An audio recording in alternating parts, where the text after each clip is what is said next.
The former Cy Young Award winner Bartolo Colon takes the mound tonight for the first time in a Red Sox uniform.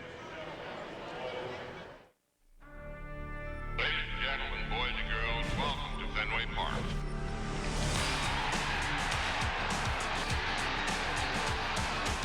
They struck him out, and the Red Sox win.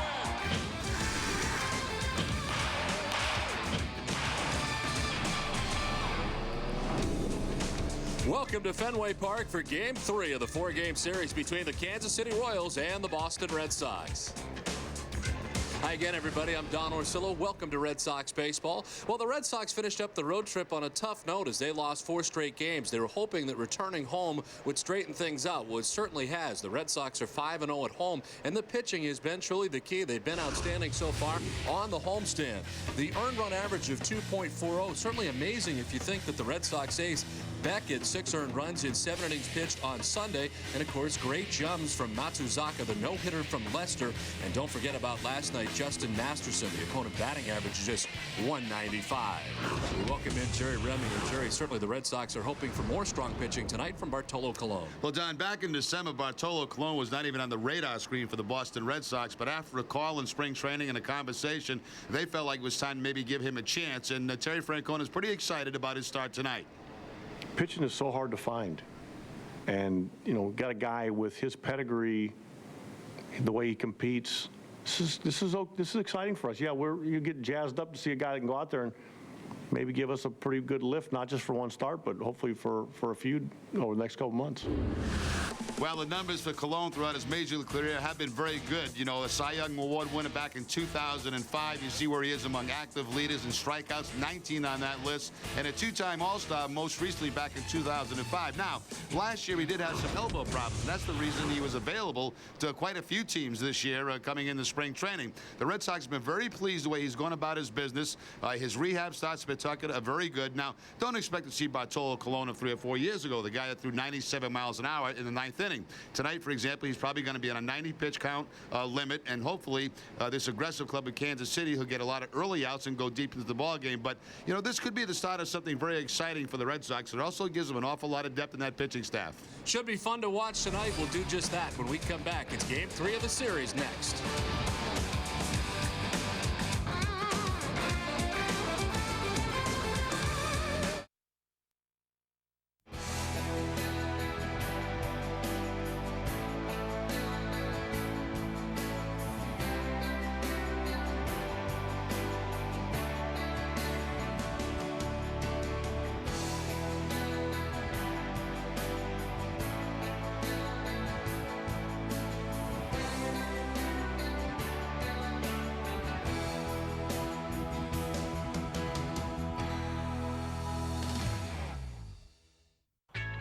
Prepare yourself for an event so big, we couldn't fit it inside. Nissan's tent event. Get the best deals now on stylish sedans, powerful trucks, and durable SUVs. Like $239 a month for the stylish Nissan Maxima and $229 a month for the versatile Nissan Rogue. Your new Nissan will last and last, but event savings won't. Tents come down June 2nd.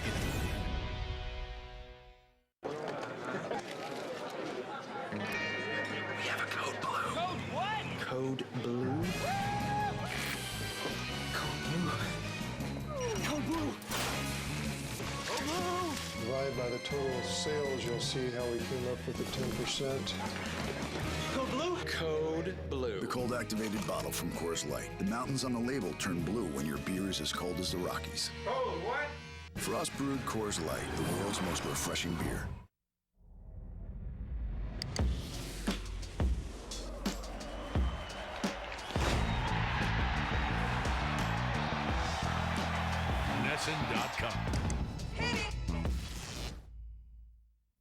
Here's Millar flied out. His first time up now sends one to left field, sending Ramirez back. Man, he makes the catch. Now they'll try to retrace their steps. Huff trying to get back to first. Turns into a double play. That's worth another one. Manages having a ball. I don't think I've ever seen a great catch, jumps up, and a high five. And turn it into a double play.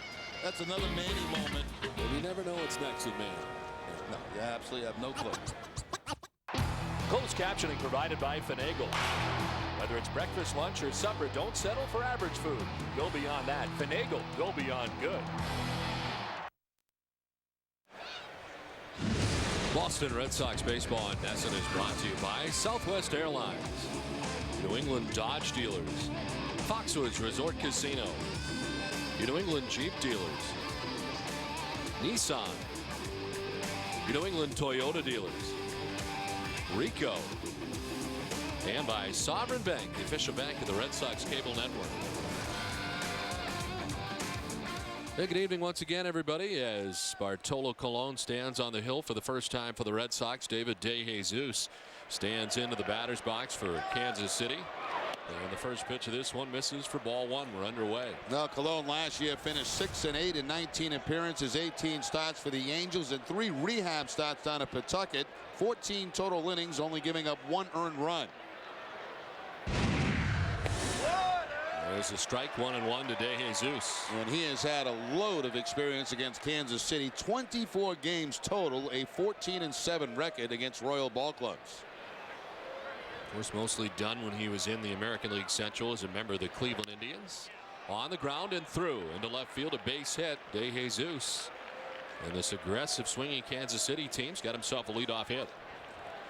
Let's check out the rest of the Kansas City Royals starting lineup, brought to you by Rico. David DeJesus in right field tonight with Mark Grudzielanek at second base. Alex Gordon is at third base. Jose Guillen in left. Mark Tian at first base. Billy Butler the DH with John Buck doing the catching. Tony Pena Jr. at short. And Joey Gathright makes his first appearance of the series. He's in center field and bats ninth. Runner at first, nobody out. And Mark Grudzielanek straightened up with a pitch inside. Colon will throw 2 different types of fastball, the cross seam, the 2-seam, the breaking ball, and a changeup.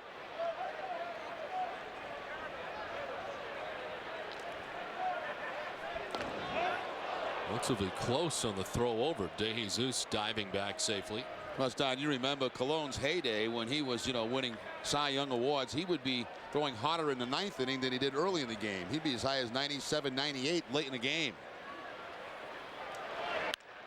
On the ground, a short pick by Lugo to second for one. In the dirt and out of the glove of Euclid on the possible double play turn. They do get DeJesus at second base for the first out. A nice play by Julio Lugo. Looked like he had a snow cone as this ball was going by him. See a lot of white right there in the glove. The little underhand flip to Pedroia, but an off-balance throw is going to cause that throw to bounce. And Euclid cannot come up with it at first base.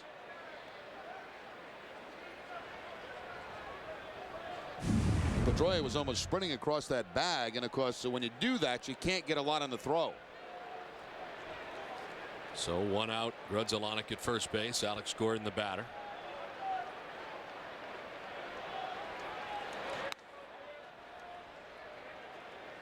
Gordon starting the night, hitting at .293. Getting into tonight's action, 5 homers and 20 runs batted in.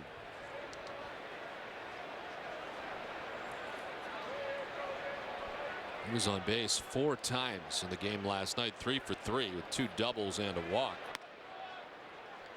As he takes ball 2, 2-0. He gave Justin Masterson his biggest problems last night, as Gordon had 3 hits and 3 tries against Masterson.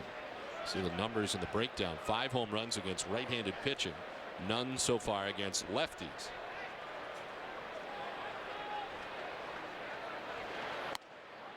Outside, and Colon falls behind 3-0. They're hoping to get 90 pitches tonight out of Bartolo Colon in his first major league start. I think in his last outing down at AAA, it was somewhere around 65 pitches in that game. This ball 4 and a 4-pitch walk of Alex Gordon. So it's first and second now, 1 down, and it brings up Jose Guillen. You know, it's weird. We saw Bartolo Colon in spring training. He pitched against the Yankees at Tampa Bay, and what turned out to be a very tough outing for him. And things were getting together. He was starting to stretch it out a little bit as far as the pitch count went and everything else. Then had to shut it down entirely and start all over again. So this start, May the 21st, I think coming a lot later than most thought, especially the direction he was headed in towards the end of spring. And I remember talking to John Farrell after his first couple of side sessions when he joined the team initially, and they were surprised at that time how much he had progressed already in his arrival in spring training. And here we are, May the 21st, his very first outing. And he also, didn't they have to redo his contract because wasn't there an out on May 1st or something? Correct. That he could have taken and gone somewhere else, but he elected to stay here with the Red Sox. They kind of mapped out what plans they had for him here the remainder of the year. And he bought into that and stayed here with the Red Sox, got himself rehab back, and here he is.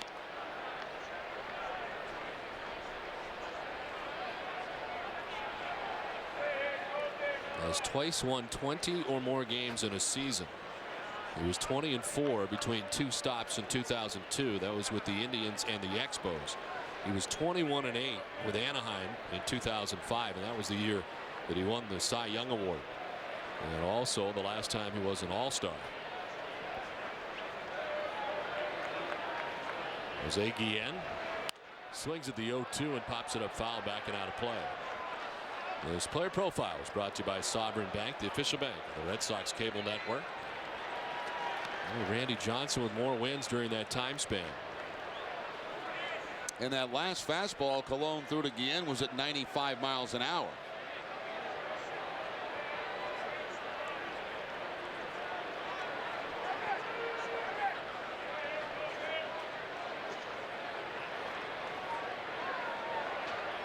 Two on, one away. Cologne bluffs off the backside. I was a little surprised at the time that the Red Sox were able to sign him that there was not more teams lined up for Bartolo Colon. It's kind of a low risk type move.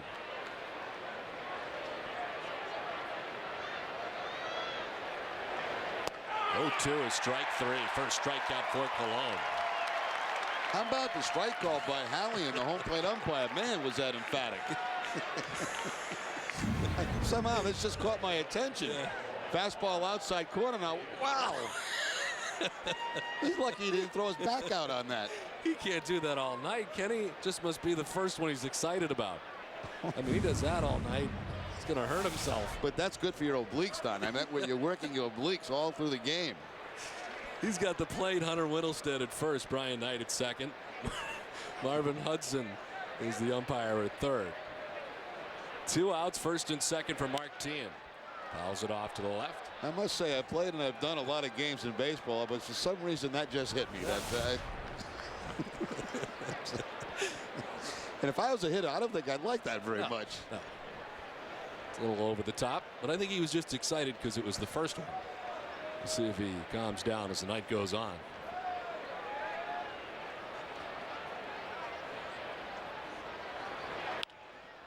On the ground, right side to Pedroia. On to first. Cologne gets out of the jam in the first. Red Sox coming up.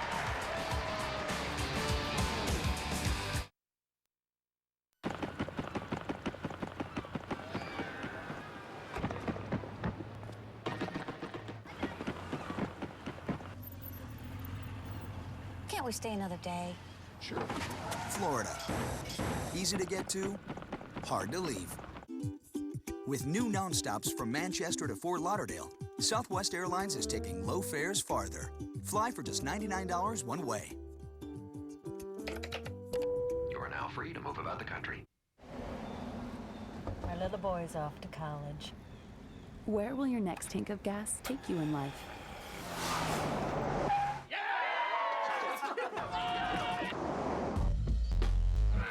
Wherever the future takes you, a locally owned Citgo will be there. Maybe I should go alone with the boy. Do a little bonding. Citgo, there at every turn. Okay, so you're all set with Verizon Fios. Pretty amazing picture, huh? Wow. Wow. Wow. Wow. Wow. Wow. Picture quality the experts call stunning. This is what happens when Verizon brings fiber optic straight to your home. This is Fios. This is big. Let me handle this. Finding a deal is harder than you think. It takes a trained eye to spot it. Like this one?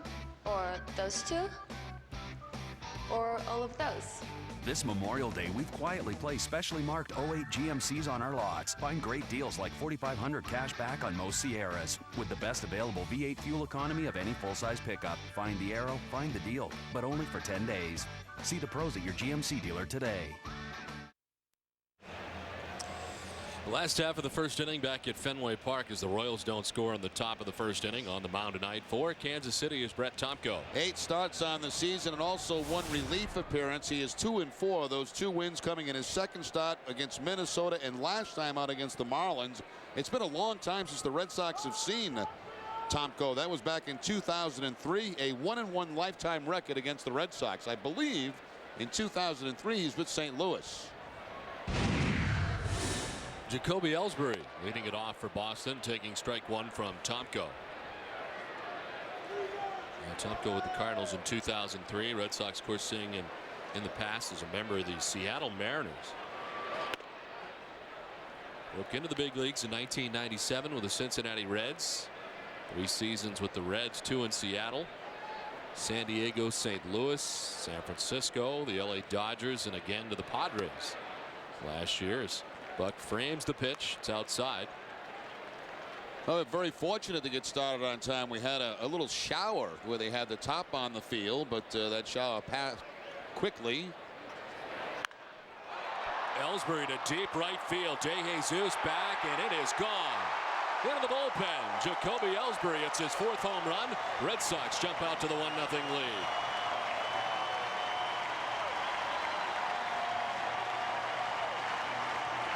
Now that's only the 5th home run that Tomko has allowed this season. I believe it might have been a changeup that Ellsbury hits on the line into the bullpen.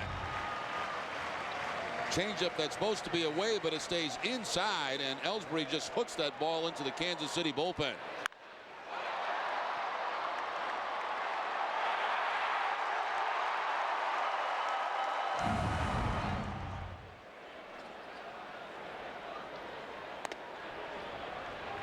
So a quick 1-0 lead. The first batter against Brett Tomko homers. And it's Jacoby Ellsbury here in the bottom of the first inning. And the 1-0 to Pedroia. Hess is a proud sponsor of the Red Sox and Nesson's coverage of the Red Sox during the 2008 Red Sox season. Hess will donate $500 to the Jimmy Fund for every home run hit by the Sox. Hess committed to helping the cause, and they've already done a pretty good job of donating a lot of money. And towards left center field, in for a hit for Pedroia. Over to plate is Guillen. And the first 2 Red Sox have base hits in the game tonight. Let's take one more look at the leadoff home run by Jacoby Ellsbury. Almost like a split-fingered grip that time from Tomko. The off-speed pitch. And in a bad location for a left-handed hitter. Lefties love the ball down and in like that. And for Jacoby, his 2nd career leadoff home run. And it has put the Red Sox on top 1-0. Talking it over with J.D. Drew, who had fouled a pitch off his knee, but said he was okay to play today. The Red Sox have the day game tomorrow, so Terry Francona said he was available, but most likely will return tomorrow in the day game and the final game of the homestand. Yeah, he's fine. I talked to him before the game. A little sore from the foul ball, but certainly able to play.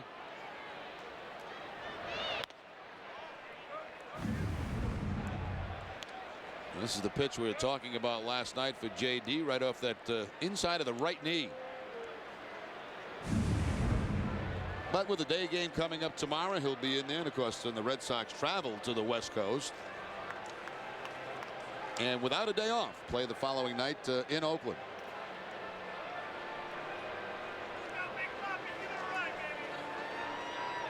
Well, it seems like we were just on the road. We were. Just unbelievable. Ortiz hitting at .253, 10 homers, and 37 runs batted in. Tomko has not yet gotten anybody out. He's on his 3rd hitter, and he gets a strike over to Ortiz. A home run and a single. The fast start for the Boston Red Sox here in the bottom of the first inning.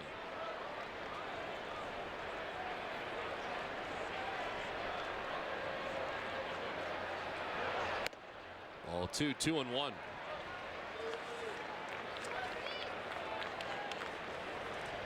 A little different tonight, the Royals. Now, here's a double play possibility, but they have their second baseman, Grzelcyk, out in the grass. On the other few nights, he has been back in the back deep part of the infield.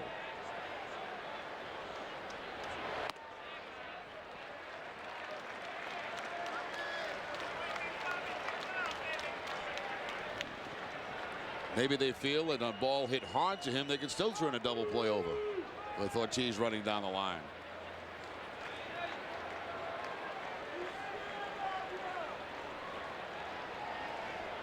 Well, the numbers for Ortiz, who's had a great homestand.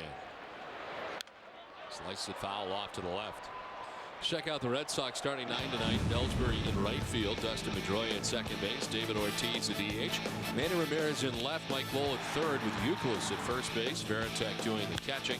Coco Crispin center bats eighth, and Julio Lugo bats ninth at shortstop.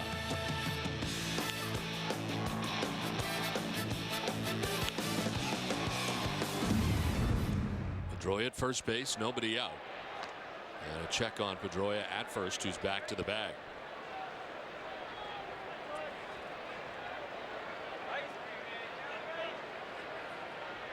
Base hit for Dustin, and his first at bat is the first hit of the series for Pedroia. Had been 0 for 7. He takes off with the pitch as Ortiz pops it up into shallow right. It's Grzelcyk, the second baseman, who puts it away for out number 1.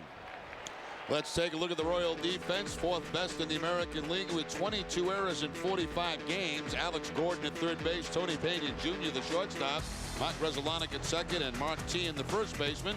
Left to right, Jose Guillen. Joey Gathright gets a start in center, and David DeJesus moves to right field. John Buck doing the catching. 3 nights, 3 different first basemen for the Kansas City Royals. And our first look at Joey Gathright in center field as DeJesus slides over to right. Martin at first base tonight for Kansas City. Played 9 games there last year, and it's only 9 games he's played at the major league level at first base. So 1 out, Pedroia at first, Manny coming up. It has been a very quiet homestand for Manny Ramirez. 0 for 7 in the series against Kansas City. He is 2 for 15 on the homestand. And sitting at .498 and has been for a while. His last home run came on May 12th at Minnesota off Livan Hernandez.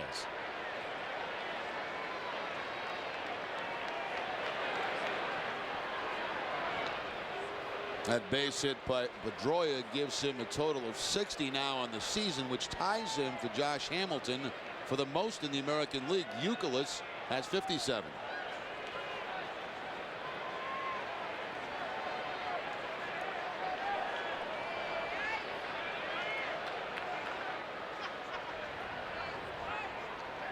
I was looking in the Red Sox dugout, and a gentleman with a yellow sweater on. Maybe that's a representative for Major League Baseball who's in charge of the baseballs for Ramirez. Because there'd be no other reason for him to be there except for that.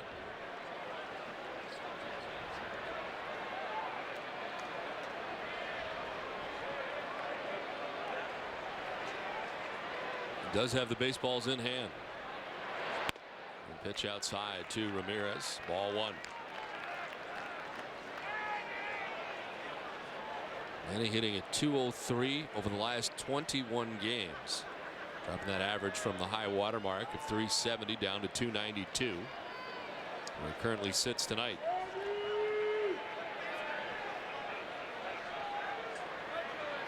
Tomko with a 1-0. On the ground to third base. Gordon on the backhand goes to second for 1. On to first. They turn it. It's around the horn, and it ends the first. The home run by Ellsbury as the Red Sox on top 1-0. You are in a relationship with running. A love-hate relationship.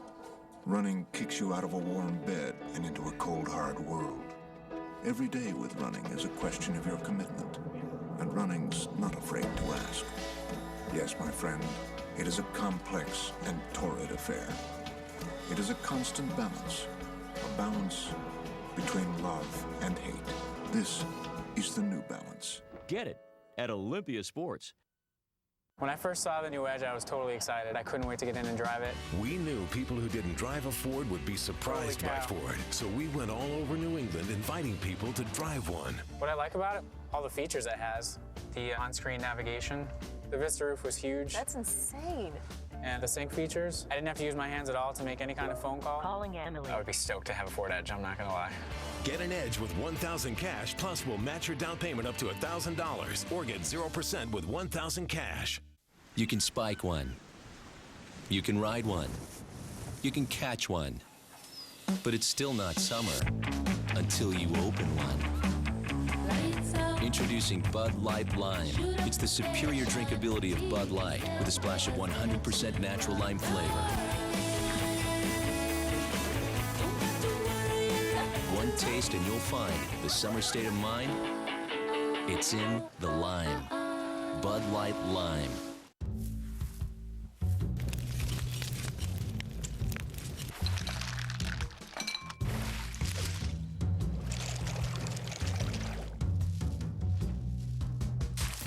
No matter what the recipe, attention to detail is the main ingredient. Bertucci's. What's not to love? Our Polo San Remo, grilled chicken with thyme and roasted black olives in a light lemon sauce. Top half of the second inning. Red Sox on top 1-0. And it's Billy Butler leading it off. The DH. Butler played at first base in the first game of the series. The designated hitter tonight, who hits at .269 with a home run, 18 runs batted in. Colon threw 15 first inning pitches, gave up a hit and a walk, worked around them. Was able to strike out Jose Guillen and then get Mark Teahan ground out, get out of that first inning unscathed.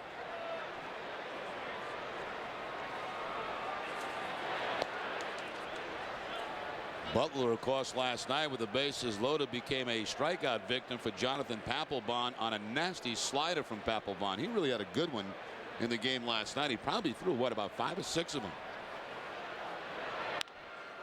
To third base. Lowell backed up a step, grabs it, throws out Butler for the first out. This is going back to last night, a bases loaded situation in the 8th inning with 2 outs, and after a bunch of fastballs, Papelbon goes to that slider down and away and off the plate.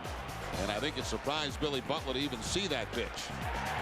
With the amount of success that he had in using it last night in key situations, I wonder if we're going to see it much more now. He felt it last night. You know, that was one of those one-run ball games, and a lot of times we don't see it in the close games, but we saw plenty of it last night, and it was very good.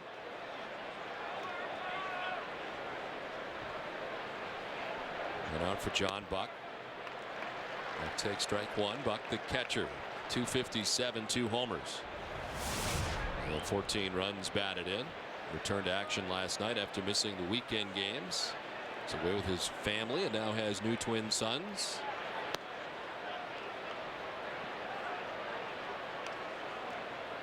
Has a hit in 11 of his last 14 games and hit at .313 in the last 14 contests. That's with 1 out, bases empty here in the top half of the second inning.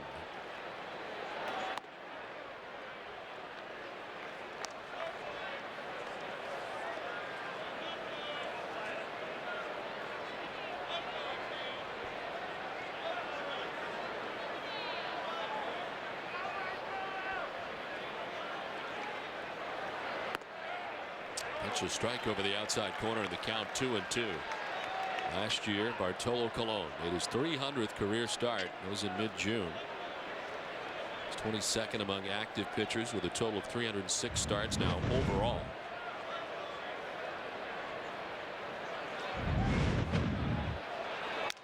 Broken bat grounder right side towards Pedroia softly. And there's 2 down.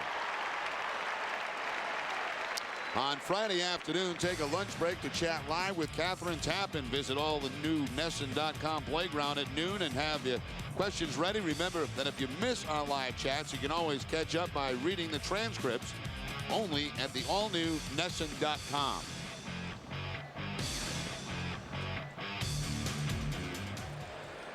It's turned into a nice night here at Fenway Park after the rains came through. The tarp on, tarp off about 40 minutes before the ball game.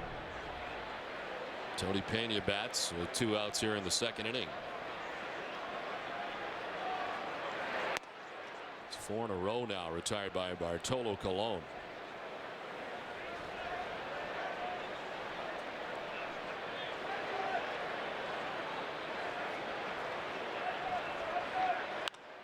This one fouled off back into the seats. Payne, you're 0 for his last 9. Really struggling at the plate this season. A 167 average coming in. Very aggressive hitter. Does not walk much. Only 4 walks on the season.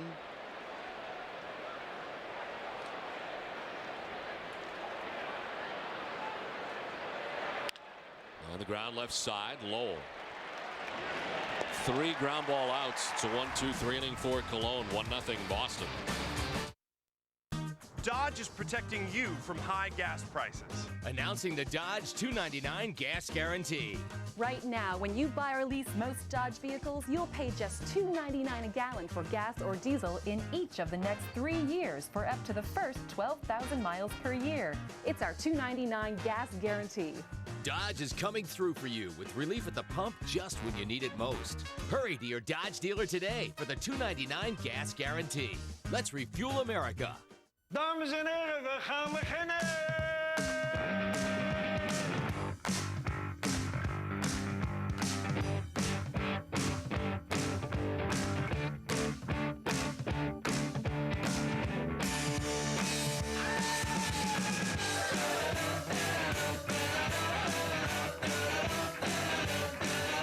Exceptionally brewed for a taste that's pure Amsterdam. Amstel Light, one damn good beer. Hi. Ronnie's phone here. Ronnie's not going to answer because he's a dillweed.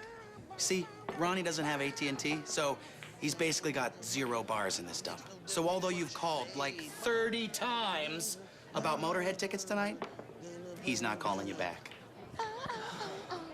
For the best coverage, switch to AT&T. More bars in more places. The ace of spades.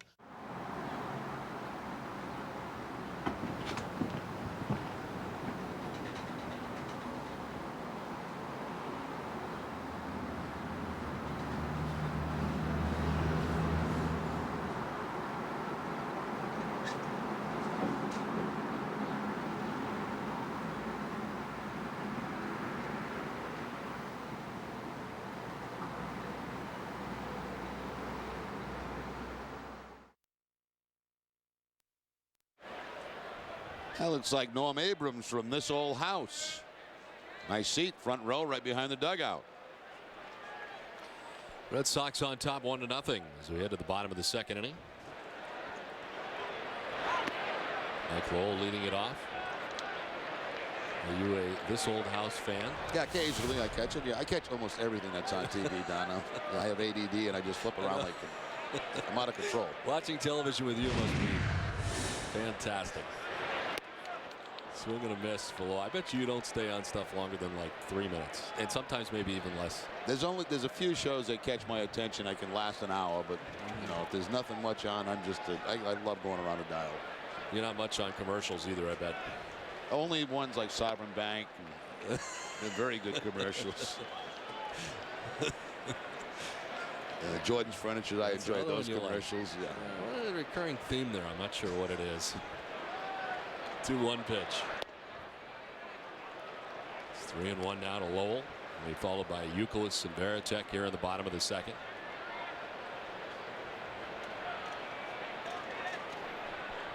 Tomko gave up a leadoff home run to Ellsbury, then a hit to Pedroia, then settled down.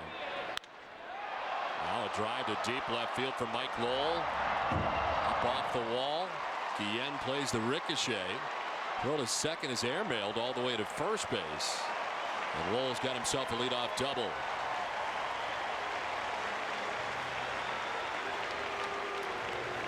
Well, the double's starting to pile up now for Mike Lowell. That's 9 for him on the season after a late start. Because Guillen has a very strong throwing arm, but not always that accurate, and he'll just send this one flying up over the head of the second baseman covering. Backed up, though, nicely by Tehan at first base, but very strong throwing arm for Guillen. It's 9 doubles now for Mike Lowell. He stands at second base with nobody out. And here's Kevin Youkilis.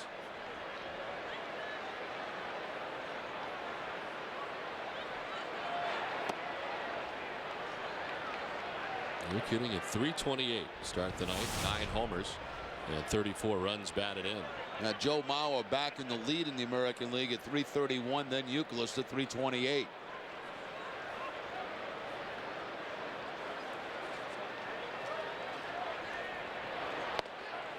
Pitch a strike and the count 1-1.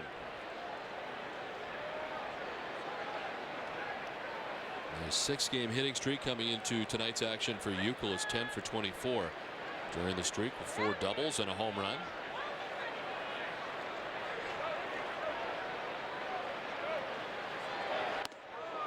Hard stuff inside at 94. It's ball 2-2-1.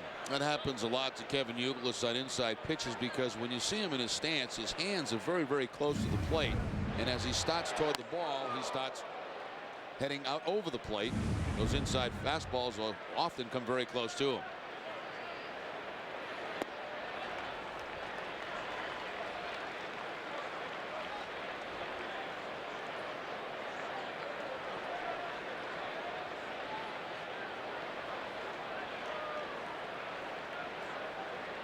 Jason Varitek on deck. Lowell at second base, nobody out. We're in the home half of the second inning. A strike over the outside corner. It's 3-2. So look at that slider from Tomko.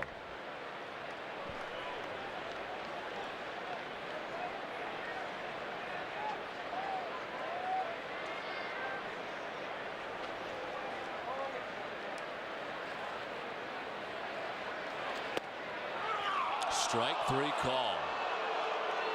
Youkilis disagrees, and it's the first strikeout for Tomko. Well, that ball looked like it might have been down and in, but Bob Hallian seeing it differently than Kevin Youkilis.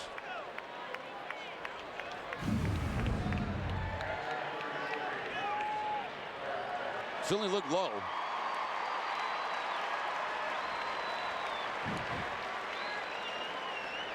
One thing about you always know what he's thinking.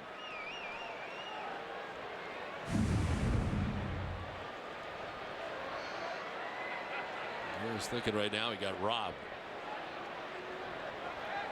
1 out. Lowell at second base. Jason Varitek the batter. The key matchup is brought to you by Honda. And Jason Varitek against Tomko, 3 for 6.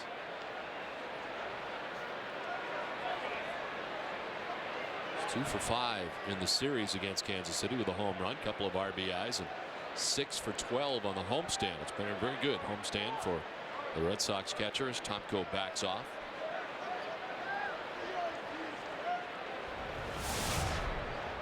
The overall number is for Varitek, 5 homers now in the season.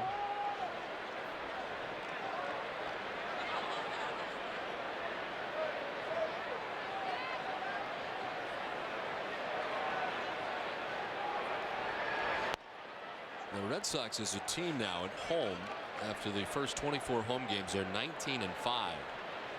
The best mark ever for the Red Sox.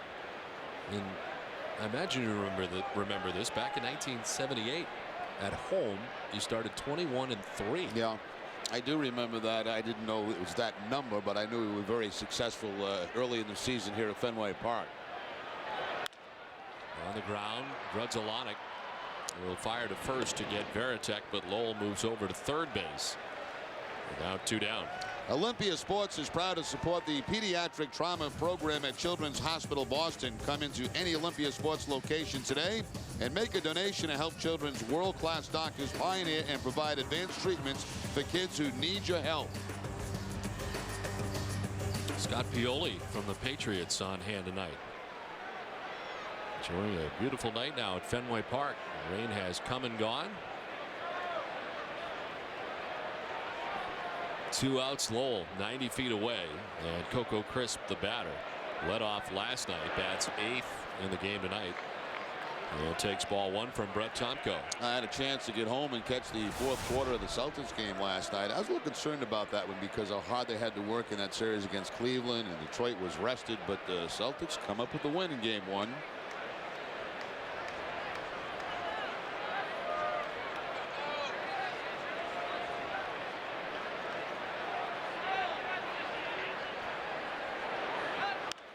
Crisp slicing it foul off to the left, and the count 1-1.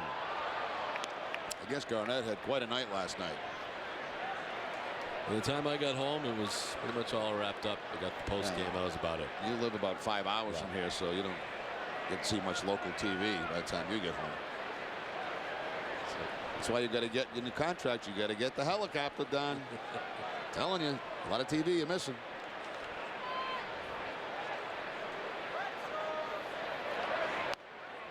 Crisp takes it outside, and it's 2-1.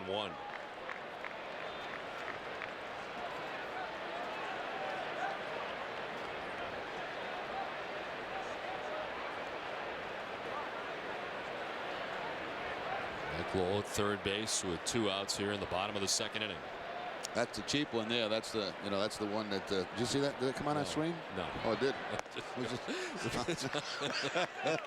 That's how it's going to be. You're just going to. Oh. They put it in my monitor, but not on TV. See, that's the one you should have to take you 5 hours from where you live. Yeah, perfect. Just make sure you have enough gas. There's enough room in there. A lot of wires and tanks and stuff on that thing.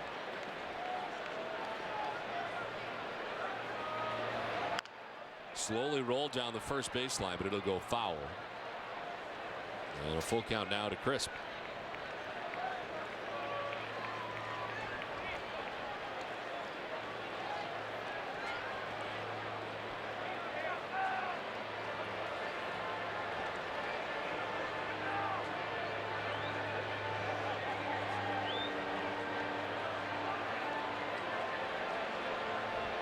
Tomko about to throw his 35th pitch of the night through an inning and 2/3.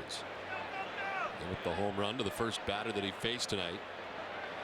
A double to the first batter that he faces in the second. Lowell standing at third base, 2 down. And a full count to Coco Crisp.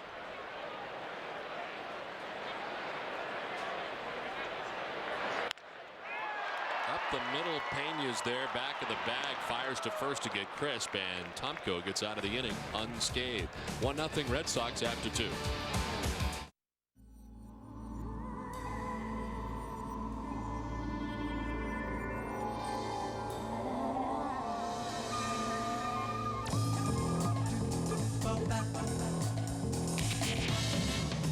Introducing an entirely new, altogether inspired resort destination. The new 825-room MGM Grand at Foxwoods. Go Grand. Coors Light. It's a frost-brewed beer. It's a beer brewed down as cold as 34 degrees. Aged cold. Filtered cold. Put into bottles, cans, and kegs. Cold. Why? We know you like cold beer. So ask for a beer with a taste as cold as the Rockies. Because refreshment isn't everything. It's the only thing. Frost brewed Coors Light, the world's most refreshing beer.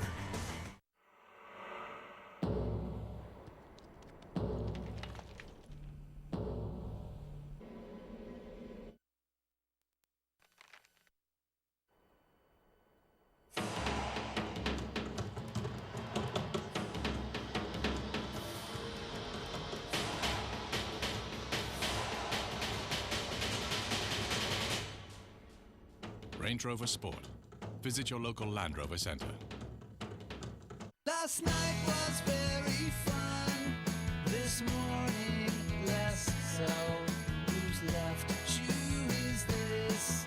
Does anybody know? Cleaning up after an all-night blowout. Get up and go with all your favorite Dunkin' iced coffee flavors and clean up after that blowout. America runs on Dunkin'. Purchase any breakfast sandwich combo and get a free Red Sox poster. Collect all 4.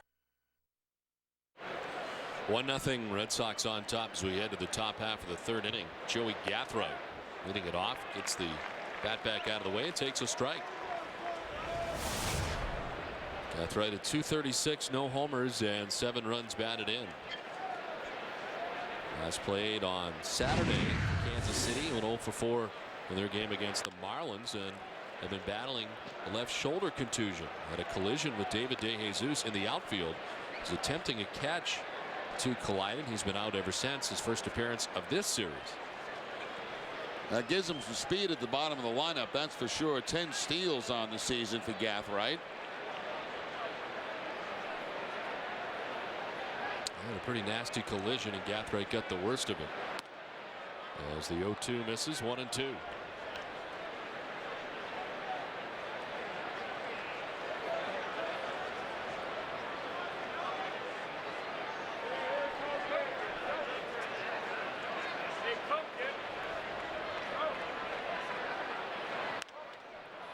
Fouled off back into the seats.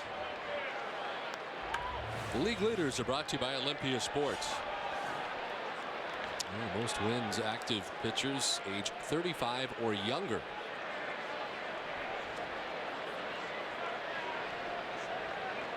Red Sox saw Levan Hernandez on the last road trip. In fact, that was the last home run that Manny Ramirez has. 1-2. On the ground by the dive of Lowell. It's a fair ball as it kicks off the boxes to Manny quickly.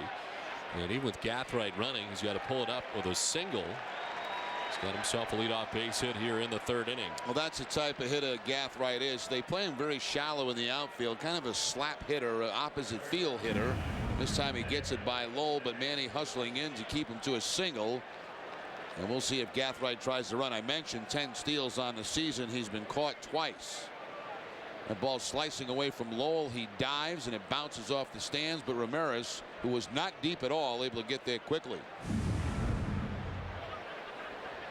Second hit tonight for Kansas City off Bartolo Colon. And it's the top of the order again. David DeJesus. First to check on Gathright. He's back to the bag. One thing about Colon, he will pay a lot of attention to base runners when they get on. We've known that watching him on the other side.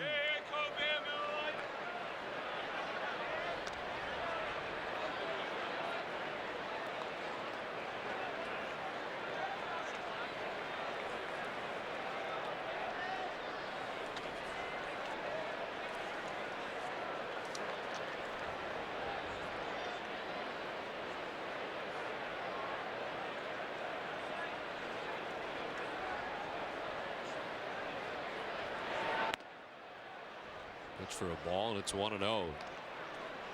It's good to see Brandon Moss around the clubhouse today as he came back here to Fenway Park to work out. He had played in 3 extended spring training games for the Red Sox in their minor league complex in Fort Myers. Was 8 for 13 in those 3 games. Boy, he has bounced back extremely quickly as he gets ready to go back and rejoin the Paw Sox after his appendectomy. His pitches outside. Working out here in front of the coaching staff at Fenway Park. Placed on the DL back on May 5th, recovering from his appendectomy, and he has bounced back incredibly quickly. I didn't think they'd see him for a week or so more, but he's ready to go after some rehab games and extended spring. Pretty close at first, but Gathright back. You know, for a big guy, Colon has pretty quick feet to first base and also fairly quick to home plate.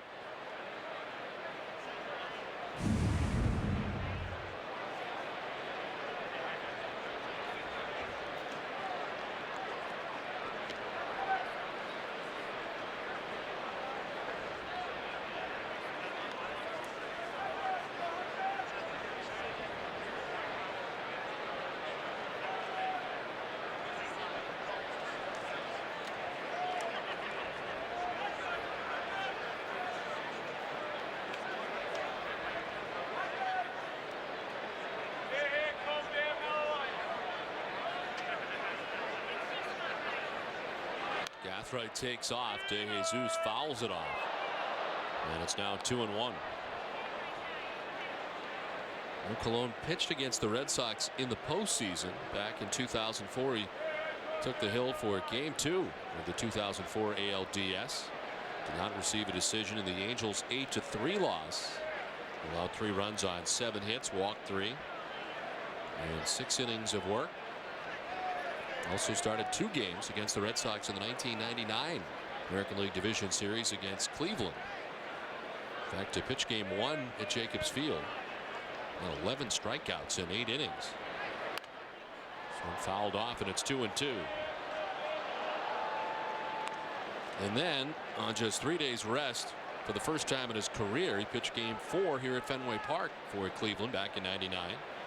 He gave up 7 runs in 1+ inning. Of course, that led to the Game 5 back in Cleveland, which the Red Sox eventually won.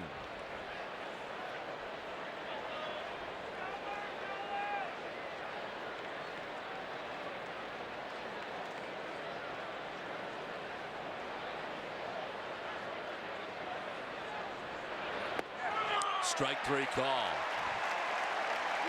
De Jesus becomes a second strikeout victim for Bartolo Colon.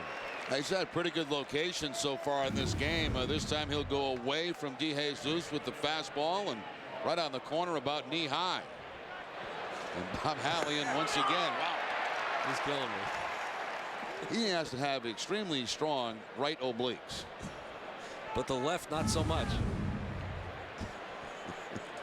It's one of the best strikeout calls in all of baseball.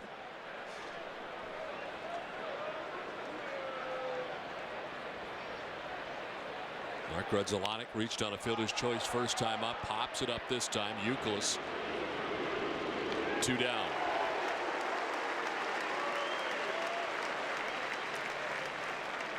What was I call him? Bill Hallian? Bob.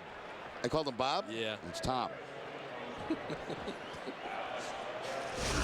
It's time now for our leading off segment. The home plate umpire's name is Tom Hallian. Justin Masterson option to AAA Pawtucket to make room tonight for Cologne's start. Papelbon registering his 85th career save. He's tied with Derek Lowe, an all-time career save list. And Bob Stanley's club record is 132. John Lester will donate his cleats and a game-used ball from Monday's no-hitter to the Baseball Hall of Fame. 2 down, Gathright still at first. Alex Gordon, the batter, he walked his first time up.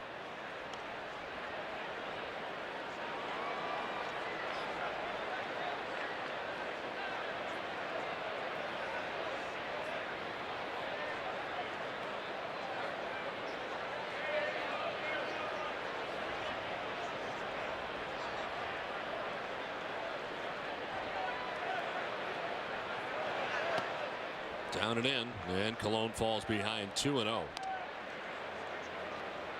So far it has been fastball slider for Cologne. Working into the 3rd inning. 41 pitches total.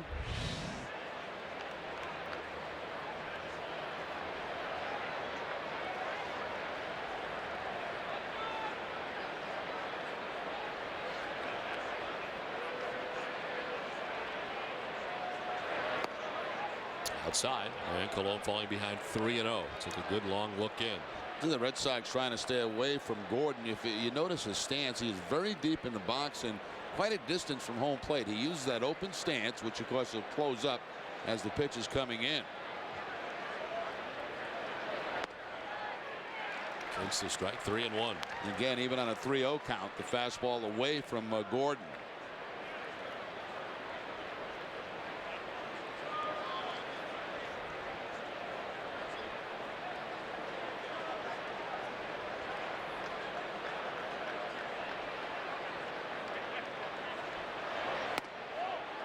Takes ball 4. It's the second time Gordon has walked tonight, and the second walk surrendered by Bartolo Colon. Get your one-of-a-kind Red Sox poster at participating Dunkin' Donuts with any breakfast sandwich combo purchase. There are 4 posters featuring your favorite Red Sox players, so collect them all. And of course, that first poster of Jonathan Papelbon. Each poster will be in store for 2 weeks. Availables while supply lasts. Well, there's 2 outs here in the top half of the 3rd inning. Runners at first and second for Kansas City. And Jose Guillen, the batter, as Colon goes off the backside bluffing. Trying to keep Gathright close. Guillen struck out looking in his first at bat.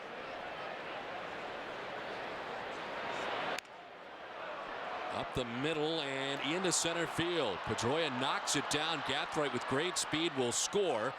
As on to third base goes Gordon. It's an RBI single for Guillen, and the Royals tie the score 1-1. Now Guillen actually got jammed on this ball by Bartolo Colon, but was able to muscle it up the middle. Fastball inside jams him. A lot of spin on that ball going out to the outfield. A dive by Lugo. Pedroia to the backhand, but by the time he comes up firing, too late to get Gathright. So first and third, 2 down. And Martin coming up. He grounded out second base first time up.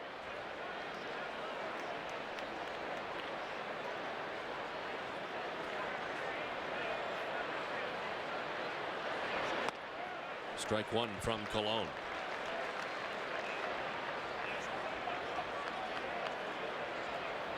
Colon is the 8th different pitcher to start a game for the Red Sox this season. And it's the first new pitcher to start for the Red Sox since April 24th, when we first saw Justin Masterson, who started against the Angels.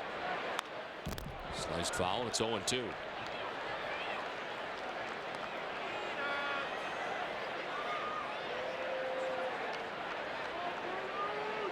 Amazing the amount of experience that Colon has had against Kansas City, but again, the beginning of his career spent with the Cleveland Indians and inside that American League Central, but a 14-7 record against Kansas City.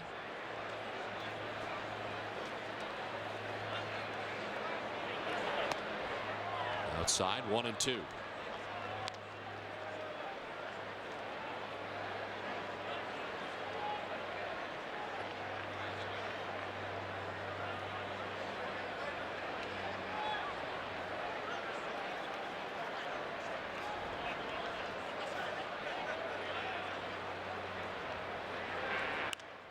Tien pops it up. Lowell headed towards the seats, has a play and makes it.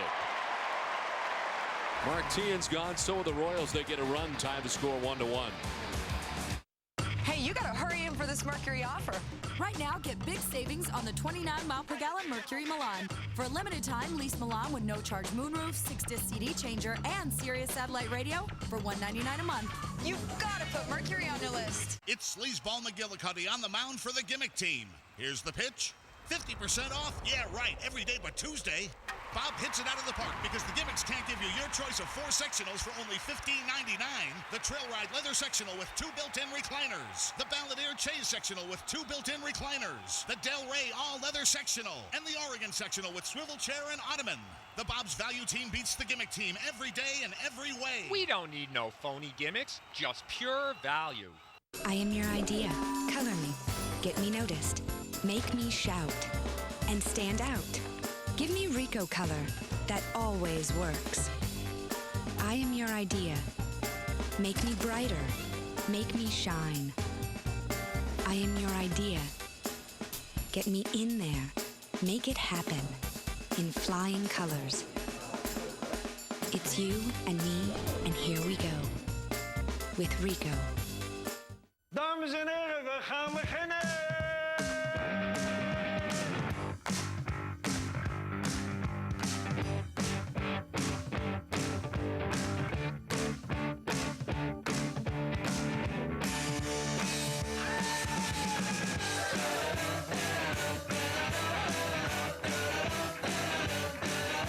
Exceptionally brewed for a taste that's pure Amsterdam. Amstel Light, one damn good beer. Hey, you gotta hurry in for this Mercury offer. Right now, get big savings on the 26-mile-per-gallon Mercury Mariner. For a limited time, get Mariner with no-charge moonroof, 6-disc CD changer, and Sirius satellite radio at these great rates. You've gotta put Mercury on your list. The Sox fans, remember that if you need medical care while at Fenway, visit the Beth Israel Deaconess First Aid stand behind Section 12. Beth Israel Deaconess Medical Center is the official hospital of the Boston Red Sox and Red Sox Nation. 1-1 the score as we head to the bottom of the third inning. Julio Lugo, number 9 man in the Red Sox order, leading it off against Brett Tomko. So had trouble with the leadoff hitter in each of the first 2 innings. Gave up a home run to the leadoff batter in the first, Jacoby Ellsbury, then a double to Mike Lowell to start things in the second. But to get out of that inning without giving up a run, leaving Lowell at third base.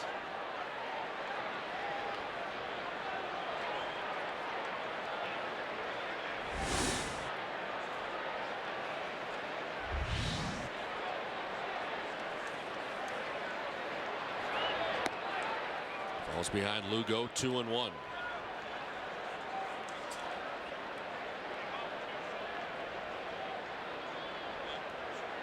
Bartolo Colon, 49 pitches through the first 3 innings tonight. The pitch count is a factor. It's always a factor, but a factor tonight when you're talking about Colon, a guy that threw 65 pitches in his last outing for the Pawtucket Red Sox. So 49 through the first 3.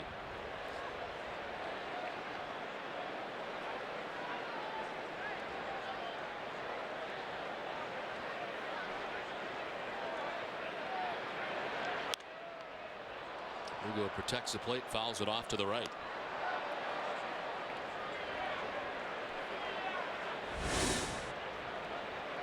Top of the Red Sox order, Jacoby Ellsbury waiting on deck. His 4th home run of the year back in the first inning.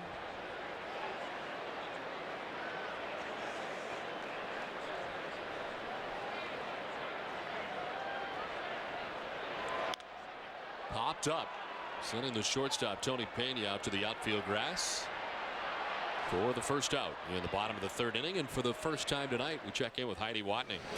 Well, Don, Justin Masterson had another strong outing last night, leaving some to wonder if the 23-year-old could have a spot in the Sox rotation. But for now, he's headed for the Paw Sox. I think for him, you have to remember he's 2 years out of the draft, and I think, mainly it's just, continuing his development as a professional pitcher and getting on a routine and just continued development of all 3 of his pitches and getting used to continuing to get used to the grind of the full season. Masterson notched his first major league win last night in his 2nd start, going 6 1/3 innings, giving up 1 run on 3 hits, 3 walks, and 5 Ks. It will be interesting to watch him develop at Pawtucket. Don? All right, Heidi, thanks very much. Yeah, you look back to the first outing that he had. You look to last night's outing, both very good. Yeah, Brian O'Halloran makes a great point there, too, about young pitchers getting used to the grind of a season. And it is, and at the minor league level, of course, it's a month shorter than the major league level. That's a huge difference for the rookie pitchers who come up and have to make those extra starts at the end of their first year. I mean, that's a lot. And it is a grind, even at the minor league level, as we all know.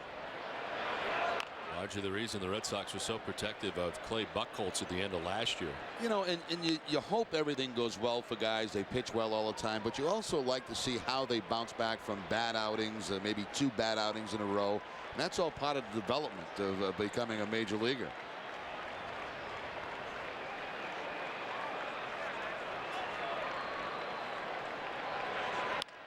Two on the ground to third baseman Alex Gordon. Throwing plenty of time to get Ellsbury, and there's 2 down here in the 3rd inning.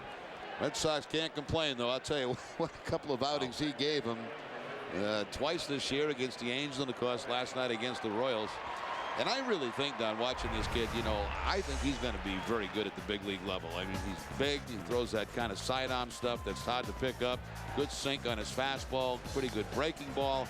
I think of all his pitches right now, the one that needs the most work is the changeup. And, you don't know how other teams will react second time they see him. But I'll tell you what, he's been very impressive the first 2 outings. A breaking ball slipping out of the hand of Brett Tomko. Dustin Pedroia singled his first time up. He's got 1 of 3 hits. I'm sorry, they sent him back to Pawtucket, right? They did. Yeah, Portland was no good because he wasn't winning games there. So they promoted him. Yeah, go to Fenway, win a game, and then go back to Pawtucket.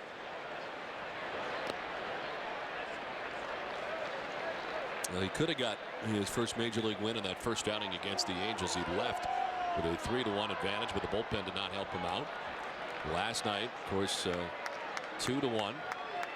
And the bullpen did help him out. We had Papelbon at the end, get it done and get those 4 outs. And Masterson securing his first major league win.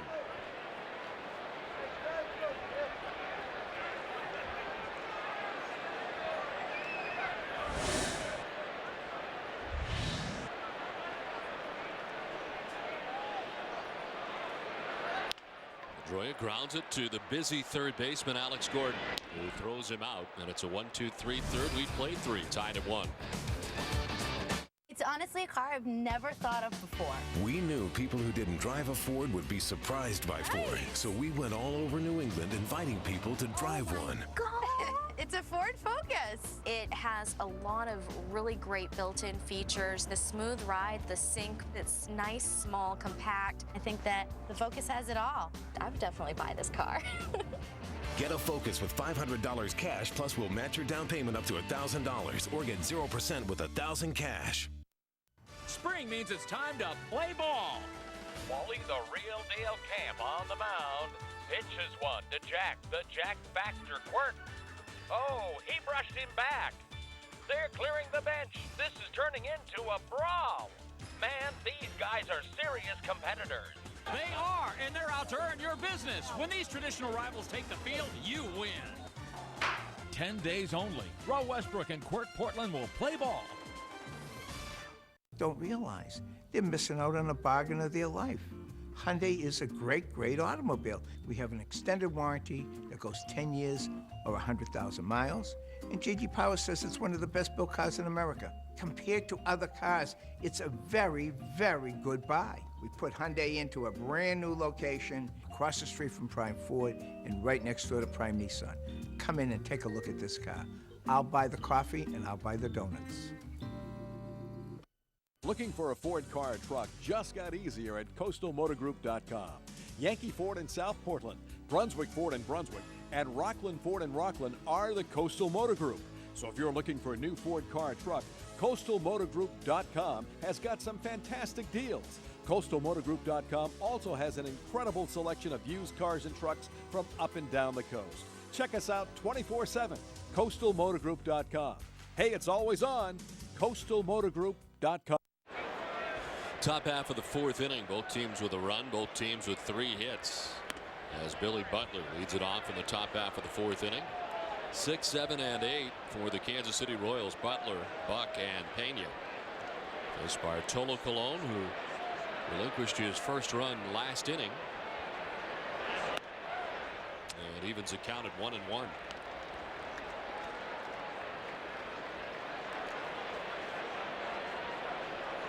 Got Billy Butler to ground out to third base, first time up. Broken bat grounder, softly hit. Lowell will cut it off and throw him out. For every Red Sox game that goes into extra innings, if the Sox record a save, CVS Pharmacy will donate $500 to Children's Hospital Boston. CVS Pharmacy is the official pharmacy of the Boston Red Sox. You know, Don, earlier in the ballgame, you mentioned how you were surprised that a lot of teams were not after Bartolo Colon. And, you know, some of that is being able to work out a contract incentive-based that is creative and something that is appealing to that player that also is very good for the club. And I think the Red Sox are very good at that. I'm sure there are things in his contract for every start he makes after a certain amount. He'll get, you know, a certain total.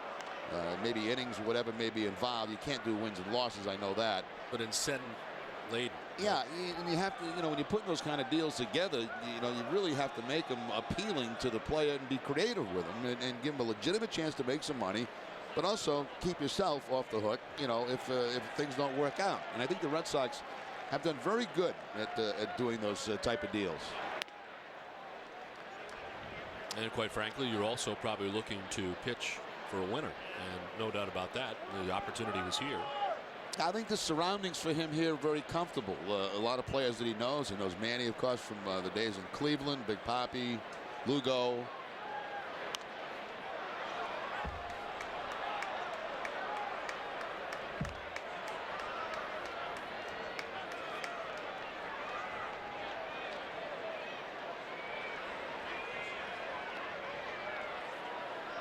It just seems that, you know, you see teams take chances with players and pitchers especially that are middle of the road and have not had the track record that a guy like Bartolo Colon does. It just sort of amazed me that here he was available, not all that far removed from being a Cy Young Award winner.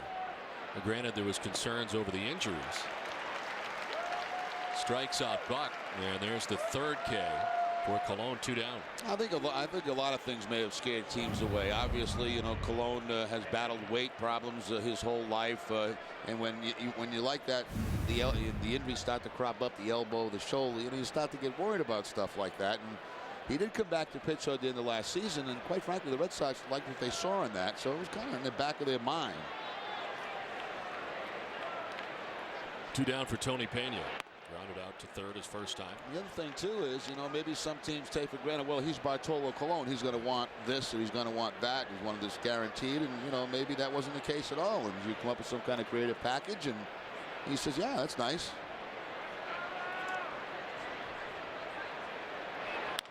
This one is chopped to third. Lowell picks it and fires to first. It's a 1-2-3 fourth inning for Bartolo Colon. 1-1 game. Everything okay, Carl? I'm winning, right? Yeah, but the other drivers think Aflac sponsorship's giving you an advantage. Well, if you're sick and you can't work, Aflac pays cash fast to help keep you in the race. I know, but they see it a little differently.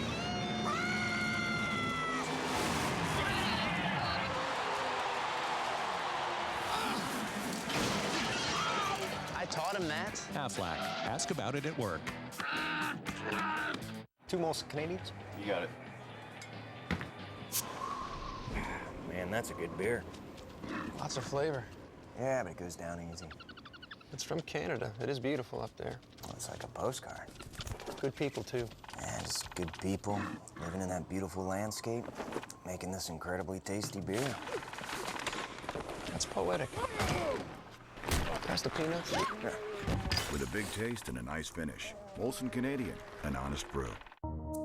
At Infinity, the art of hospitality is anticipating what people want. Introducing the all-new Infinity EX, designed to elevate luxury in ways you could never imagine. Ordinary is getting inside a car. Extraordinary is never wanting to leave it. The all-new Infinity EX, the personal luxury crossover. Now lease an all-wheel drive Infinity EX for $399 per month for 24 months. Hi, Ronnie's phone here. Ronnie's not going to answer because he's a dillweed. See, Ronnie doesn't have AT&T, so he's basically got 0 bars in this dump. So although you've called like 30 times about Motorhead tickets tonight, he's not calling you back. For the best coverage, switch to AT&T. More bars in more places. The ace of spades. 1-1 as we head into the bottom of the fourth inning. David Ortiz, Manny Ramirez, and Mike Lowell. Breaking ball for ball 1. Ortiz popped out to Mark Grudzielanek, who was in short right field as part of the alignment last time he came to bat.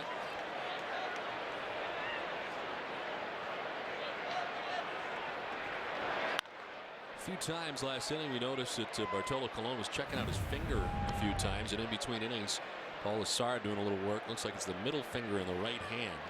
I don't know if it's quite a blister, but they were working on it.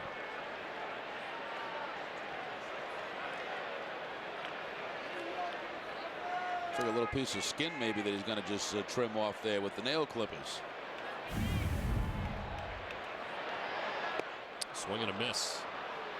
Ortiz down 1-2.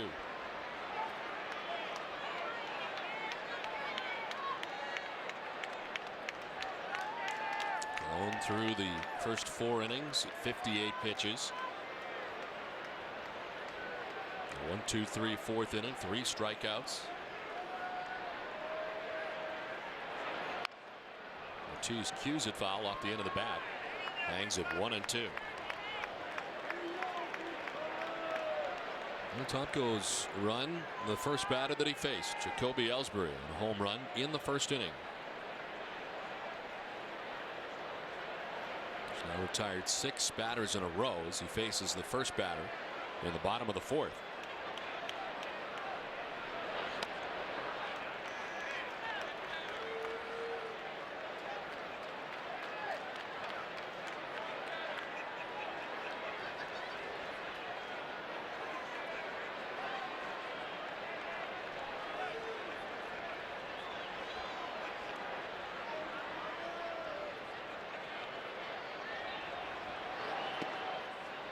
Three, full count.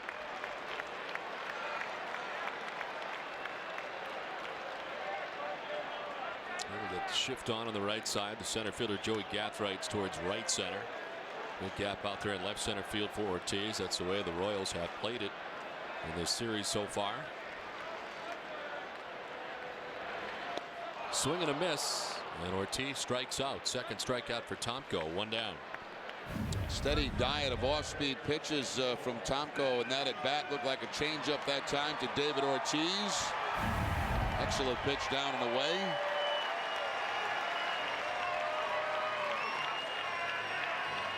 So Tomko kind of settling into his outing. Yeah, the largest strikeout game that he's had this season is 8. That was 2 starts ago against the Baltimore Orioles.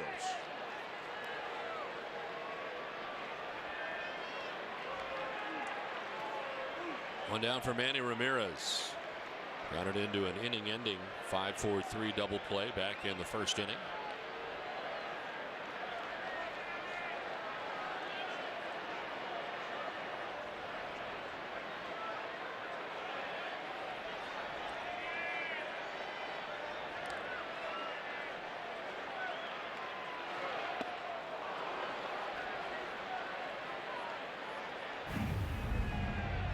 Starts him off with a slider down and away, and Manny chasing the first pitch on a breaking ball.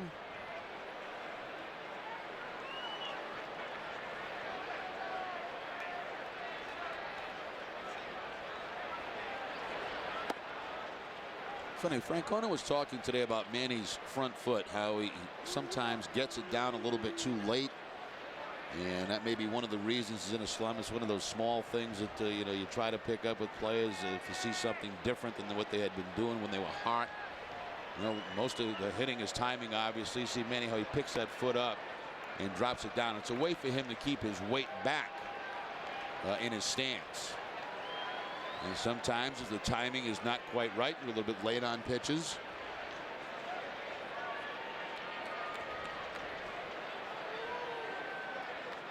It's so hard with Manny to tell if he's off balance because it's very slight. Runs it inside. 96 on the fastball, and it's 3-1. Seems like there are very few as good at balance as Manny Ramirez.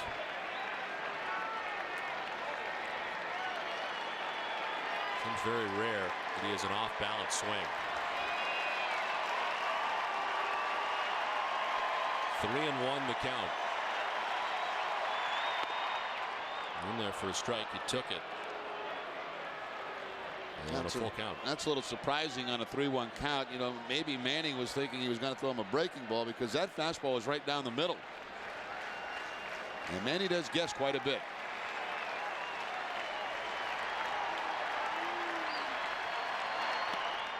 Ball 4, he walks him. So the first base on balls allowed by Tomko tonight. At 5:30, the Globe 10.0 tackled today's hottest 10 topics, but they saved an extra point for us. What do you expect from Game 2 of the Celtics-Pistons series? Stay tuned to Sports Desk tonight after Red Sox coverage. You hear Bob Ryan and Mark Spears tack on the extra point, and catch an all-new Globe 10.0 with Bob Ryan and Charlie Pierce tomorrow at 5:30 after live Red Sox-Royals coverage. So one-out walk for Manny Ramirez. And here's Mike Lowell, double in the second inning.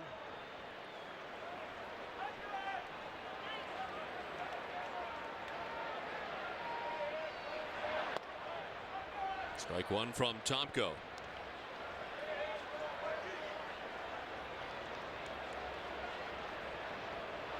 And Mike's got one of 3 Red Sox hits tonight. Two back-to-back in the first. Ellsbury's home run. Pedroia's single.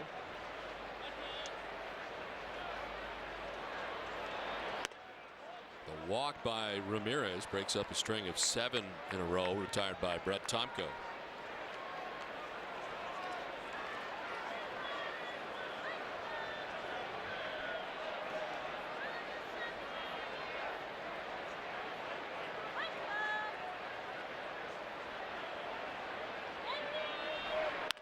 On the ground left side. Pena go to second for 1. On to first. The inning ending double play second. Twin killing turn by the Royals. Tied at 1.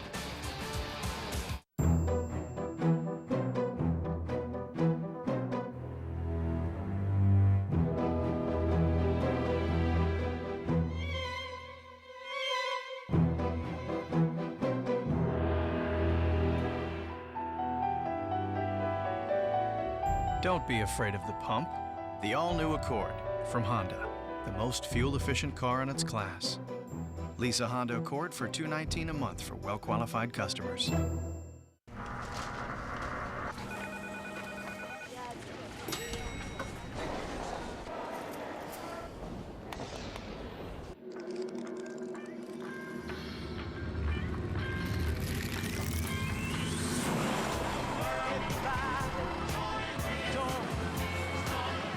At the end of a long, hot day, grab a beer with a taste as cold as the Rockies. Frost brewed Coors Light, the world's most refreshing beer.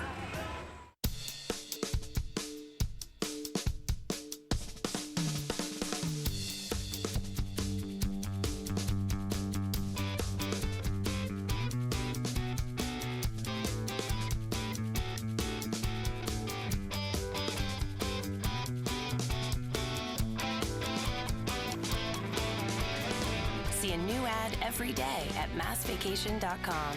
Massachusetts, it's all here. Another amazing night at Fenway Park. Historic at that. Glasgow strikes out. John Lester's thrown a no-hitter at Fenway. He no-hits the Kansas City Royals. After what this guy has been through, this is a special, special night at Fenway Park. Tomorrow in HD, it's the Sox Royals. Pre-game coverage begins at 12:30, only on NESN. Back at Fenway and time now for the Aflac trivia question. Yesterday we saw the only Jamaican-born pitcher playing the big leagues, Justin Masterson. And our question tonight, which two Major League All-Stars were born in Jamaica? We'll have the answer for you a little bit later. That's a tough question. The bunt bid, drag bunt by Gathright. Euclid can't get him on the dive, and Gathright reaches. Well, I don't know if Kevin knew that Pedroia was at the bag, but that would have been a better option. But Euclid thought by getting the bunt he could chase down Joey Gathright. But to watch Pedroia, watch him come in and cover first base. He was there in time to take that flip from Euclid. He tries to tag Gathright, but they can't quite get him.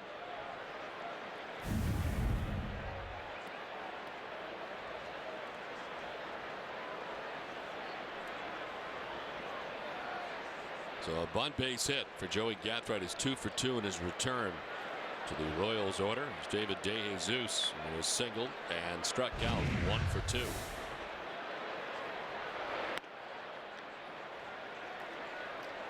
Mike Lowell standing at the lip of the grass at third base.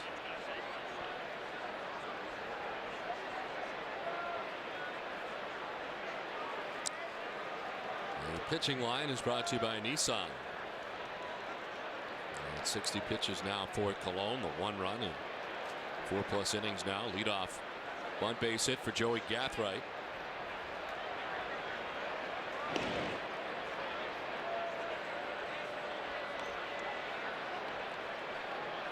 Gathright got on in the 3rd inning. Cologne threw over quite a few times and came close at one point to picking off Gathright. And of course he scored in that inning to give the Royals the only run of the ball game that they have.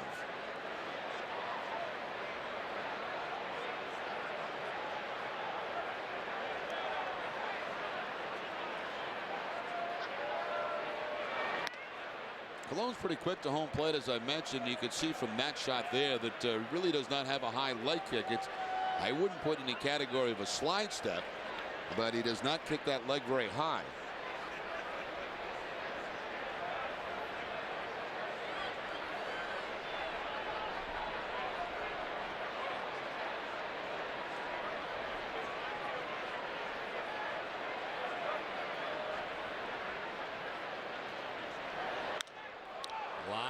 Into left field, a base hit. Gathright up to second base.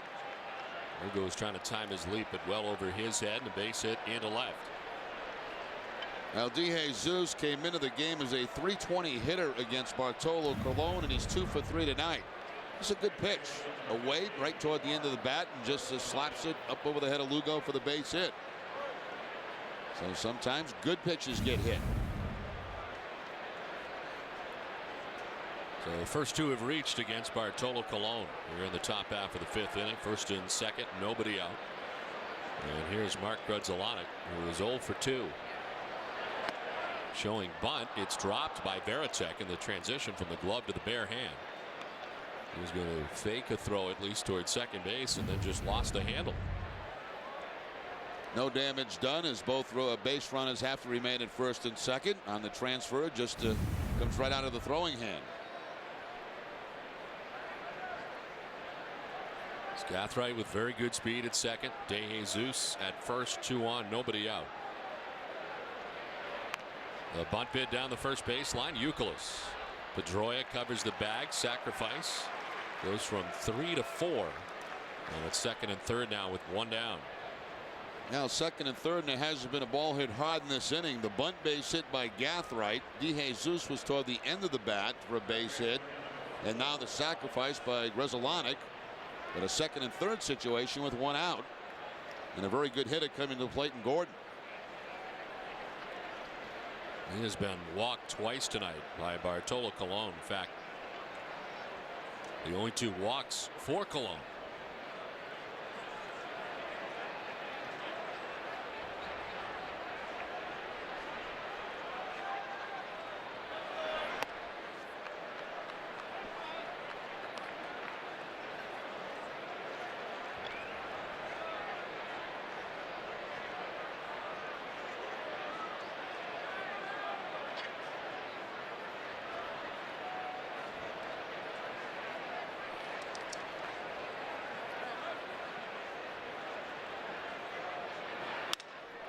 To right field and in for a hit. Gathright will score from second base. DeJesus will be stopped as the throw in from Ellsbury to the plate, and they stopped him.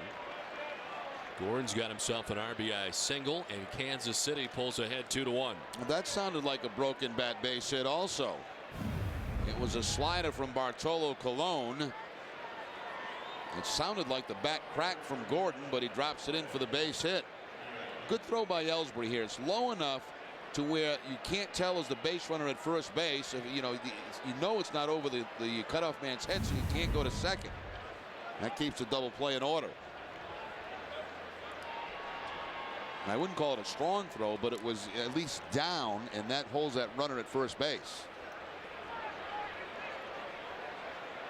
So first and third, 1 out. And Jose Guillen is 1 for 2. Takes ball 1 from Bartolo Colon. And struck out looking in the first inning, then singled to drive in the Royals' first run in the third.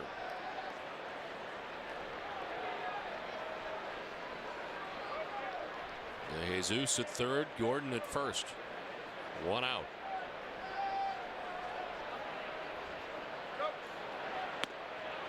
And Colon falling behind now, 2-0. Well, started with a bunt base hit by Joey Gathright. Mark Tien waiting on deck.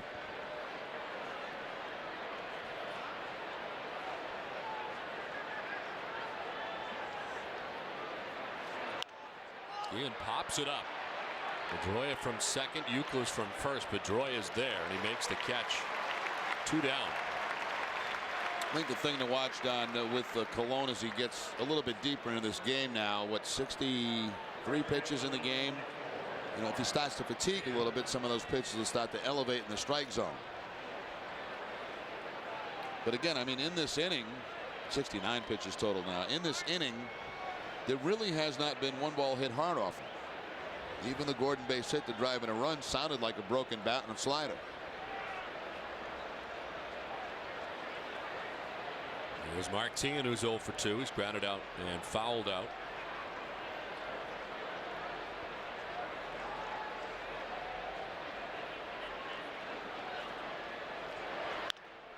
Grounds it foul on the Red Sox dugout. Red Sox first action of the night. Craig Hansen is up. Just started to warm in the Red Sox pen. Hansen had been warming last night alongside Jonathan Papelbon at one point late in the contest. Cologne trying to get out of this inning without any further damage. He is 0-1 to 10. Ball 1-1-1.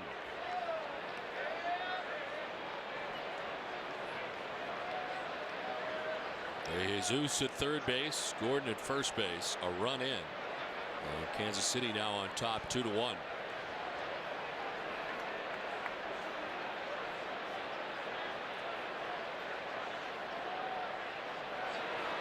Swing and a miss. Just blew that one by him at 95.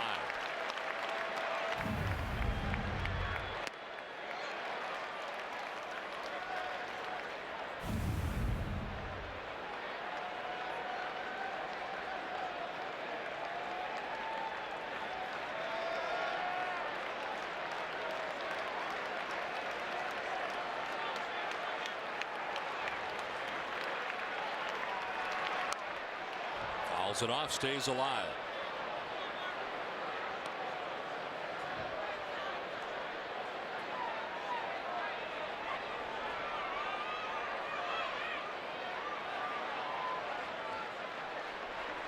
It's T-in now. Billy Butler hoping he gets a chance on deck. There are 2 outs in the inning.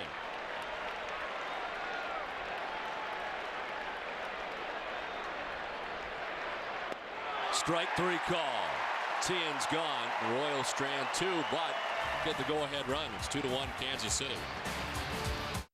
Hurry in now for Toyota's banner sales event with great deals on a huge selection of Toyotas. Like Tacoma, named a smart choice for fuel costs. And right now you could save with $500 cash back. Or you could get $500 cash back on an FJ Cruiser, recognized for having the lowest ownership costs in its class. Or you could save $1,500 with cash back on 4Runner, a winner for best overall value.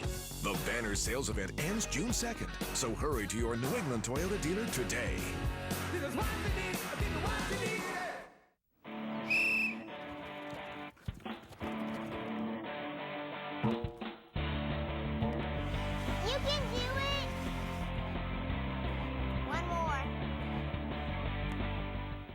People think we take it easy between games. Like you, Dustin, at Sullivan Tire, we know training is important. Whether it be for tires or factory schedule maintenance, come into Sullivan Tire. And that's why we're always here to get you there. Who is that? I don't know. There's someone out there.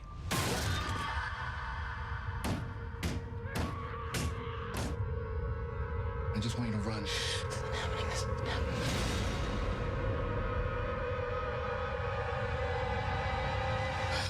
Why are you doing this to us? Because you were home. The Strangers, rated R, starts May 30th. Wherever I go, I always make sure I'm comfortable. Same goes for home equity loans. You want to stay comfortable with your decision. That's why Sovereign's FlexLock line of credit puts you in control, because it combines a low variable rate with the option to lock into a fixed rate, which means no matter where rates are headed, with FlexLock, you can sit back and relax. Welcome.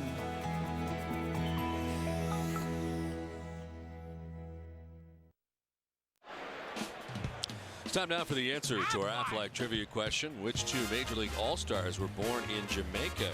And the answer, Chili Davis and Devon White. Chili Davis, a total of 350 home runs between the Giants, Angels, Twins, Royals, and Yankees. And Devon White, 7 Gold Gloves, over 1,000 career runs, and 300-plus stolen bases. That's a good question. I never would have guessed that. I had no idea. Now Kevin Youkilis, who struck out looking in the second inning, leads it off here in the bottom of the fifth. Ahead 1-0. And takes ball 2. Red Sox trailing for the first time in the game. Tomko working with a 1-run lead into the bottom of the fifth.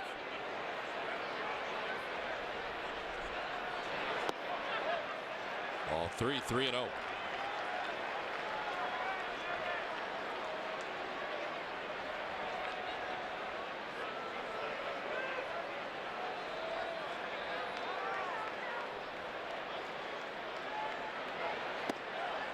There's a strike, 3-1. Tomko had given up the leadoff double to Lowell in the second and then settled in, retiring the next 7 Red Sox in a row before the walk of Ramirez. Then he got a double play grounded into by Lowell. Now it's popped up by Youkilis right side for Mark Brezzolana. 1 down. Do you want real-time video highlights of your favorite team sent straight to your phone? Text Red Sox alerts to MLB Go 65246 on your AT&T wireless phone and sign up for video alerts. 1 down here in the bottom of the 5th inning, and it brings up Jason Varitek, grounded out to second base in his first at bat against Brett Tomko. Now, of course, Jason Varitek catching John Lester's no-hitter. And, of course, as you know, Don, no-hitters are very good for business. Whose business? The RemReport.com, the official scorecard. Souvenirs. We've had thousands of orders already. And you know what's interesting about it is the fact that people who ordered Derek Lowe's no-hitter, Buckholz's no-hitter, now are doing the same thing for John Lester. No-hitters go big for souvenir scorecards. So I beg you to be patient because we are in season. We go on a very long trip, and I won't be able to get signing those till we get back off this next trip from the West Coast of Baltimore. So if you've ordered one, be patient. You will get it. It'll happen eventually. It will happen. It's amazing, though. As soon as that game was over the other night, they start clicking away at it for that souvenir. Varitek pops it up foul, backing out of play, hangs it 0-2. Now, how many years has it been since Derek Lowe's no-hitter? That was, this was what? 2003. And then you still get orders for that. It's amazing. Is it 0-2? 0-2. 0-2. April 27th of 2002. Varitek drives one deep and far back towards the pen. Back goes DeJesus, and it's gone. Home run number 6 of the season. One swing of the bat ties the game.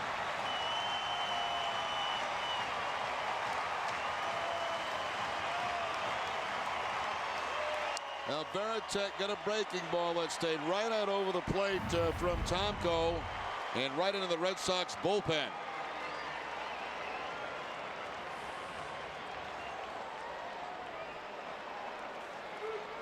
Varitek now with 6 home runs, and all of those home runs coming as a left-handed hitter. Tomko was hoping DeJesus could make a play, but no. He ran out of real estate out there in right field.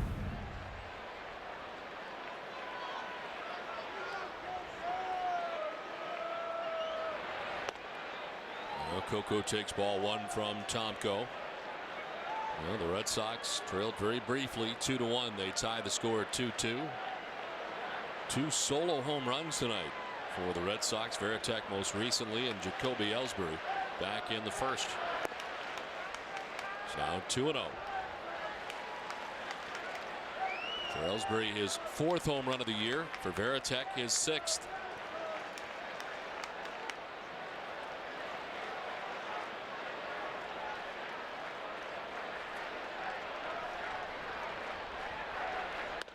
I was at the gym this morning watching TV as I was working out, and I saw where Senator Kennedy had left the hospital this morning. Mass General, probably going back to Hyannisport, and as we've mentioned many times, our thoughts are with you. And if you watch the ball game tonight, enjoy. 2-1 slap foul off to the left hand. It's 2-2.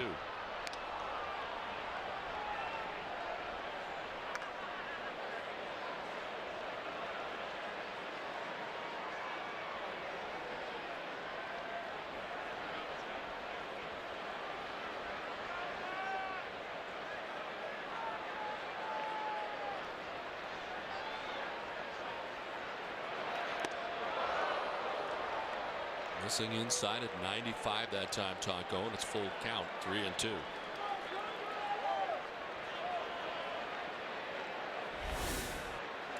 Up to 80 pitches through 4 1/3 innings.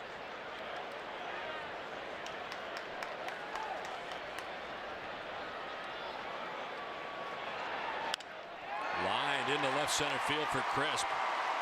Over to play it is Guillen. Coco out of the box thinking two. The throw to second is not going to be in time. He never hesitated. On the line drive into left center field, he just kept going. He got himself a one-out double. And that's how you get doubles, by thinking double right out of the batter's box. And that's exactly what Coco Crisp was thinking. When you see a ball and you got speed in a gap like this, you think double right out of the chute. And even with the strong arm of Guillen, Crisp running hard all the way. The throw's going to be a little bit errant. And he's into second base for the double. I mean, right off the chute, right out of contact, he knows it's potential double.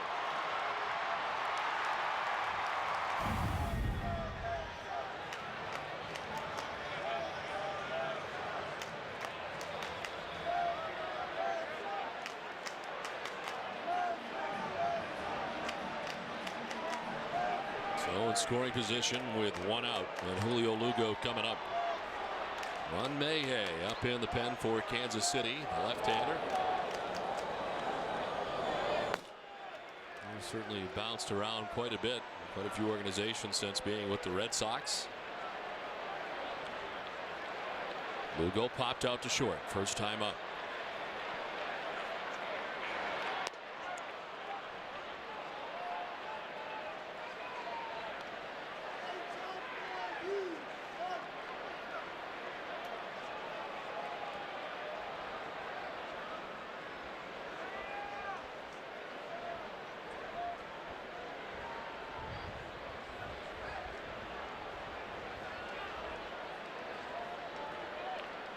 Red Sox with 5 hits, 4 of them have been extra base hits so far tonight. Only one single.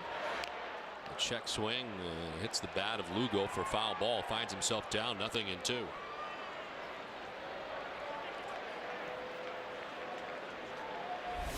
Shelby Ellsbury waiting on deck with one out. Coco Crisp at second.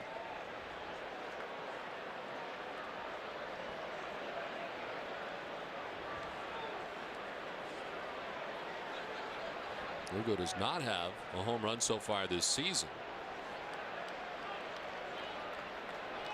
Last home run coming September 22nd of last year. There's one foul off to the right and hangs at 0-2.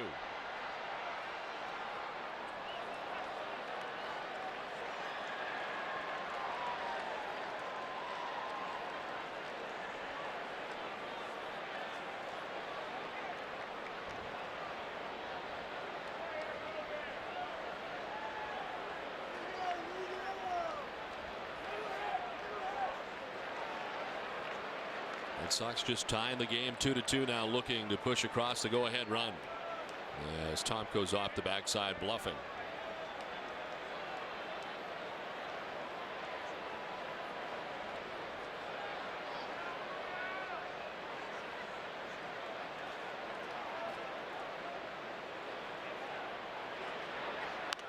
Lugo pops it up and he'll get back into the seats as Buck gives chase. Tomko got away with one there. Was Daisuke making the play there? They wanted this breaking ball away, but it stays out over the plate. A very good pitch for Lugo to hit, but fouls it back to the first base side. Lugo's been seeing a lot of breaking balls.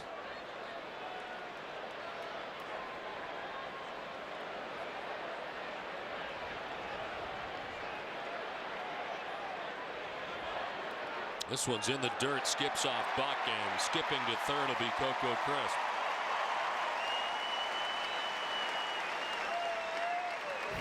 Well, a gift for the Red Sox. Again, he tries to snap off that breaking ball. It gets by Buck, and that moves Coco to third base with less than 2 outs. We'll see how the Royals play this, whether they bring the infield in, which is certainly a possibility with 1 out in the inning.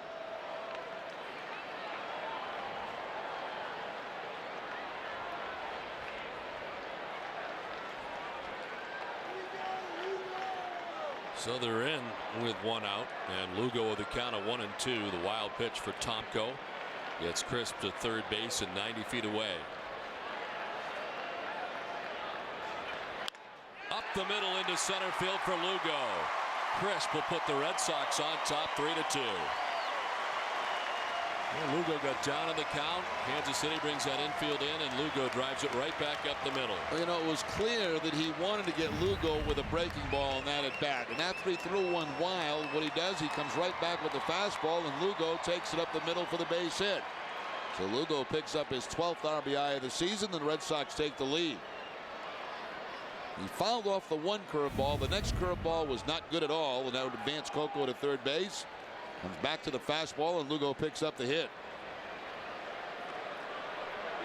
So Lugo at first held on by Tien. Still just one out in the inning. There's Jacoby Ellsbury as Tomko check on Lugo.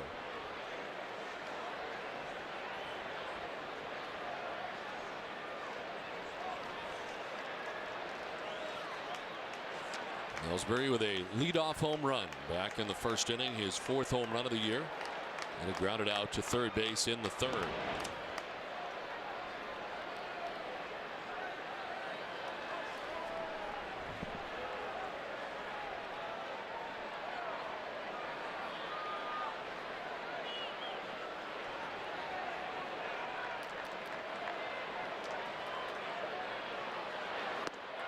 A strike to Ellsbury. Well, the Kansas City Royals with their run in the top half of this inning pulled ahead of the Red Sox 2-1, but Tomko gives it right back here in the bottom of the 5th. With one out, the home run by Varitek, a double for Crisp, and the RBI single for Lugo after the wild pitch by Tomko. Now an 0-1 to Ellsbury, and he'll bluff as he steps off.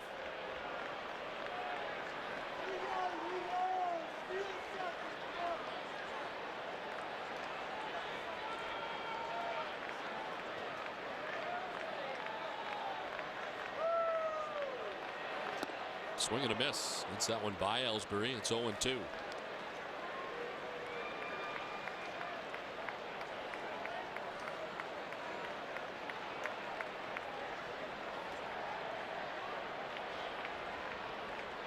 Tomko coming in with a record of 2-4, 5.32 earned run average. And so far touched for 3 runs tonight.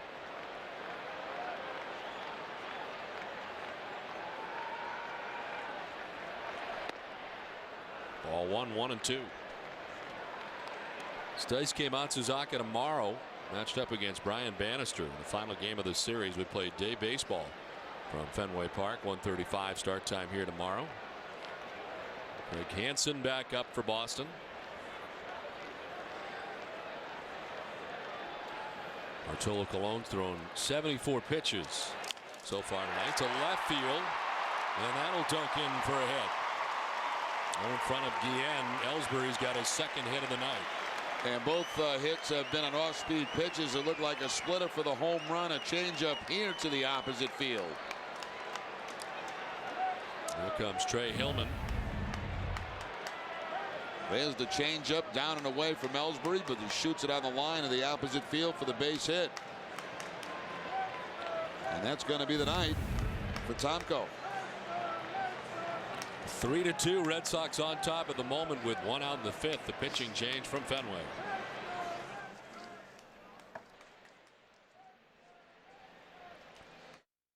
Now more than ever, you want to get the most for your money.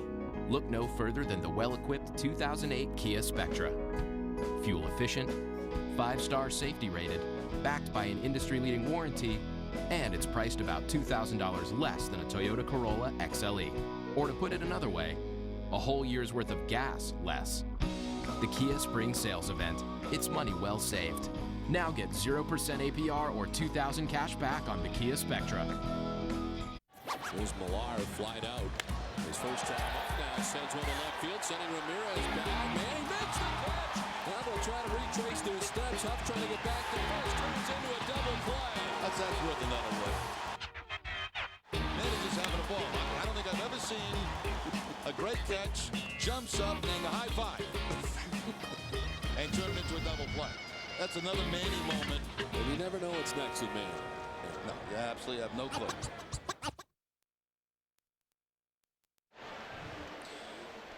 It's 3-2. Red Sox on top. Send it down to Heidi Watney.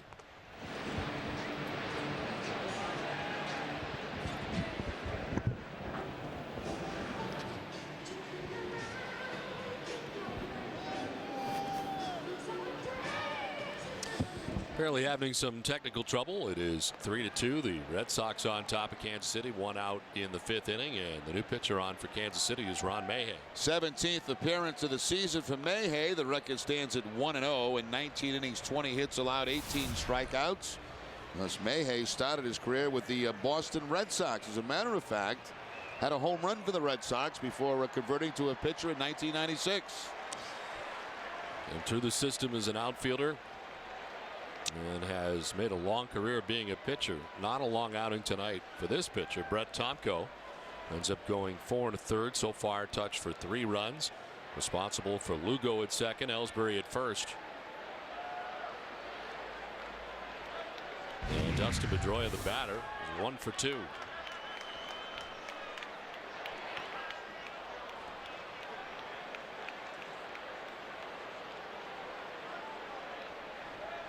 Pedroia singled in the first, grounded out to third base in the 3rd inning.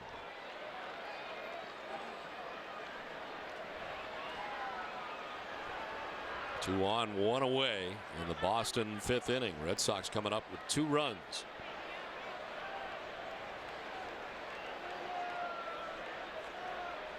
Mayhay, originally an 18th round pick by the Red Sox back in 1991.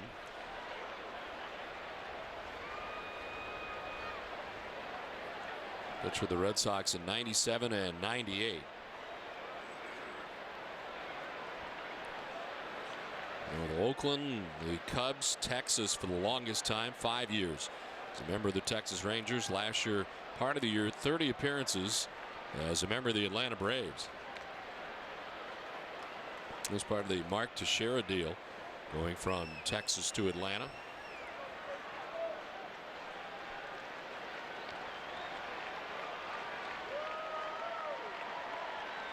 Well, the 1-1 to Dustin Pedroia.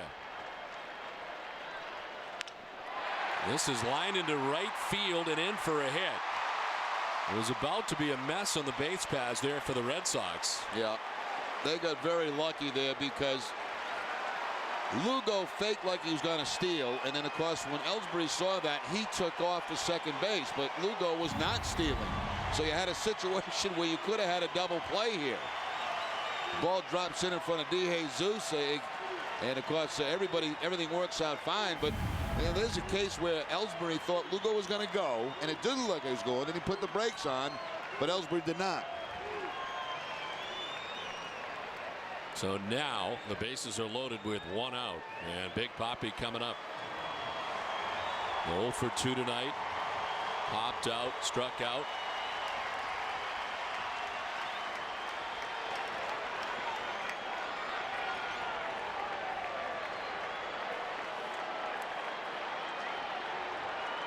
Ortiz 1 for 7 in his career against Mayhay.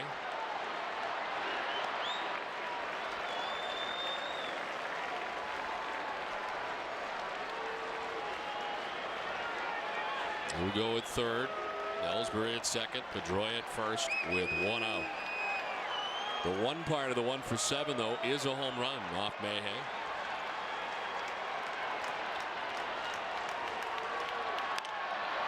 Slice it foul, and it's 1-1.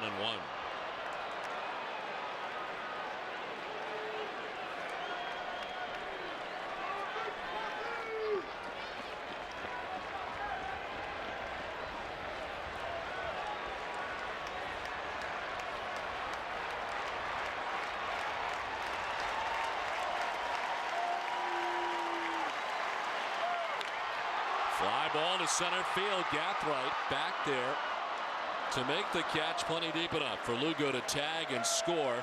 Red Sox lead it 4-2 as Ellsbury tags up, moves over to third base. RBI number 38 of the season for David Ortiz on the sacrifice fly. And that'll tie him for second in the American League. Hamilton with 51, then Quinton and Ortiz tied at 38.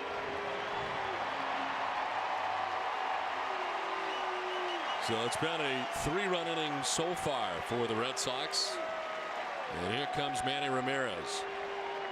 You know, we still see action in the Red Sox bullpen. With this long inning, I don't think there's any way Bartolo Colon comes back out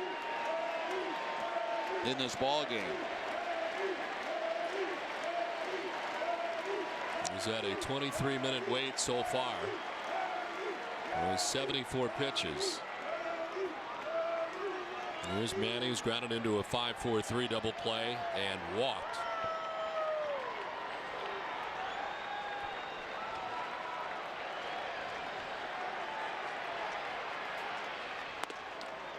Strike one. Brett Tomko still responsible for Jacoby Ellsbury, who's now at third base. Tomko so far charged with 4 runs. He has allowed an inherited runner to score since coming in.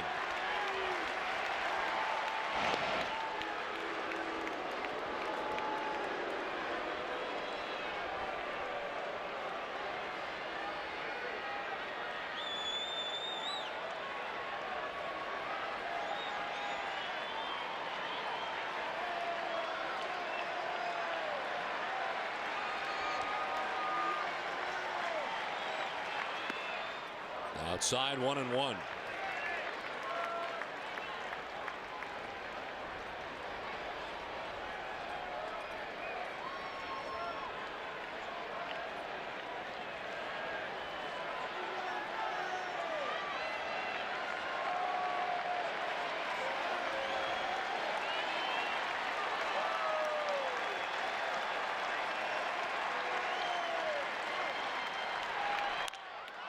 Fouls it off to the right, and he's down on the count now, 1-2. There's a case again of Manny just being a little bit off. He had a good fastball to hit there and fouled it back. There's been a lot of these recently. A little bit late with the swing.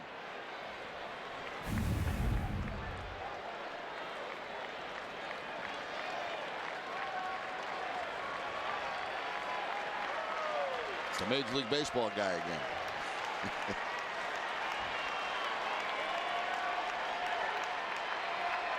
Bounced in by Buck. From third, scoring as Ellsbury got hit with the throw to the plate. As the ricochet came back quickly to John Buck as it gets through him, Red Sox lead at 5-2. Looks like Mayhew here tries the splitter and it just bounces straight down in the dirt. Got a piece of the throwing hand of John Buck. Got a pretty good bounce off the wall, but Ellsbury's so fast, so not even close at home plate.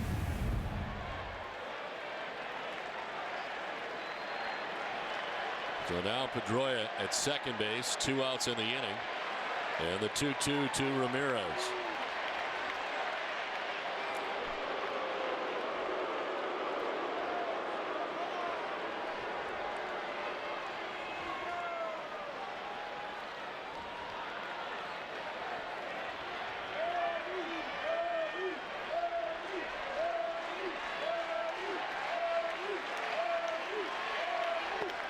All 3, full count.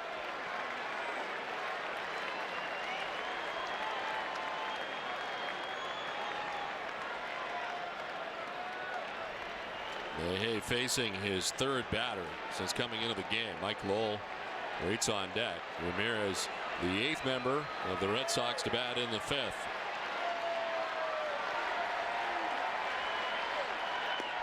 And he strikes out to end things here in the 5th inning, but a 4-run 5th has Boston on top 5-2. Oakland with a big lead now late in the game. Maybe not so often going again. Now, rookie,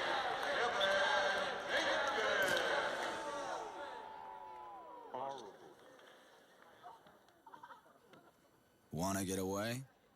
Now you can. Fly to your favorite vacation destinations on Southwest Airlines for as little as $59 one way. Visit southwest.com today. You're now free to move about the country. I need you. I need you every single day, and I want you. I want you every single way, and I need you. I need you every single day, and I want you. I want you every single way, and it's love, it's love, it's love, it's la la la la la, it's love, it's love, it's love, it's la la la la la, it's love. If you're even thinking about getting a new car, think fast. Because the Elantra is going fast with $2,000 cash back during Hyundai's Think Fast sales event. You get class-leading interior space, the safety of 6 standard airbags, and excellent gas mileage. All backed by America's best warranty. All starting at just $11,625. Want to save thousands over the competition? Think fast, because Hyundai's Think Fast sales event ends June 2nd. For a short time, get a Hyundai Elantra with $2,000 cash back at your Hyundai dealer.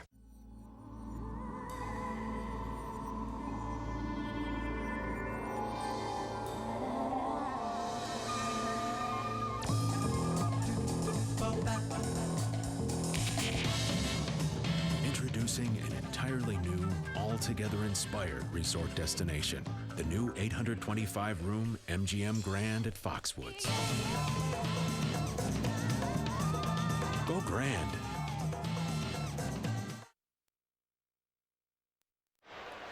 Red Sox on top 5-2. Let's check back in with Heidi Watney. Well, Don, as the Red Sox were rallying last inning to take the lead on Julio Lugo's single, the Sox had a new face waving Coco Crisp around the base path. Brad Mills is pulling double duty, filling in for third base coach DeMarlo Hale, who is with his wife, who's undergoing medical testing in Florida. It's something new for Mills. First time I've done it at this ballpark, and the right fielder looks like he's about 3 blocks away, and the left fielder seems like he's in my hip pocket. So, but it's something we'll get used to, and hopefully, our thoughts and prayers are with DeMarlo, and hopefully everything's going well there, and he'll be back soon. Mills also said the hardest thing is learning all the new signs from Terry Francona. Don? All right, Heidi, thanks very much. As we head here along to the 6th inning.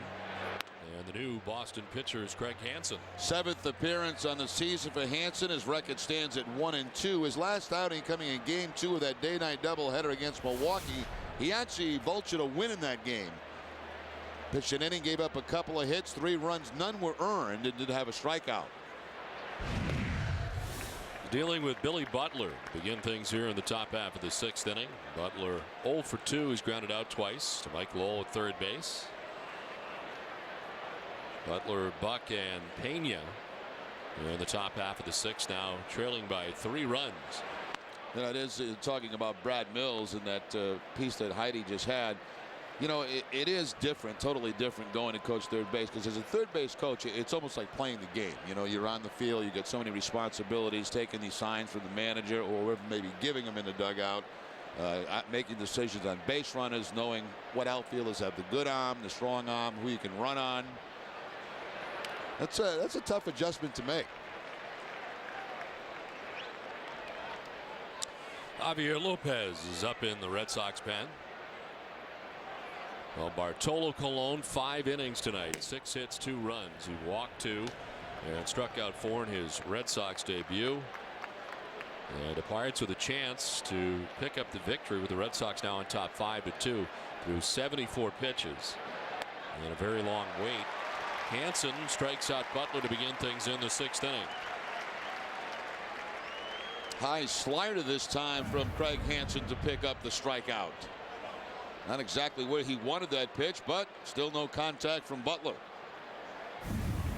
Well, Don, how would you rate the performance of Colon? I thought it was pretty good. I did too. I thought it was very good. I don't know how much we really could expect tonight based on the fact that he threw 65 pitches last time out. But all the rehabs went well, and tonight ends up with a total of 4 strikeouts. This one to third, Lowell to his left, and there's 2 down. I think it's something very good to build on for Bartolo Colon, going to 5 innings in this game. A lot of the hits were not hit hard off him tonight, and certainly a good starting point for him. So 2 down, and Tony Pena coming up.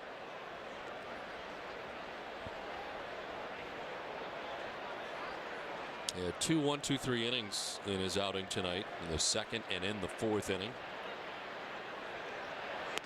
Worked around some trouble as Kansas City left 6 men on in the 5 innings that Bartolo Colon threw tonight.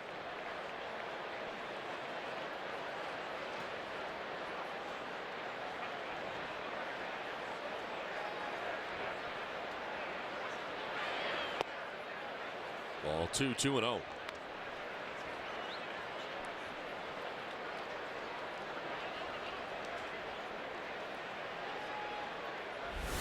Joey Gathright on deck. As Kansas City bats here in the top half of the 6th inning. There's a strike, 2-1 to Pena.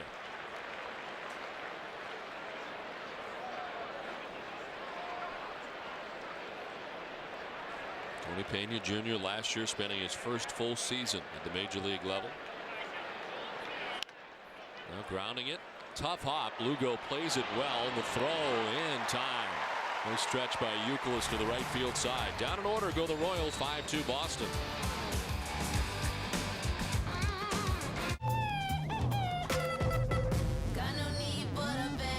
Introducing Bud Light Lime. The superior drinkability of Bud Light with a splash of 100% natural lime flavor. Dodge is protecting you from high gas prices. Announcing the Dodge $2.99 gas guarantee. Right now, when you buy or lease most Dodge vehicles, you'll pay just $2.99 a gallon for gas or diesel in each of the next 3 years for up to the first 12,000 miles per year. It's our $2.99 gas guarantee. Dodge is coming through for you with relief at the pump just when you need it most. Hurry to your Dodge dealer today for the $2.99 gas guarantee. Let's refuel America. Have you ever felt small? I mean, really, really tiny, like a speck of nothingness. You could be big time, like me. How do you get bigger? By doing big things. Huge, enormous things. You can make a big move right now. Vegas right now. Vegas right now is new nightclubs like The Bank, Moon, and Privé, and new shows like Cirque du Soleil's Love, a celebration of the Beatles. Find it all at visitlasvegas.com. Live large. Do Vegas right now. Another amazing night at Fenway Park, historic at that. Glasgow strikes out. John Lefter's thrown a no-hitter at Fenway. He no-hits the Kansas City Royals. After what this guy has been through, this is a special, special night at Fenway Park. Tomorrow in HD, it's the Sox Royals. Pre-game coverage begins at 12:30, only on NESN.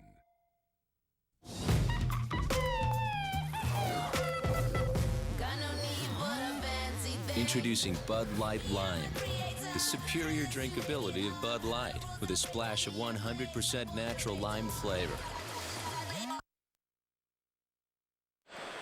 Bottom of the 6th inning back at Fenway Park, 5-2. Red Sox on top. Mike Lowell to lead it off. And Mayhay back on the mound for Kansas City. Mayhay facing 3 batters coming on in the 5th inning. Relief of Brett Tomko. And Tomko's line tonight 4 1/3, giving up 7 hits, 5 runs. Walked 1, struck out 2, is on the hook. As Lowell takes ball 1, 1-1. Of course, the Red Sox hit the road after tomorrow afternoon's final game of this series, and I made a point today of calling all the hotels we're going to be staying at on this trip to make sure that they have everything in your room tied down. Soap.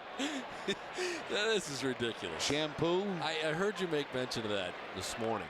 I was driving to the gym and I heard you do your well, weekly. I was asked about it. I know, but I borrowed some PJs on the way to Japan from the fine Japanese airline. Yeah. That you're supposed to take.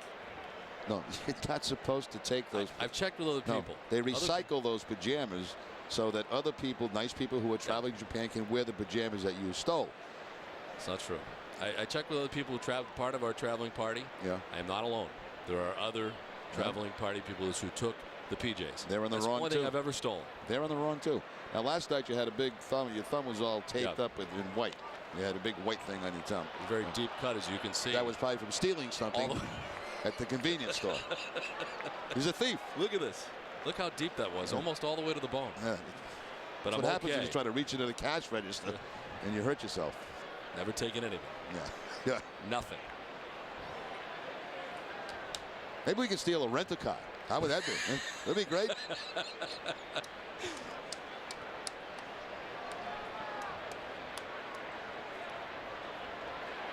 Mike Lowell takes ball 4 and heads down to first base. It's time for a game break. And Tom Caron, TC. Well, Don, thank you. It's brought to you by your New England Toyota dealers. A-Rod is back, and just in time for the Yankees, you need all the help they can get. A home run here in the game against Baltimore, his 6th of the year. They've got a 6-0 lead with Darryl Rasner on the mound. Let's go back to Fenway. Maybe Mike Lowell will steal a base, Don. Oh, very nice. TC. He knows. He traveled with us for a while. He knows. Kevin Youkilis is 0 for 2. He struck out looking and he's popped out. And for example, like if you thought the pajamas were for the taking, when you go to a hotel and they have those very fancy robes, do you think those are for the taking No, too? of course not. Well, pajamas aren't either. No, it's a different setup. Yeah, one you're on a Different plane setup. and one you're in a hotel room. Why do you think they have your clock nailed down? I don't. But I'm telling you, there were other people who took them who thought you're supposed to take them. Well, apparently you don't understand Japanese, because I heard when she made the announcement and landing, she said, please turn in all pajamas because poor people who are going to come on this airline again want to use them. But I don't want to name names of the other people who took them, but Michael Silverman of the Boston Herald is one of those people. Yeah. There are others. You're all wrong. You can afford your own pajamas. You're a big league announcer, for crying out loud. Go out and buy a pair of pajamas if you want. Steal them from an airplane. Poor airplane. The airlines are struggling for money, and you're stealing pajamas off them.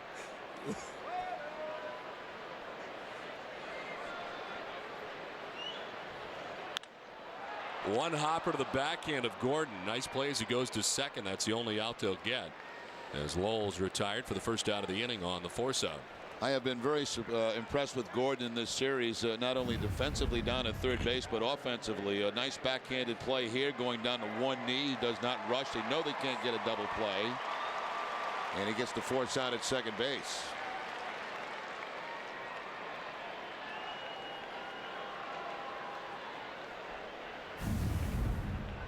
Joel Peralta, who we've seen in this series, up in the pen for Kansas City. One out, one on for Jason Varitek. 1 for 2, hit a home run to tie the game at the time in the 5th inning.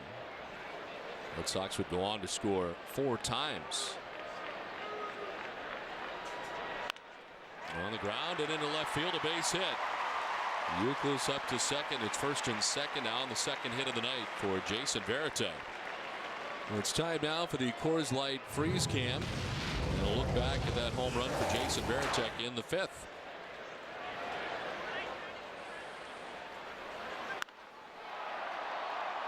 Coors Light Freeze Cam is brought to you by Frost Brewed Coors Light, the world's most refreshing beer. Mayhay giving up the base hit to Jason Varitek. And now Trey Hillman out to get the baseball from Mayhay. They had Joel Peralta up in the pen, and they'll be headed in with 1 out here in the bottom of the 6th inning. Red Sox on top 5-2. The pitching change from Fenway.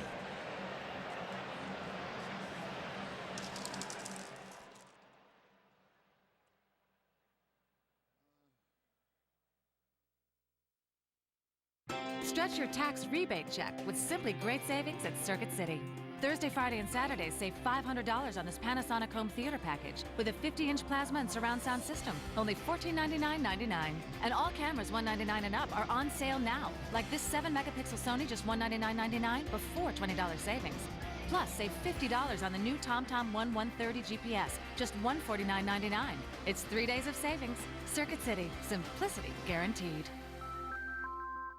What makes you think you stole this betting? Just look at these prices. A twin-size Bobopedic Light for just $333. That's $566 less than the Tempur-Pedic. The full-size Bobopedic Light is $800 less. The queen-size Bobopedic Light is $900 less. And the king-size Bobopedic Light is just $899. That's $1,000 less than Tempur-Pedic. It must be stealing. Don't you agree?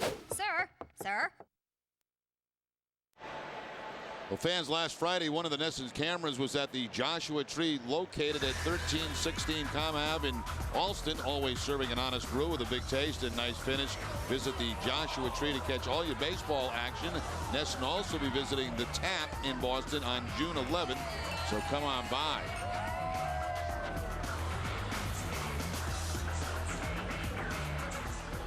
First and second right now for the Red Sox with one out here in the 6th inning, and the new pitcher for Kansas City is Joel Peralta. 12th appearance, for Peralta on the season. An 0-1 record in 14 innings, 13 hits allowed, a couple of walks and 15 strikeouts. Last worked against the Red Sox on the 19th, pitched an inning in that game. No hits, no runs, did have a strikeout. Ron Mayhew went an inning, giving up 2 hits, responsible for the 2 men on. Walked 1 and struck out 1. Peralta, third Kansas City pitcher of the night. Here's Coco Crisp. He was 1 for 2 with a double and a run scored.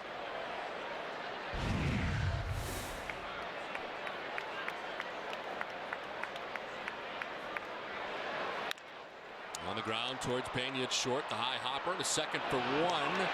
No chance with Crisp running. He beats it out, and on to third goes Youkilis, as Kansas City tried to turn their third double play of the night. When you see a shortstop back up a step and a guy like Coco Crisp down the line, they're probably not going to get the double play. And because of the way the ball was hit, watch Pena, the shortstop, back up 1 step right there. And that really makes the difference of getting a double play at first base. You're almost better attacking that ball if you're trying to turn over the deuce, but sometimes you get trapped. You see the way the ball's bouncing toward you. You feel more comfortable backing up a step and playing on a good hop. So first and third, 2 down. Here's Julio Lugo. Had an RBI single in the center field his last time up.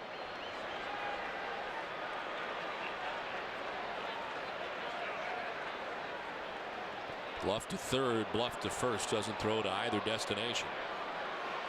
Well, you switch from venue to destination. Yeah, I've been overloading on the venue, I think. I think the last 4 have been venues, so I went destination. You should go on one of those Red Sox destinations. It's a great deal.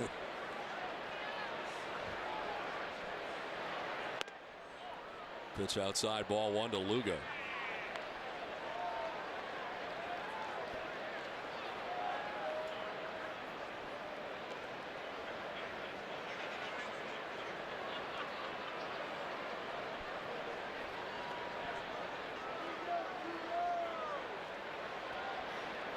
Youkilis at third, Crisp at first, and a check on Crisp, who gets back to the bag.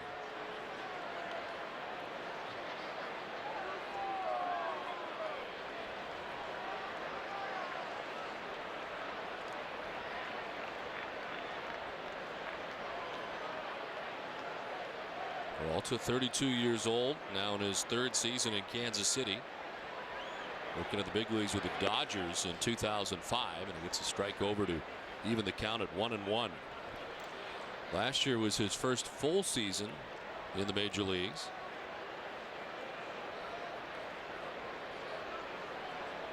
Had a total of 87 2/3 innings out of the pen. Most for a reliever for Kansas City, said Rusty Meacham. Bluff to third, bluff to first, doesn't throw to either venue.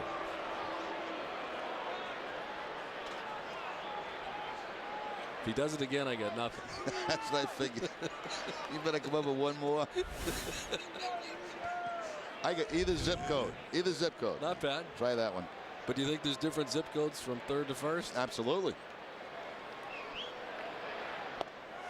In there for a strike, and it's 1-2.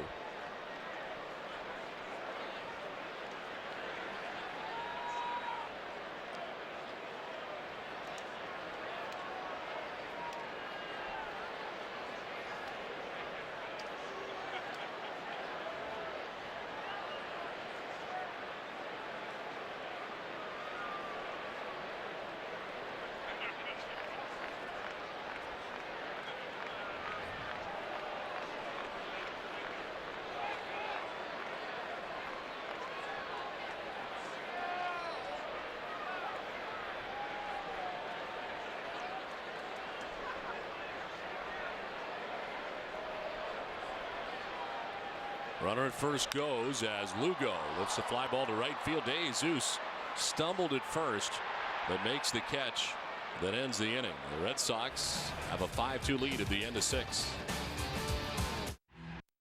Spring means it's time to play ball. Wally's a real deal camp on the mound. Pitches one to Jack, the Jack Baxter quirk. Oh, he brushed him back. They're clearing the bench. This is turning into a brawl. Man, these guys are serious competitors. They are, and they're out to earn your business. When these traditional rivals take the field, you win. 10 days only. Roe Westbrook and Quirk Portland will play ball. It's on. It's on. The spring sales event is going on at Pape Chevrolet. Drive in today and drive out with over $10,000 in savings on select new Silverados, including diesels. The long, cold winter is over and the deals are hot at Pape Chevrolet. Save up to $4,000 on a new Impala. Save up to $7,500 on a new Avalanche. Tahoe, Suburbans, up to $8,500 off. It's time to come out and save at Pape's spring sales event in South Portland or online at papechevrolet.com.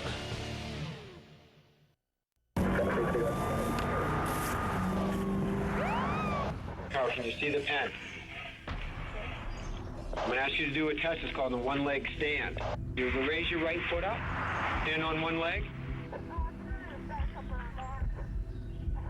Stand here just like this. Do it. I'm not going to do any more tests. I'm going to place you under arrest for operating under the influence. Maine Beverage Company wants you to know a designated driver is the right choice every time. Why aren't you ready? You know, since you got this new DVR from Time Warner Cable, I'm pretty much the master of my time. Recording, rewinding, I've got the power to bend the space-time continuum to my own needs. Yeah, you better fast forward yourself off the couch. Shh, wait. What time's it now? 2 seconds later. Let's go. Watch TV on your time. All it takes is the push of a button with a DVR from Time Warner Cable. Time Warner Cable has digital video packages starting as low as $29.95 per month. Time Warner Cable, the power of you. FW Webb is proud to be the official supplier of plumbing, heating, and cooling supplies for the Boston Red Sox. To learn more about how FW Webb can help you, contact your local professional contractor or visit fwweb.com. FW Webb, we've got it. 5-2 Red Sox on top as this call to the bullpen is brought to you by New England Ford dealers. Yes, Javier Lopez into the game for the Red Sox. El Lopez making his 23rd appearance. He worked in the ball game here last night against Kansas City, a third of an inning, and had a strikeout.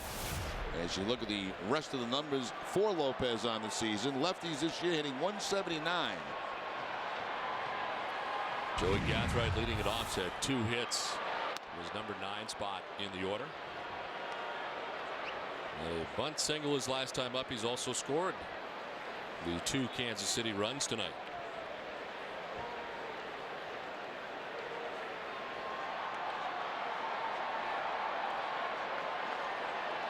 Roll in on the grass at third base as Gathright takes ball 3.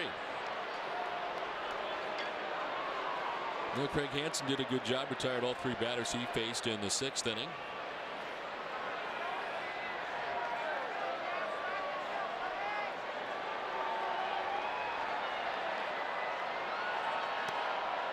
There's a strike 3-1 now to Gathright.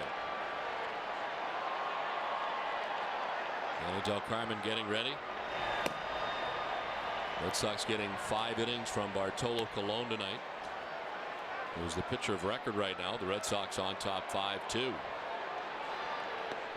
Another strike, and it's a full count to Gathright.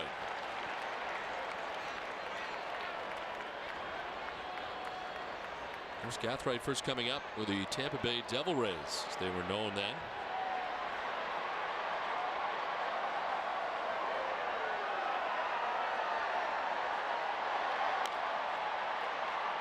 Remember Gathright and Julian Tavares having a little exchange at home plate in an exhibition game a couple of years back.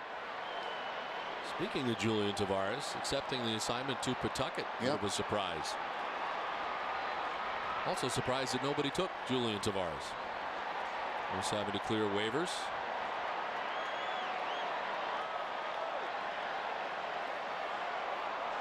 (3-2).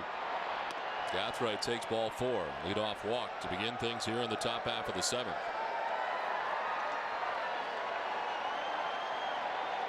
Coming up after the game, it's WB Mason's Extra Innings with Tom Caron, Dennis Eckersley, and Heidi Watney. You'll get all the reaction from tonight's matchup against the Royals, including manager Terry Francona's live press conference, plus TC and Eck will break down Bartolo Colon's performance.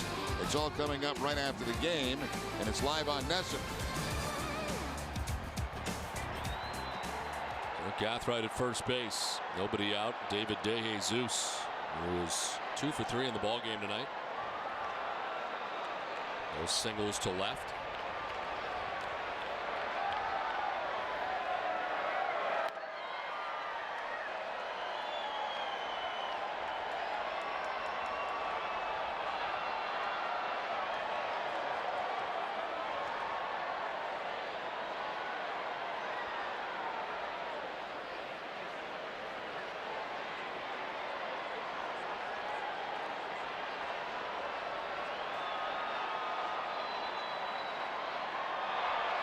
Throw over, and Euclid able to knock it down.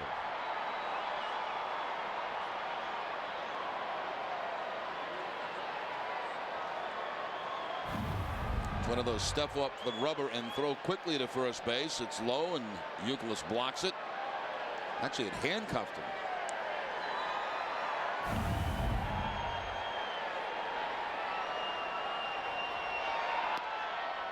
Strike over the outside corner in the count, 1-1. DeJesus, a 4th-round pick by Kansas City. Been with the Royals now since 2003.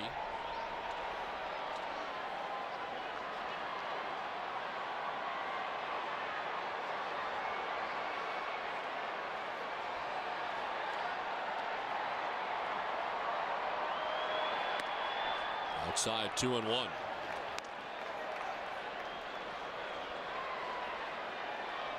Last year finished the year with 7 homers, 58 runs batted in, a .260 batting average.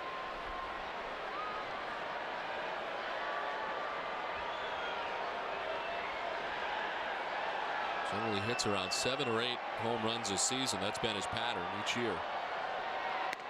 Takes ball 3, and it's 3-1.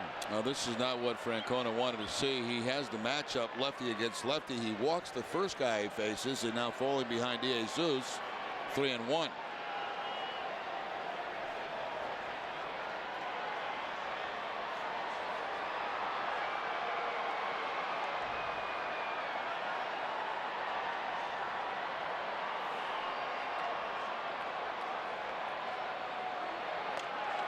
Strike as DeJesus took a step towards first. It's 3-2.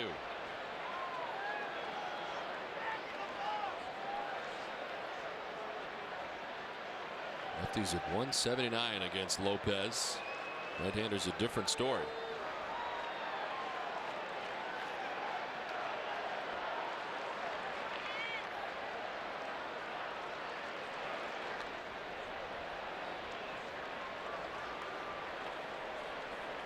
They may send Gathright here in the 3-2 count, even trailing by 3 runs. DeJesus doesn't really strike out that much, 15 times so far this season, but the concern may be the lefty and lefty matchup.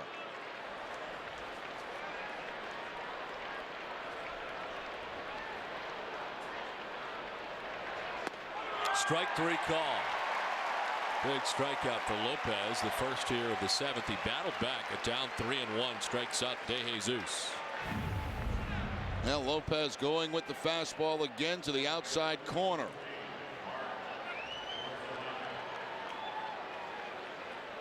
So the second time that DeJesus has struck out tonight. That still is only 16 total on the season. So 1 down, Gathright still at first base. Here's Mark Grudzielanek.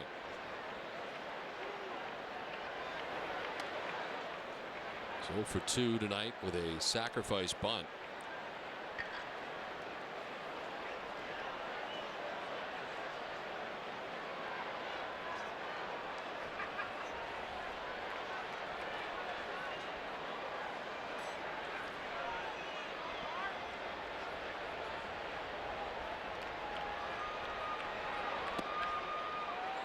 Lopez falling behind again, this time 2-0.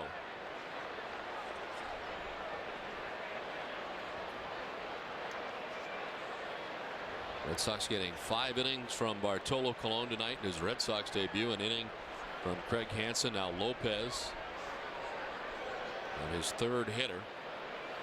Runner goes at first. The pitch, a strike, the throw. Gathright is safe.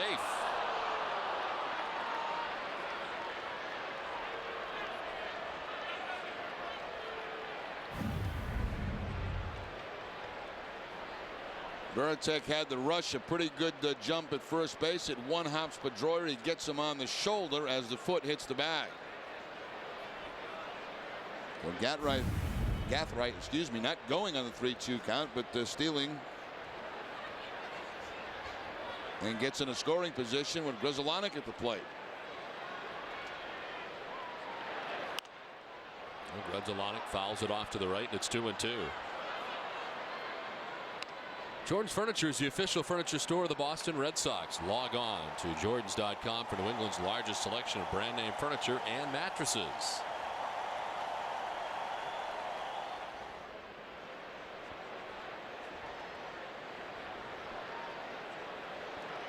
Two and 2 to Grzelcyk as Lopez bluffs off the backside.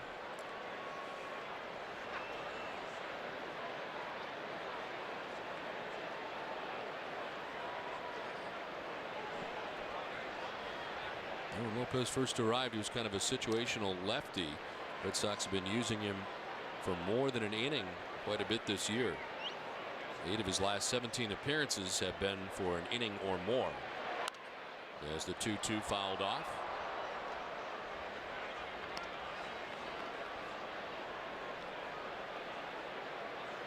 Over the last 10 games for Javier Lopez, has given up just 1 earned run in 7 2/3 innings pitched.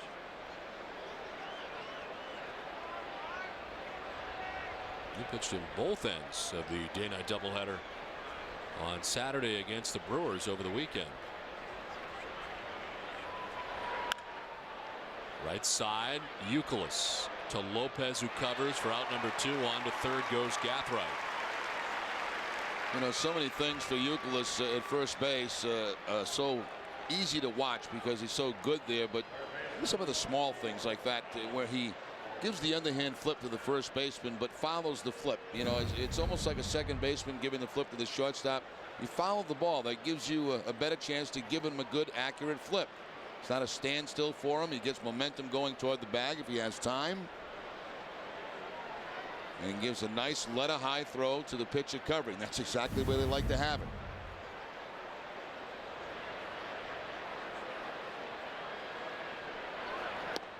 Alex Gordon with a swing and a miss. He's been on base all 3 times he's batted tonight, walking in the 1st and 3rd innings, and last time up with an RBI single to right.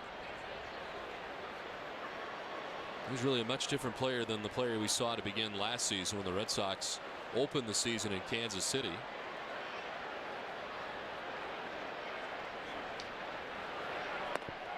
They'll take strike 2, and it's 0-2.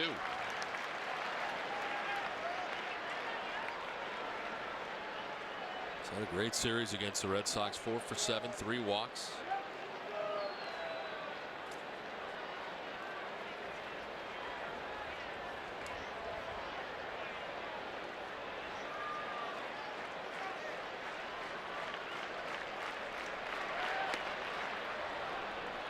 Get a feel for why it is the Royals made them 1st round pick and 2nd overall back in 2005.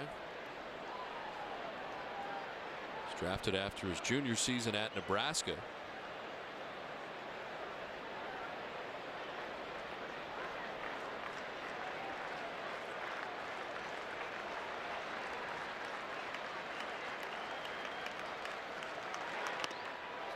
In tight, and the count evens at 2-2. And Veritek thought that might have been a foul ball, deflecting off the bat. From that angle, it didn't look that way.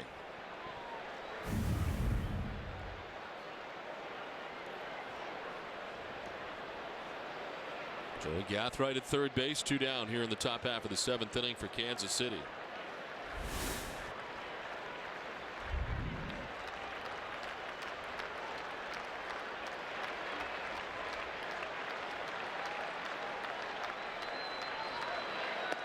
Swing and a miss. Very late swing from Gordon.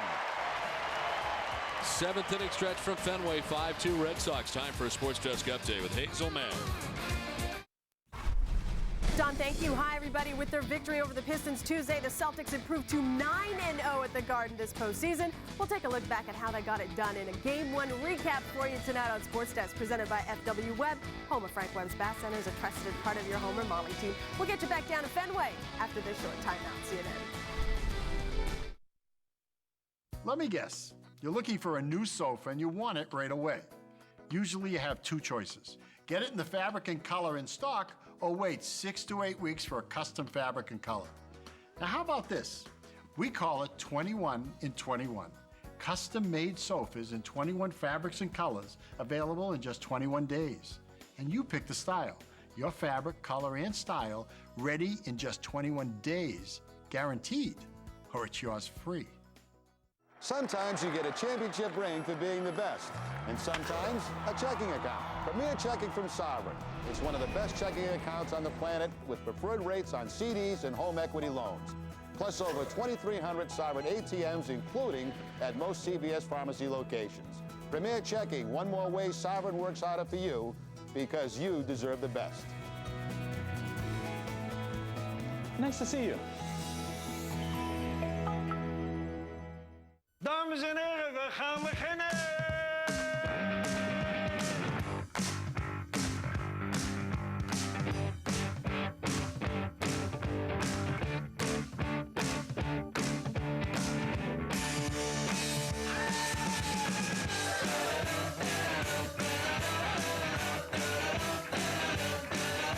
Exceptionally brewed for a taste that's pure Amsterdam.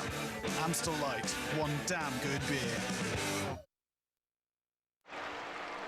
Following the game tonight, it's Granite City Electric's Extra Innings Extra with Tom Caron, Dennis Eckersley, and Heidi Watney. You'll hear all the reaction from inside the Red Sox clubhouse, plus a look ahead to Daisuke start as he looks to go 8-0 on the season. It's all coming up after the game, and it's live on NESN. Last half of the 7th inning, and the top of the Red Sox order, Jacoby Ellsbury lines it into right field for a base hit. His 3rd hit of the night. Yeah, big night for Ellsbury. The home run to start the ball game off for the Red Sox, and 2 more hits, and now a definite chance to steal a base. Fastball from Peralta. So Ellsbury's used the whole ballpark tonight, pulling the ball for a home run, opposite field hit, and now pulling it again for a base hit.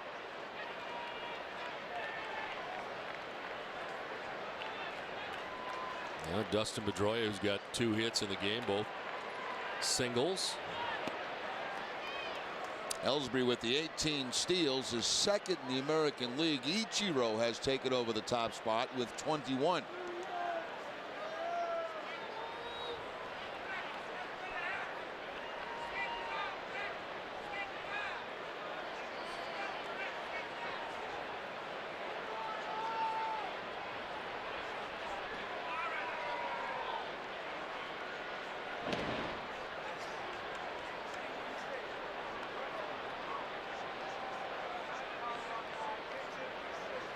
Jimmy Gobble is up.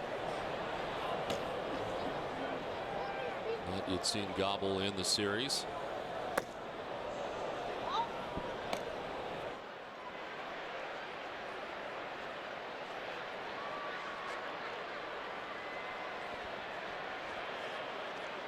Now the 1-0 to Dustin Pedroia. There goes Ellsbury on the pitch. Pitches a ball. The ball dropped by Buck. Didn't have much of a chance to get Ellsbury anyway. He'll steal second base. Now, when you have a guy that has the success that Ellsbury's had stealing bases, it's a natural tendency for catchers to try to rush. And sometimes when they do that, you see what happens right there. The transfer from the glove to the throwing hand just doesn't happen.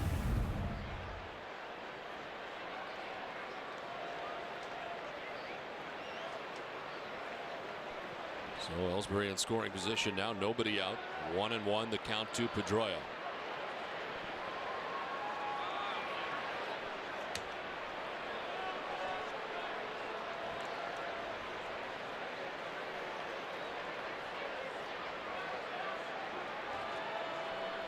Red Sox in double figures down hits with the leadoff single by Jacoby Ellsbury. It's now 10 hits.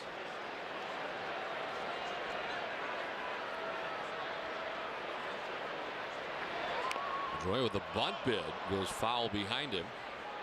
And it's 1-2 now to the Red Sox second baseman.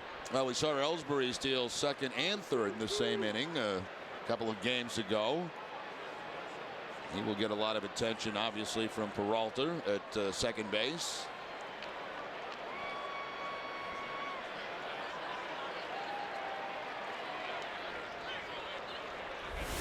David Ortiz waits on deck. Nobody out. Ellsbury at second here in the bottom of the 7th inning.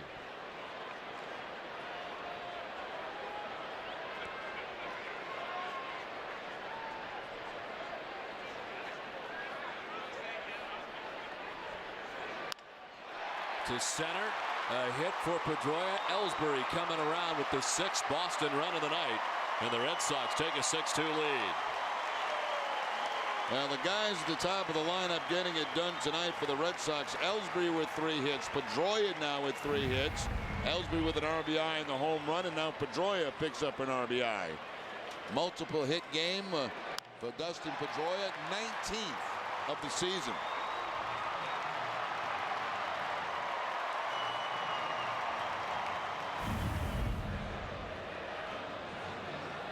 Well, Trey Hillman to the mound again to make a pitching change. Red Sox on top 6-2.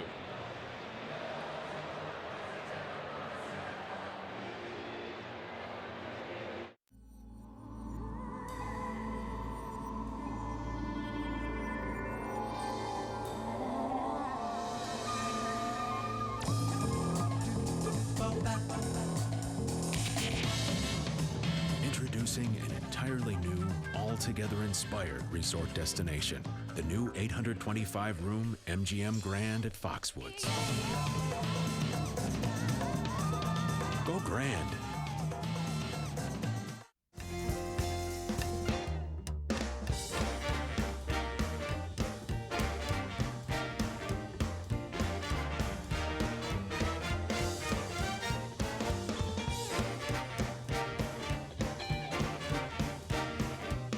Enter the ring raffle today, and you could snag an actual 2007 World Series ring.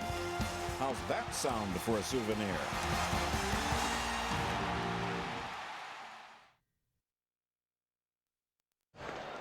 Tomorrow at 12:30, join Tom Caron, Dennis Eckersley, and Heidi Watney for Olympia Sports presents the Boston Globe pregame show. They'll discuss what in a start time and how it affects the players. And on Friday at 9 p.m., Catherine Tappan, Eck, and Ken Maka discuss which teams take advantage of big payrolls. Then on Saturday, Ken Maka gives an inside look at AL managers. It's all coming up this week live on the pregame show. A lot of stuff. That's an interesting topic. What's in a start time and how it affects the players? I can answer that.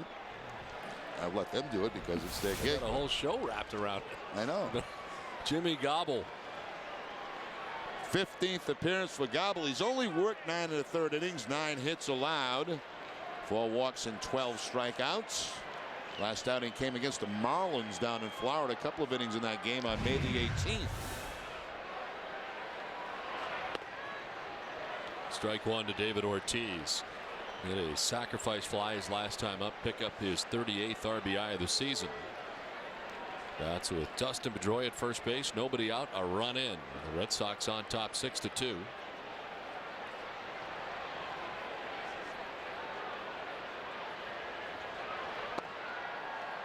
Starting times, you know, day games are the worst, obviously, because baseball players are on this night program. You know, most of the games are at night. Now, when they get home after a game, it's hard to unwind. You sit up for a couple of hours. You know, a lot of guys go to bed 2:30, sleep to maybe 10:30. Everybody's different, but you know, players generally sleep late. So those day games, they're tough to get up for because you're accustomed to getting in bed late. You don't get as much sleep. Plus, the 4 o'clock starts are tough because of the shadows that you have to endure sometimes. And the 8 o'clock starts are brutal because it seems like forever, you know, because you're accustomed to starting at 7, it gets over late, and most of the time you're traveling somewhere. That's just a little bit of a, you know, something about starting times. Now, a real tough starting time is an 11 o'clock in the morning start on Patriots Day. That's going to be the toughest. Yeah, that's the one where you come and you get dressed. You know, you get dressed and you stretch and you play. How about the rain delay start of 9:35? That can't be great either. No, that's not. There's a lot of things. There's a lot of things they can discuss in that show tomorrow.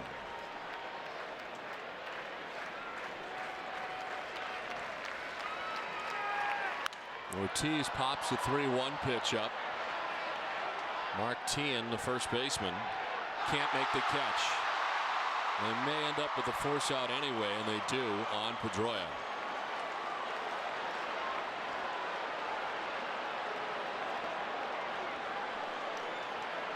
I'm trying to think, Don. We saw Grzelcyk drop a pop-up the other day, but that was a wind-blown pop-up that he dropped. This was a couple of days ago here at Fenway Park. Looked like a routine out. The wind got a hold of it. Grzelcyk backs up, goes off the glove.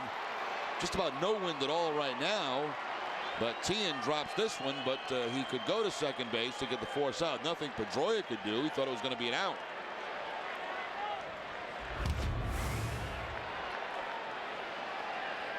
So Ortiz reaches on the fielder's choice with now 1 out in the inning.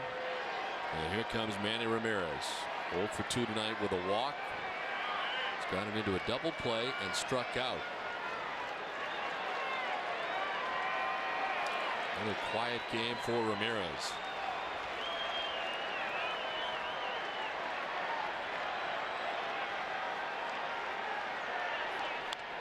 And he fouls it off.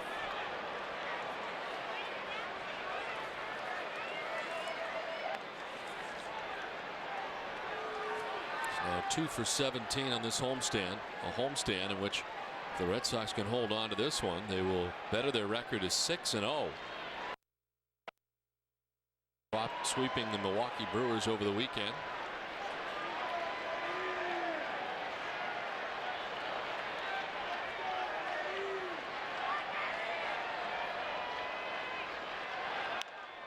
Popped up. Teahan will get another chance. This time he catches it, and there's 2 outs in the inning. Now Manny is in a funk right now. I mean, you just don't see him take many swings like this last one on a breaking ball from Jimmy Gobble. Breaking ball down and in, and Manny, I mean, you just don't see that kind of swing from him.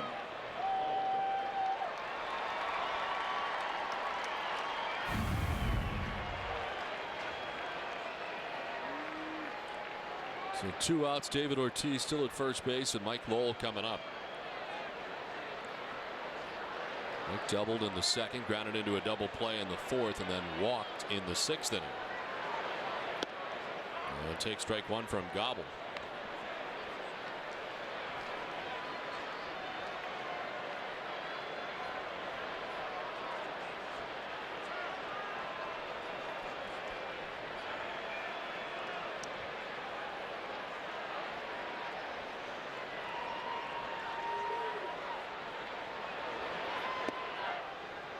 Gobble jumps ahead 0-2. Tomko went 4 1/3, giving up 5 runs. Mayhay an inning, or all to 2/3 of an inning. He's charged with the run that has scored this inning. Now Gobble has 2 outs in the inning, ahead of Lowell, 0-2. There goes Big Poppy, and it's strike 3 to Lowell.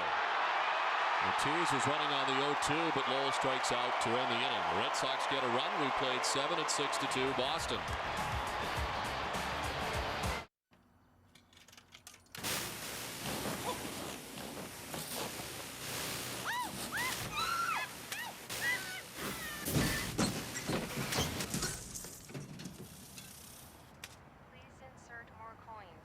Want to get away? Now you can. Fly to your favorite vacation destinations on Southwest Airlines for as little as $59 one way. Visit southwest.com today. You are now free to move about the country.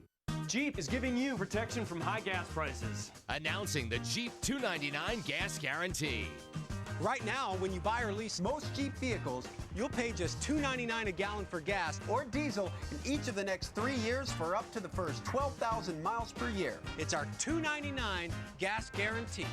Jeep is coming through for you with relief at the pump, just when you need it most. Hurry to your Jeep dealer today for the $2.99 gas guarantee. Let's refuel America. What makes you think you stole this bedding? Just look at these prices. A twin-size Bobopedic Light for just $333. That's $566 less than the Tempur-Pedic. The full-size Bobopedic Light is $800 less. The queen-size Bobopedic Light is $900 less. And the king-size Bobopedic Light is just $899. That's $1,000 less than Tempur-Pedic. It must be stealing. Don't you agree? Sir? Sir? 2 Molson Canadians? You got it. Man, that's a good beer. Lots of flavor. Yeah, but it goes down easy. It's from Canada. It is beautiful up there. Well, it's like a postcard. Good people, too. Yeah, just good people living in that beautiful landscape, making this incredibly tasty beer. That's poetic. Pass the peanuts? Yeah. With a big taste and a nice finish. Molson Canadian, an honest brew. Tonight after Red Sox coverage, join Hazel May for Sports Desk presented by FW Webb, home of Frank Webb's Bath Centers. You'll get a preview of Game 2 between the Celtics and Pistons. Plus, new UMass basketball coach Derek Kellogg will be in studio. It's all tonight on Sports Desk immediately following Red Sox coverage. 6-2, Red Sox on top as they grab a run in the home half of the 7th inning. New pitcher for Boston's Manny Del Carmen. Well, he also worked in the ball game last night against the Royals. Del Carmen pitching a third of an inning, giving up a hit, had a strikeout. You saw the numbers. Overall, his 22nd appearance of the season. Jose Guillen, the batter. Mark Tien, then Billy Butler expected here in the top of the 8th.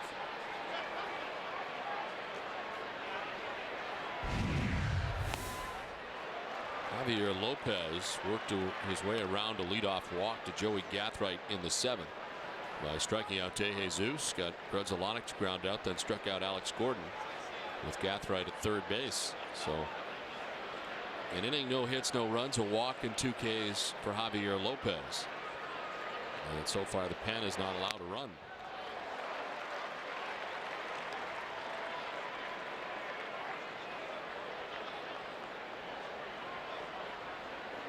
Ian has struck out, singled to drive in a run, and popped out. Joaquim Soria, the closer, we have not yet seen in the series.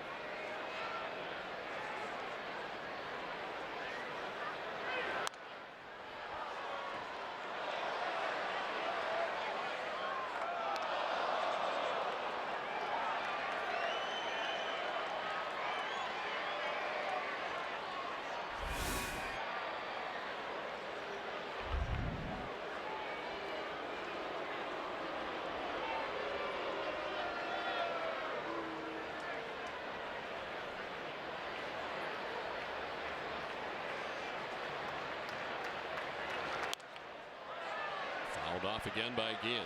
Still 1-2. 96 from Del Carmen.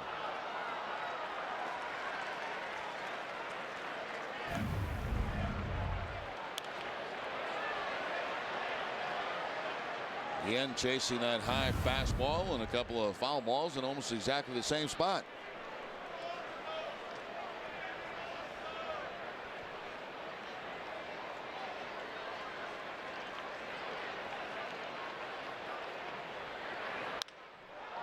Ball to center field. Coco Crisp is back there, shy of the track for out number 1 of the 8th.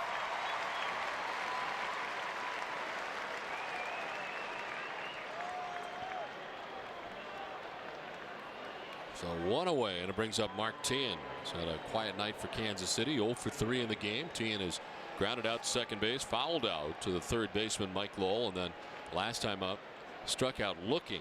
He would be the last batter that Bartolo Colon would face. Red Sox scored 4 times in the bottom of the 5th. Was a long wait, and Colon tonight throwing 74 pitches. Parts the pitcher of record right now for the Red Sox. He gave up the only 2 runs that Kansas City currently has in his 5-inning effort.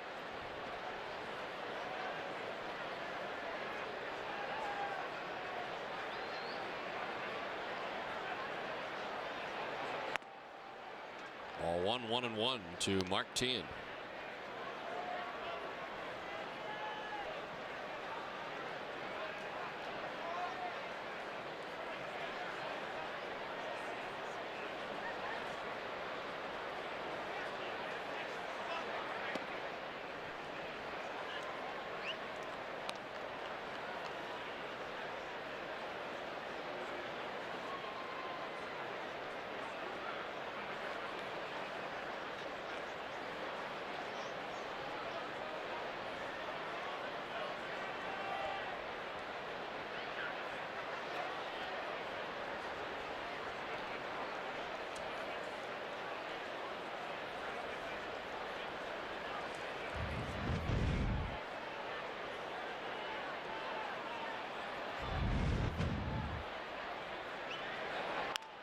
On the ground right side, Dustin Pedroia.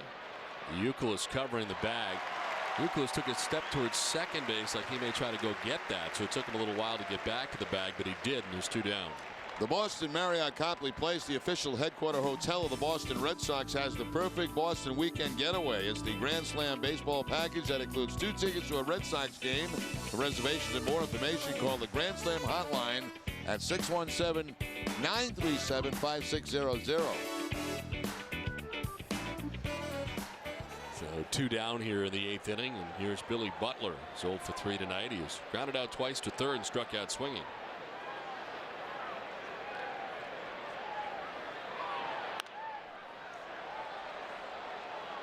Starting to rain here at Fenway Park at the moment. A couple of times during the game it has sprinkled very lightly.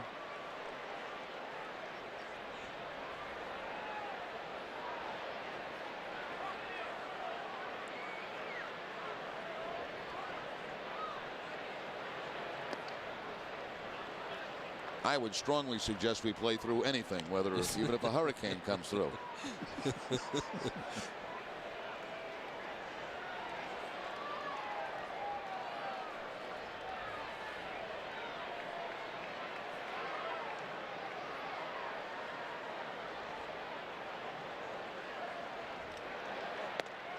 Strike 2, and Del Carmen's ahead 1-2.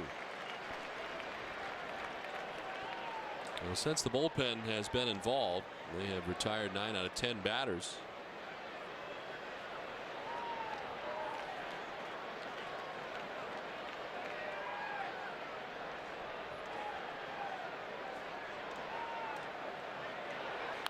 Butler fouls it off, hangs it 1-2.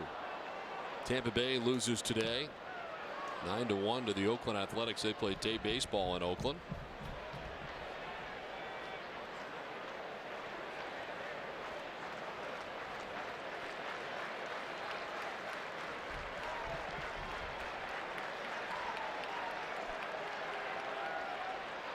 Two down here in the 8th inning.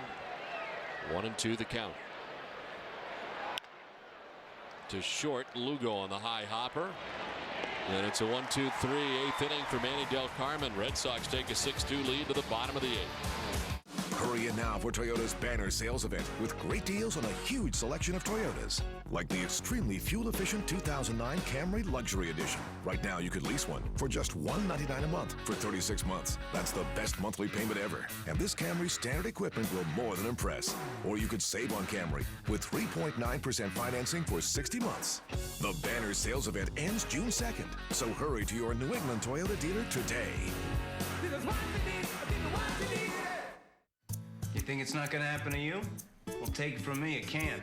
And whether it's a broken bone or appendicitis or cancer, you can't afford to suddenly pay a huge bill. You need health insurance. That's why Massachusetts is now requiring everyone to have it. And they're making it more affordable and easier to get through the state's health connector. Call them or go online. Get information, compare plans, choose the one that's right for you. Hey, don't wait till it's too late.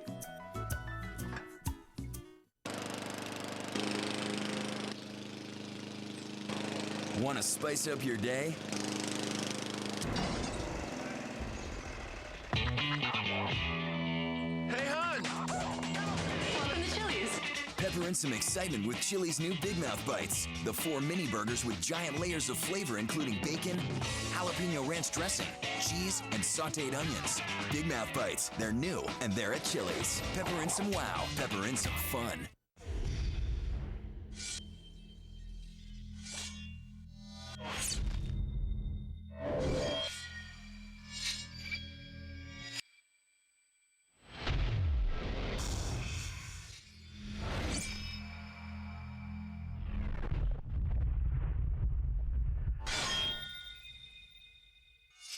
The Kawasaki Go Green sales event. Get the lowest payments of the year now.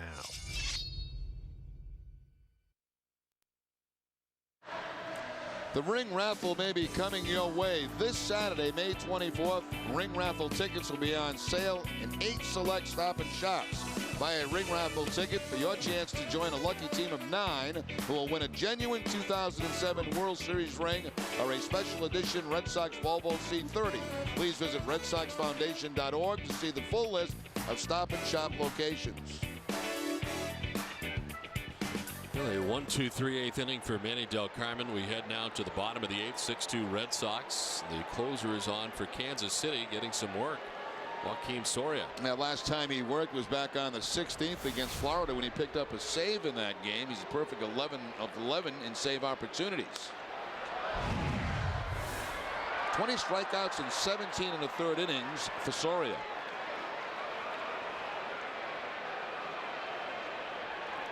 First time a Kansas City closer has had 11 straight saves to begin a season since Al Hrabowski back in 1978. Youkilis fouls it off to the right and is down 0-2.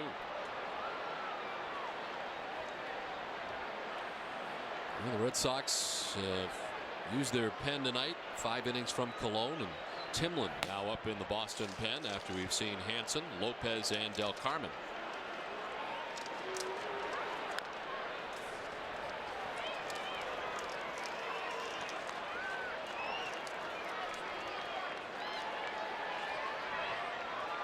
Youkilis tonight has struck out, popped out, grounded into a fielder's choice 0 for 3.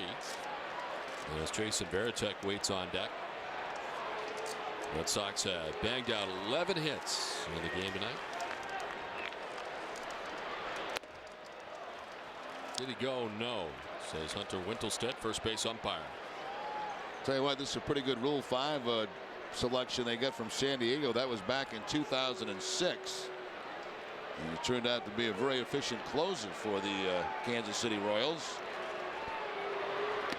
Swing and a miss as Youkilis goes chasing and strikes out to open up the bottom of the 8th. Well, Youkilis may have his 6-game hitting streak stop tonight. 0 for 4 in this ball game as he chases the breaking ball from Soria.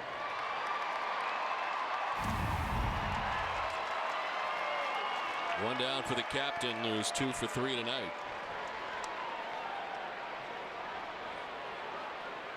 Rounded out in the 2nd, homered in the 5th inning, which at the time tied the score 2-2, and then singled in the 6th. So a couple of hits tonight.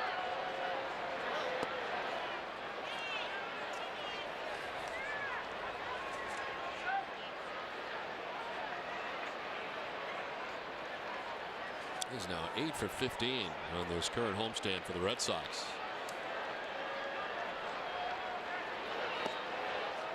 Takes ball 2, and it's 2-0. Well, Daisuke Matsuzaka will be on the hill tomorrow, looking for his 8th win of the year without a loss. Matched up against Brian Bannister, right-hander for Kansas City, is 4-5 with a 4.29 ERA. Final game of the series and of the homestand. Ball 3, 3-0.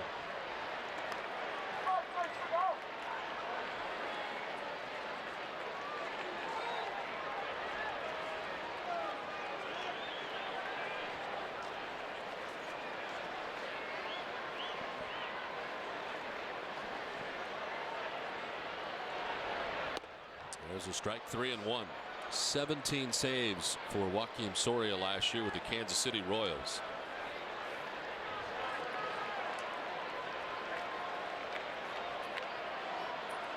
And so far 11 this season.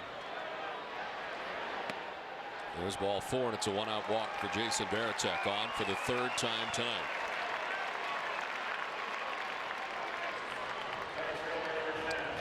Yabuda is up. We saw him earlier in the series.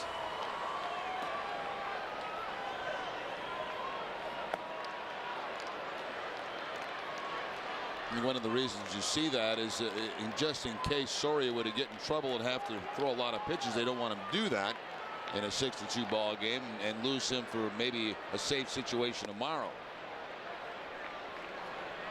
It's that fine line of getting work because he hasn't worked in a while, but yet they don't want him to get too much work.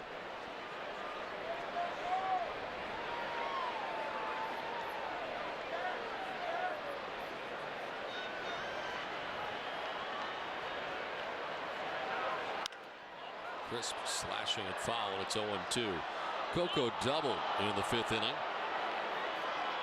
And came around to score the Red Sox 3rd run of the night. He's 1 for 3.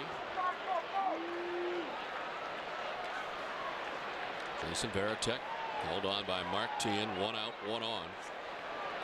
Red Sox on top by 4 runs as they bat here in the home half of the 8th. Crisp fooled on that pitch as he strikes out for the 2nd out here of the 8th. That's a swing that you start, and about halfway through you say, what am I doing? Why did I even swing at this?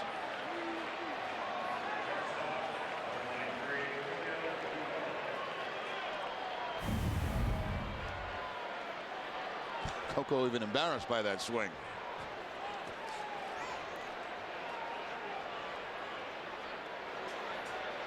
Julio Lugo lines it into center field for a base hit. His 2nd hit of the night. Varitek up to second base. 2 on, 2 outs here in the bottom of the 8th.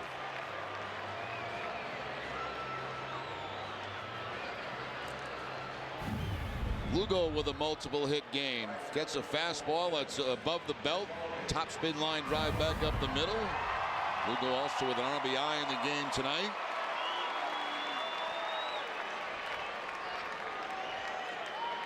So 1st and 2nd, 2 down. Here's Jacoby Ellsbury, who's had a 3-hit night.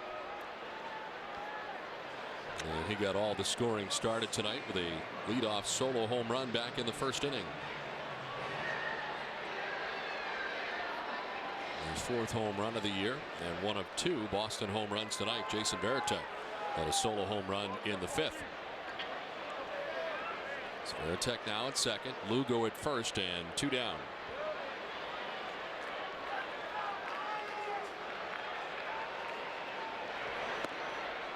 Ball 1.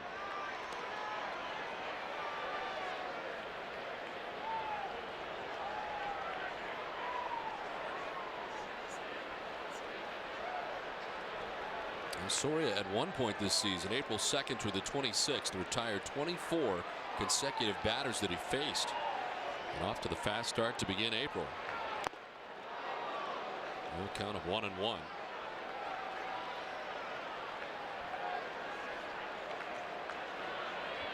And Soria last year with his 17 saves led all major league rookies. He was the 3rd most all time for a Royals rookie.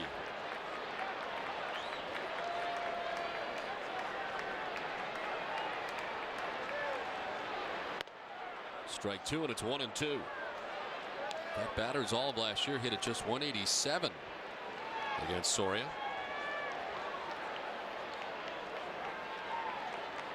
Two on, 2 down, last of the 8th.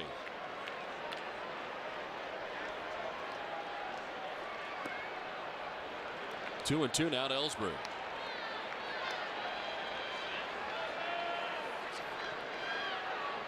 And the Red Sox with a 4-run advantage, and as we look to the top half of the 9th inning, John Buck, Tony Pena, and Joey Gathright, the expected batters, 7, 8, and 9 for Kansas City, and Mike Timlin out there in the pen still getting ready. Chopped down the 3rd baseline foul.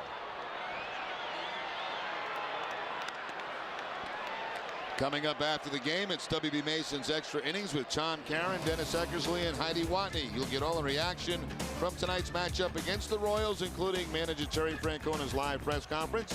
Plus, TC and Eck will break down Bartolo Colon's performance. It's all coming up right after the game, and it's live right here on NESN. The 2-2. Full count now to Ellsbury, and the runners will be in motion.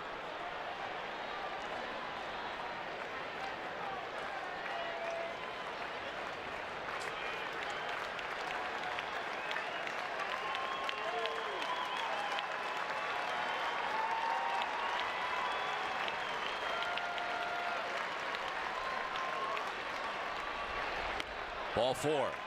Walks Ellsbury and loads the bases here with 2 outs. Second walk of the inning.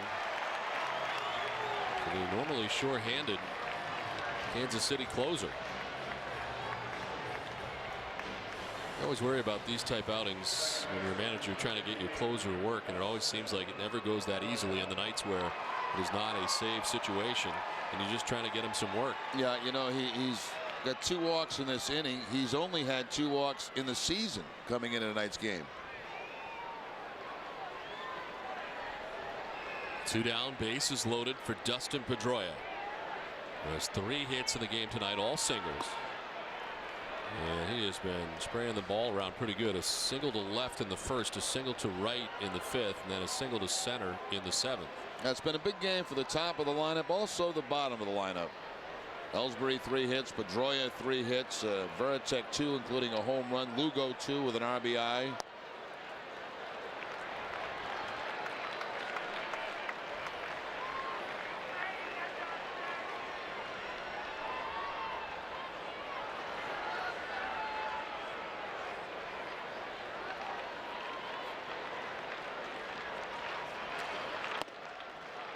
Three and 0. And you're getting close to the point where you may want to think about getting your closer out of the game. Now 24 pitches. That's not what Trey Hillman had in mind.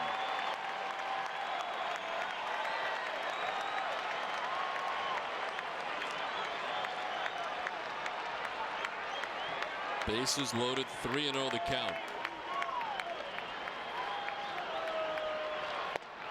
There's a strike, 3-1.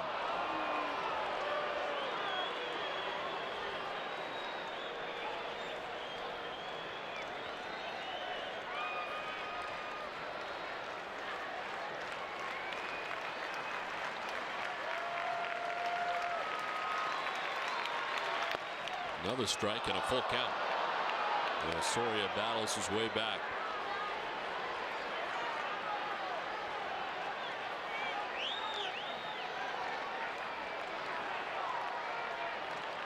Veritek at third, Lugo at second, Ellsbury at first, 2 down. Pedroia fouls it off.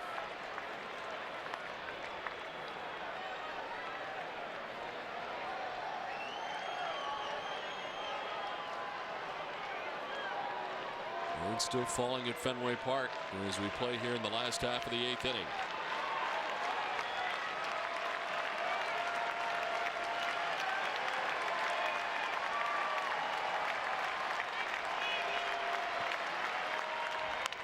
Pedroia lifts a fly ball down the right field line. David DeJesus makes the catch on the track that ends things in the 8th. Red Sox leave them loaded, take a 6-2 lead in the 9th. Who could that be? Oh, wow. I'm there for you, buddy. That was Brad. He really wants to vent. We should go. Ready to vent? Let's vent. Let's vent. Let's vent. Introducing the vented wide mouth can from Coors Light. It lets in air for a smooth, refreshing pour. Is he okay? I think we'll be venting a little longer. Frost brewed Coors Light, the world's most refreshing beer.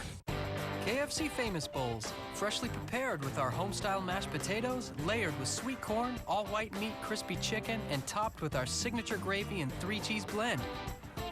Life tastes better with KFC.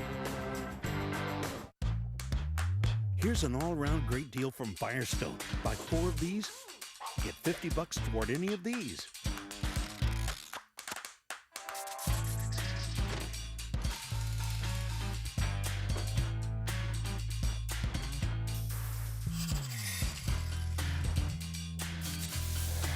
Just buy a set of select Firestone tires and get a gift card from the Home Depot worth $50 for a limited time only at your Firestone retailer.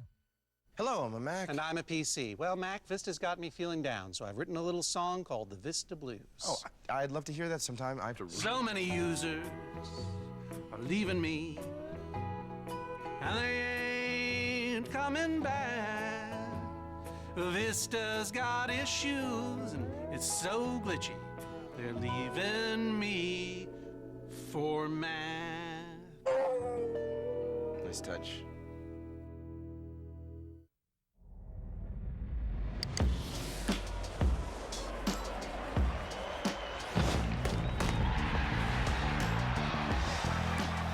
NESN.com.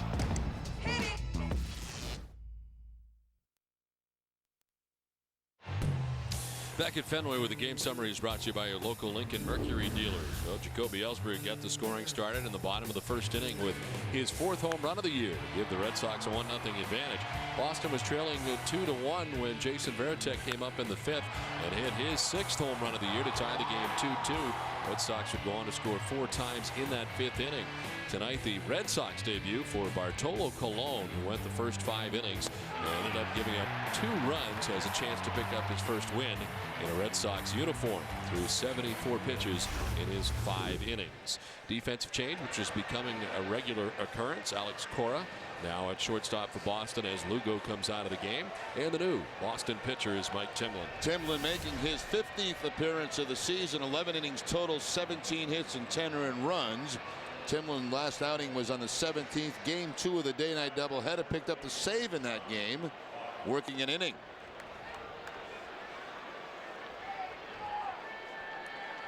Rain falling at Fenway as we head to the top half of the 9th inning. And John Buck to lead it off is 0 for 3. He's grounded out twice and struck out.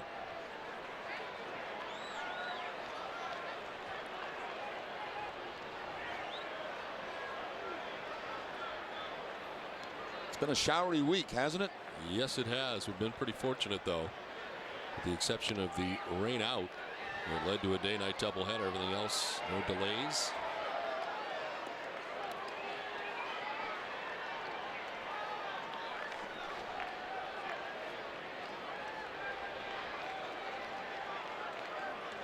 I have a tough time with umbrellas too sometimes, Don. I can't. A little clip that goes up. Fly ball to right field for Buck. Ellsbury is there, looking up into the raindrops for out number 1.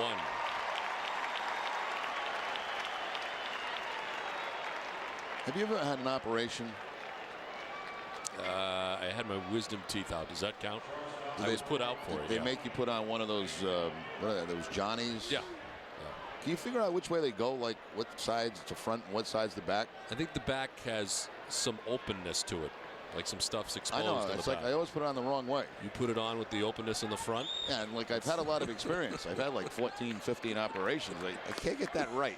It's like embarrassing too when you walk out and you're all exposed. Yeah. Did you steal yours? No, I did not steal it.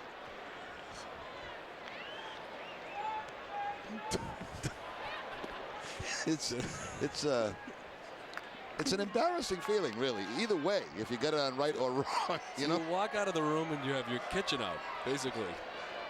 Yeah, exactly. I mean, but even when you put it on right, it's revealing. It's not comfortable.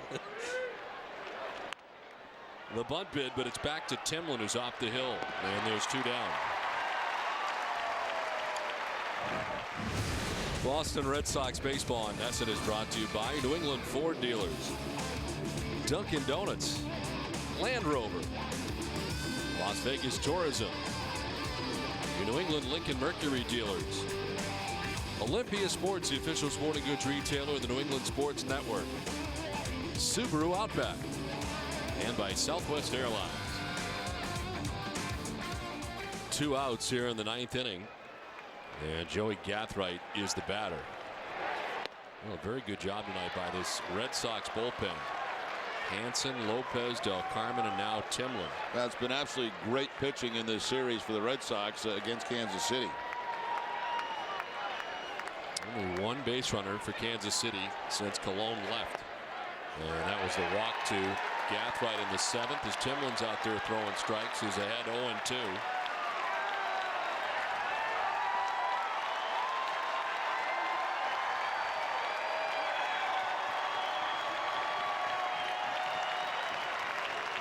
The 0-2. Gathright doesn't chase. 1-2.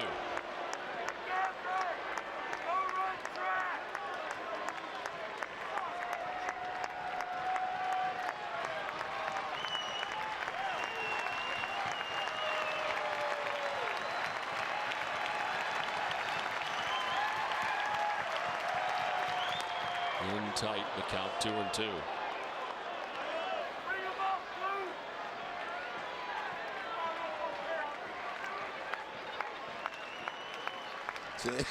See, they're not that easy to navigate. They're really not.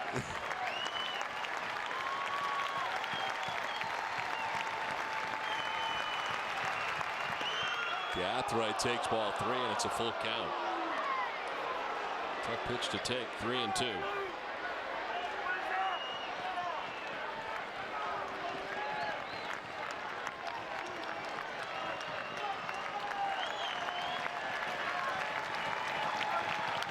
Gathright fouls it off. We'll do it again.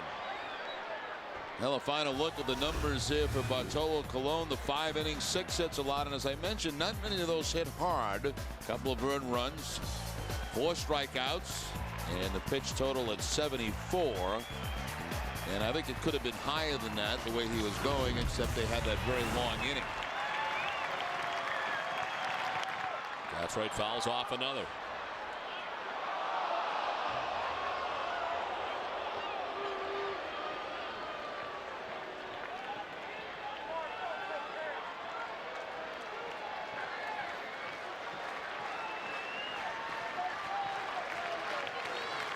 Two outs, 9th inning. Red Sox on top 6-2. The 3-2 pitch. Ball 4. Gathright down to first base with a 2-out walk.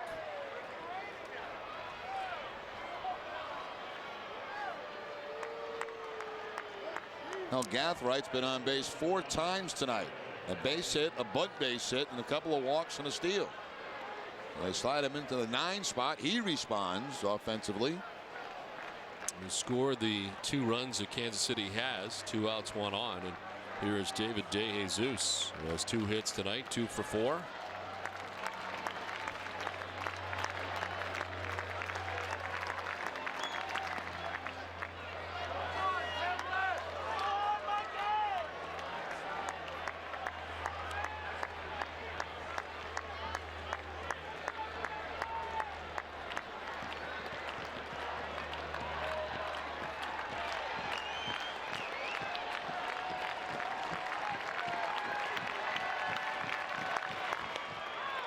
Gathright takes off for second uncontested. Defensive indifference as he takes second.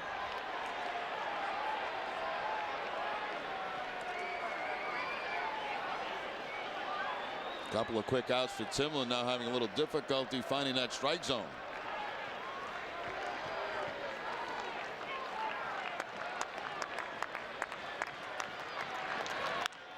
To right field, Ellsbury on the run, will not get there. He grabs it on a hop as from second base Gathright scores. And DeJesus on his 3rd hit of the night drives in a run to make it 6-3. And here comes John Farrell, the pitching coach.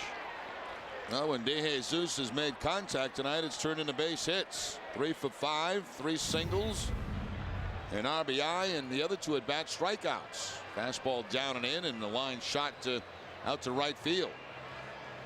Gathright has scored all 3 runs for Kansas City tonight.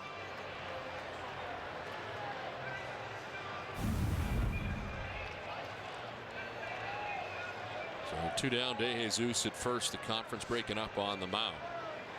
And Mark Grudzielanek coming up. Hideki Okajima up in the pen for the Red Sox.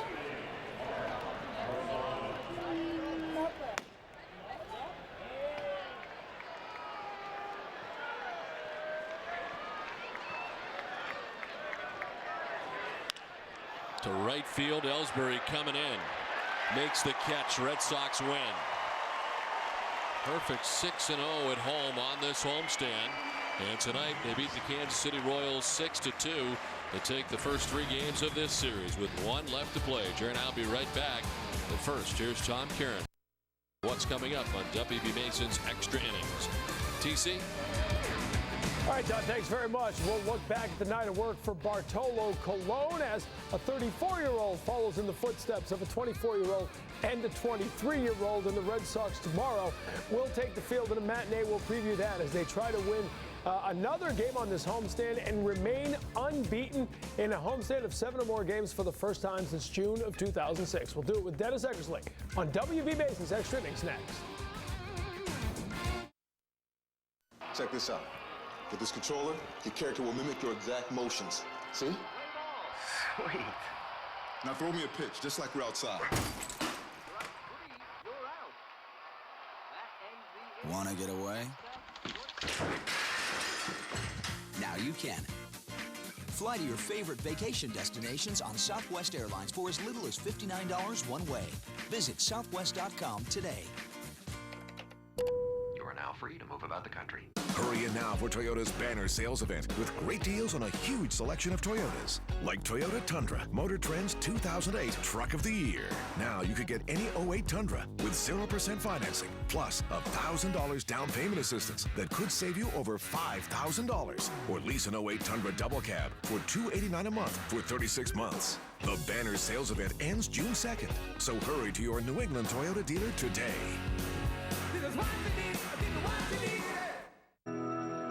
When you have 2 good teams, who wins comes down to who wants it more. Same goes for banking. That's why nobody will take better care of you or do more to earn your business than the people at Sovereign. It's that simple. Because at Sovereign, we want you to be the winner.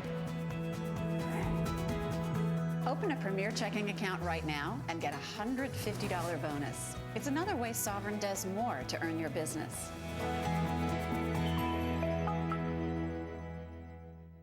Jeep is giving you protection from high gas prices. Announcing the Jeep $299 gas guarantee. Right now, when you buy or lease most Jeep vehicles, you'll pay just $2.99 a gallon for gas or diesel in each of the next 3 years for up to the first 12,000 miles per year. It's our $2.99 gas guarantee. Jeep is coming through for you with relief at the pump, just when you need it most. Hurry to your Jeep dealer today for the $2.99 gas guarantee. Let's refuel America. Well, the Red Sox remain undefeated on the homestand. The play of the game is brought to you by Foxwoods Resort Casino, and it's the leadoff home run for the Red Sox tonight, Jacoby Ellsbury. Ellsbury also had 3 hits on the night, including a stolen base, but got things going in the right direction early for the Red Sox tonight. Red Sox win it 6-3 and take the first 3 of the series. For Jerry Remy and Heidi Watney, I'm Don Orsillo saying goodnight from Fenway Park. Visit the new NESN.com where New England sports live online. This has been a presentation of NESN, New England's most watched sports network. Tom Karen is your host for WB Mason's Extra Innings. Coming up right after this short break.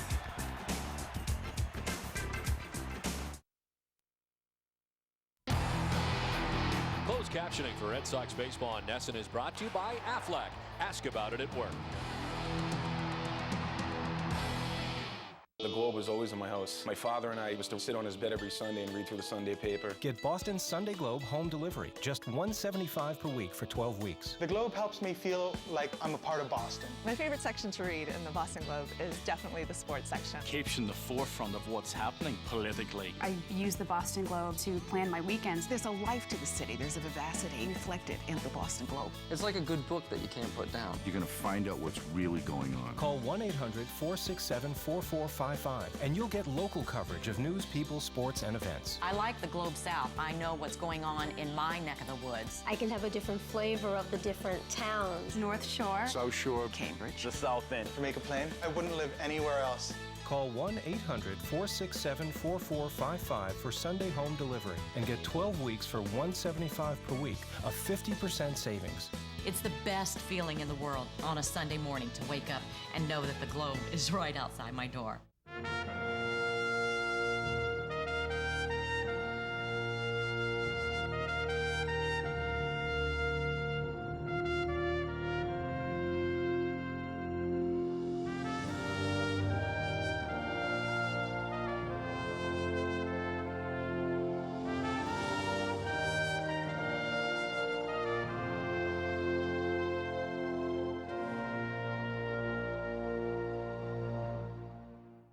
I'm so sorry. When I'm not busy with work, I'm busy with something else.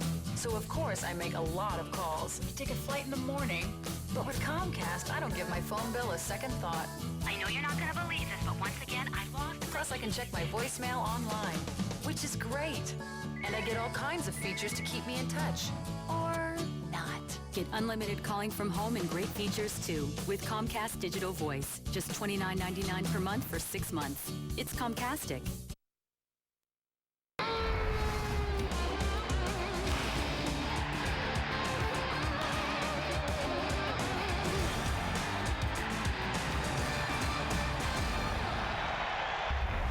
The Red Sox continue the home cooking at Fenway Park tonight. Jacoby Ellsbury leading it off with his 4th home run of the season as the Red Sox would cruise to their 20th home win of the year. Bartolo Colon making his Red Sox debut. 5 strong innings. He gives up a couple of runs, and he gets his first win since June of last season. A little more long ball support this time. The captain helping out. He's had a pretty good week. Caught a no-hitter. Caught the first Major League win for Justin Masterson. Hits a home run right there. Red Sox win this one by the final of 6-3. Welcome you into our NESN HD Television Center. Tom Carrot along with Hall of Famer Dennis Eckersley. We saw a 24-year-old pitch a no-hitter. A 23-year-old win his first Major League game. The 34-year-old's got a nice little future in front of him, too. It's a nice way to end his outing out there. A strikeout looking to Tecum. So it's and he was losing 2-1, but they ended up scoring 4 runs, and he gets the W. We'll break it down in a moment. Here's Terry Francona. Couple pitches early, ran over the plate and got a foul ball that was fortunate, but no, I thought he was pretty good. Holds runners. And other than a couple misfires early, I really thought he did command pretty well. Sir, you've faced Colon for a number of years, and now that he's on your team and you saw him tonight as a member of the Red Sox, did you see anything? Did you learn something about him maybe that you haven't seen before? No, I mean, he's been around us for quite a while. I remember a game he pitched against us in Anaheim a few years ago. We beat him, and I don't know how we did. It was, and again, that was when he was going through a pretty good period. He's got such good run on that two-seamer. He can start it off the plate, bring it back, lefties and righties. The game's not too quick for him. You can tell. He gets it, and he knows what he wants to do. And again, I thought it ended just about where it should. We didn't want to get greedy, send him back out to face the righties, and it was just about right. Even for a guy who's been around as long as he has, do you think there's some anxiety, or did you sense any anxiety in his first start for a new team, injury history? I didn't sense any anxiety. You'd have to ask him. I would imagine he's probably pretty excited, even though he doesn't really show it outwardly. But no, I think he knows what he wants to do. I'm sure it's been a long road back for him. I bet you he was excited about it. To you about the depth that you have, but yesterday with Masterson, today Cologne, that everybody is now seeing it, the public, the fans. You could reach down there and get people. Well, if we need it, it means something went wrong, but I understand your point. We say it all the time, if you think you need 5 starters for a year, you're crazy. It doesn't happen very often. And it's nice to be able to not have to bring back somebody early and then all of a sudden pay the price a month down the road. And, you give somebody a spot start like a Masterson and you end up getting a real nice pitch game. That's terrific. And it's different. Tonight, Cologne's a veteran guy and we got him for a reason. Masterson's a young kid coming up, and you get a glimpse of him while he's still developing. But sure, that's exciting. You said before the game that maybe you catch a break with this guy. After one game, you're satisfied so far? Well, I would never, that's for you guys to have fun with. We wouldn't give up on a guy after 4 or 5 innings, nor were we going to proclaim. He threw 70-something pitches. He's still getting stronger and getting his legs under him. But again, he could have given up 10 hits, and we're not going to quit on that. But I thought he looked fine. It's a good beginning. What now for him? Does he make another start? Yeah. I'm going to put him in the bullpen. Yeah, he can come back and pitch his turn. Seems that Ellsbury is in the middle of everything, every beginning that happens for him. He's one of those catalyst guys that, either start innings, finish innings, keep the runners moving in the middle of innings. I think that's a good observation. A little bit like a Damon. seemed to have a way of doing that, you know, with his speed, and he is hitting leadoff, and he can foul balls off on tough pitches. He hit the ball to the ballpark once. I think he has that quality. I think that's a good observation. He wasn't a real power hitter in the minors, and he's come up here and he's had 7 home runs, 6 in a ballpark with a big right field in, like, you know, a few months. How do you explain that? I mean, is he just learning or growing? I think so, and I don't think he spent a long enough time. If we'd have kept him in the minor leagues, you'd probably see those home runs now in AAA. But he got pushed pretty quick, and again, what he grows into, we'll see. We don't know, but I just think that's a matter of a guy not having a ton of at bats in the minor leagues. How about the fact that Hansen was crisp in his 1 inning? Yeah, our bullpen, it worked out very well. You know, we wanted to stay away from Pap. We actually wanted to stay away from Oki if we could. So Hans comes in and gets the righties. Javi comes in. Javi ends up making a 3-2 pitch on DeJesus, and then we don't have to go to Del Carmen ahead of where we want to. Ends up going 1-1-1-1 with 4 guys. It ended up working out really well. I thought the pitch that Javi came back and got DeJesus on was huge.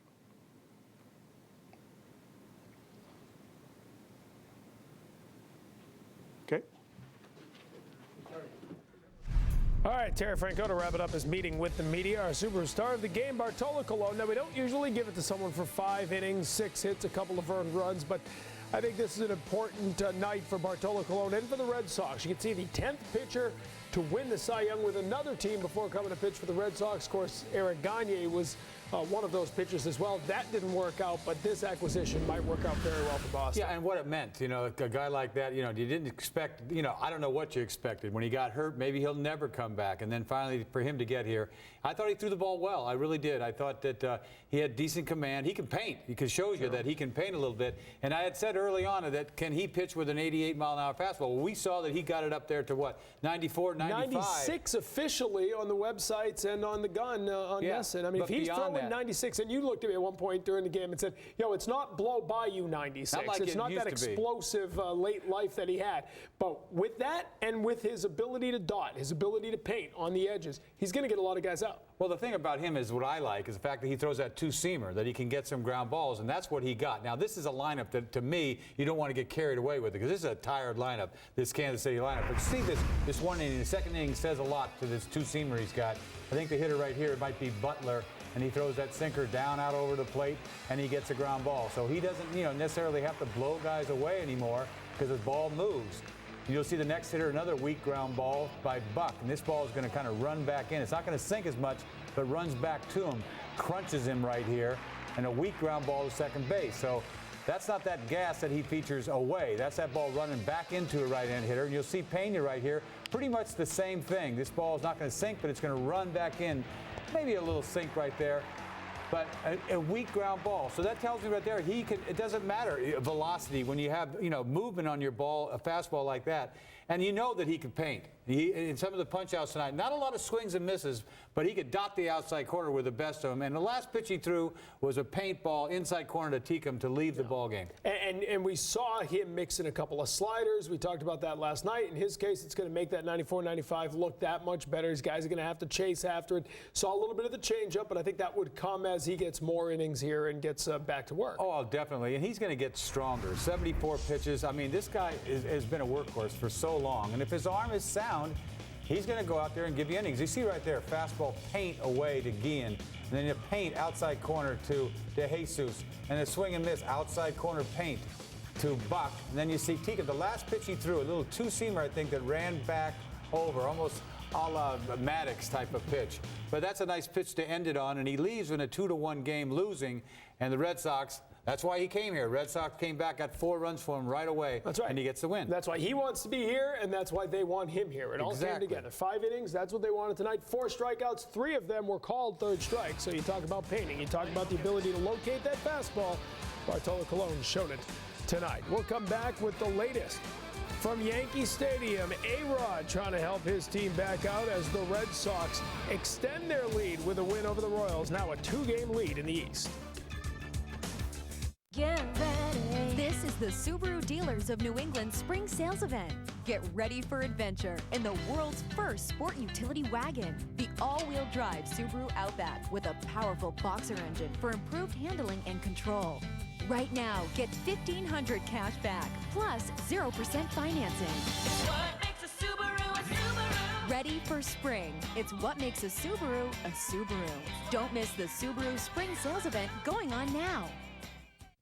Red Sox action is brought to you by WB Mason's What a Bargain clearance centers, where smart business people save up to 75% on top brand office furniture. For example, this 2-shelf metal bookcase, a manufacturer's second, retails for $141. It's sold at What a Bargain for $35, 75% off. That's a savings of $106.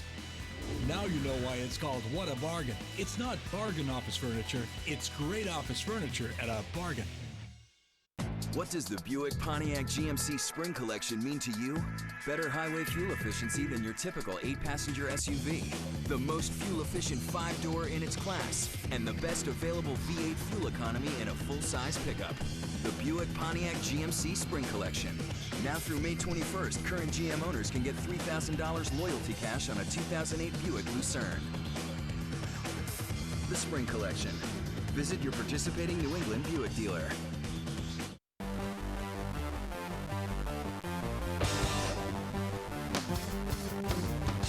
From coast to coast, cops are cracking down on seatbelt violations. Buckle up day and night or expect a ticket. It doesn't matter who you are or where you live, they'll be on the lookout. Cops write tickets to save lives. Click it or ticket.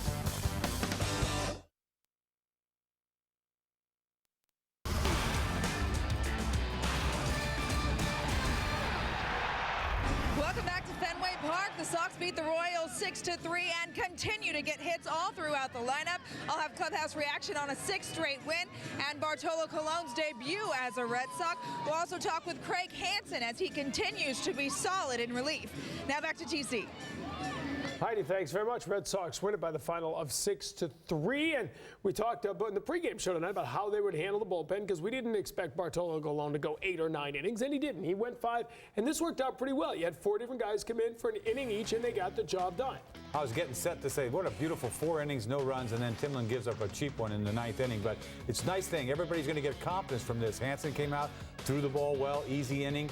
Javier Lopez walked the leadoff batter and come back and made some tough pitches to DeJesus. One in particular, strike him out on a 3-2 pitch. Manny Del Carmen did his thing. He needs to get his confidence going. And then Timlin, a little scratch run in the 9th. But, to do that, nobody gets extra work. Everybody can pitch again tomorrow. I mean, it doesn't get any better than that. And you've still got Papelbon that didn't pitch today. They didn't have to go to Okajima. It starts with Hansen, who they didn't pitch last night. And even though some guys have had trouble in that 7th inning role, they've got some depth in that bullpen right now. Oh, they really do. I mean, they can go either way you want. They can piece together an inning. You can go, just matchups, right, left, whatever. But tonight, they had a chance to each one of them go out there and pitch an inning. And in Lopez in particular, we were going to talk about him because he's pitched more innings than you expect him to pitch. Not more appearances, but more innings because he's coming in and staying in like he did tonight for a whole inning. But this was big. He walked the leadoff hitter, Gathright, and you're saying, man, you can't be walking left-handed hitters. Now, I think at the time it's a 3-run game. Next up is DeJesus. Now, you don't know, the 3-2 pitch right there, that is probably the pitch of the game if you think about it because there would have been 2 guys on. And he's getting some weak hits from, right-handed hitters, too, weak ground balls. And you look at the numbers, the right-handers are hitting, 300 off him. It's kind of surprising. And then he punches out Gordon, who might be their best young player, on a fastball way. And it looked pretty easy for him. So he's been getting a lot of work. I don't know if this will continue throughout the whole season, but early on, he's getting a lot of work. But in 2 days, you saw the versatility of Javier Lopez, used as strictly a lefty specialist last night. He came in and got the out, and that was it. Tonight, he comes in with a full inning when they needed it. And it's nice because this kid is, he's counted on to pitch more than 1 out. I think sometimes left-handed pitchers only get a chance to get 1 out, and that's tough if you think about it. You come in, you got 1 guy to face, and if you happen to walk him, you feel terrible for however long it takes till you get back in that game. But this guy has shown that he can pitch, and Francona's going with him. You remember Mike Myers? How many nights did David Ortiz ruin his world because he'd come in to face one guy, 3-run home run. We'll see you tomorrow. Thanks for coming. All right, so then they hand the ball to Del Carmen, and you said it, and you said it absolutely right. This is a guy who needs to build on his confidence. Tonight was a confidence-building outing. Yeah, nothing spectacular. I don't know what you're looking for. Does he have to punch out the side to get his confidence? Not necessarily. You just need to go out there, and next thing you know, you build up 2-3 appearances in a row, and you're feeling good about yourself. Everybody needs to get out there in a consistent basis. Now, he gets away with a fastball to Guillen right there. Gets in on him a little bit, but, you know, fly ball to center field. Always has great velocity. I think that's a changeup. Loves his changeup. Gets a weak ground ball to second. You know, he can feature that changeup at any given time. Little breaking ball, not so good at breaking ball, but who cares? When you get outs, you don't go back, when you go to bed at night saying, God, I got away with a little slider there for a ground ball. It just goes on the side of, you know, I'm going good, I'm feeling better about myself, and you could build on it. Mike Timlin gave up the run, but just real quickly, you know, again, these are steps forward. He got that save the other night in the second game of the doubleheader. They bring him in the 9th inning tonight. Gave up the run, but he got the job done. Oh, yeah, definitely. I think with Timlin, he throws so many strikes. I mean, it's tough for him sometimes. You know, he comes into a game where it wasn't a blowout, but a 4-run game. He throws strikes. You're just hoping that he gets the ball down. I mean, you love a guy that goes out there and throws strikes, but if he's up a little bit, you know, he's going to get hit a little bit. And he was just starting to come around. So it's too bad he gave up 1 run, but I don't think this is going to ruin his confidence anytime soon. He's pitched too long. I'll tell you what, Red Sox, and we're going to talk a little more about this, but 6-0 on this homestand, 20-5 their record at home, and that is by far the best in Major League Baseball. Red Sox with another win tonight. Our WB Mason delivery of the game. Very first at-bat of the game for the Red Sox. Jacoby Ellsbury opens it up with a home run. Part of a 3-hit night for the center fielder. His 4th homer of the year gives the Red Sox the lead, and they win it by the final of 6-3. We're going to hear from John Farrell, the pitching coach, no doubt talking about Bartolo Colon. His return to the majors is victorious for the Red Sox tonight.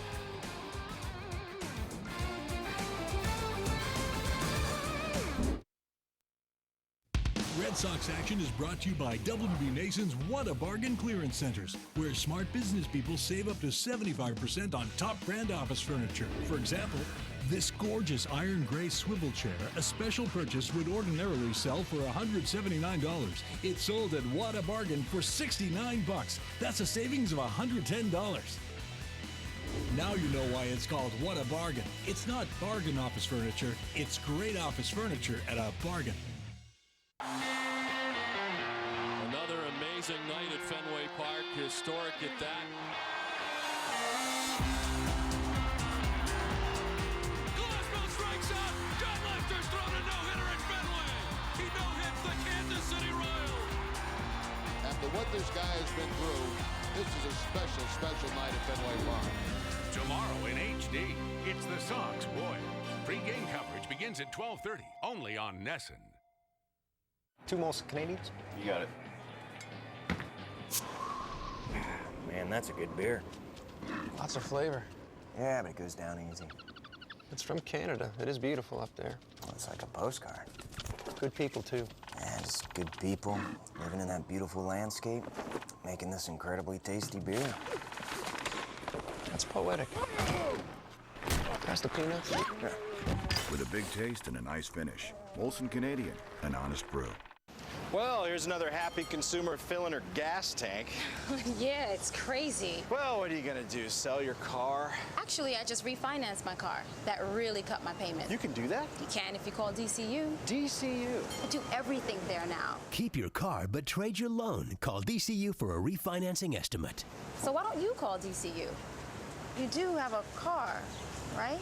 Yeah, several.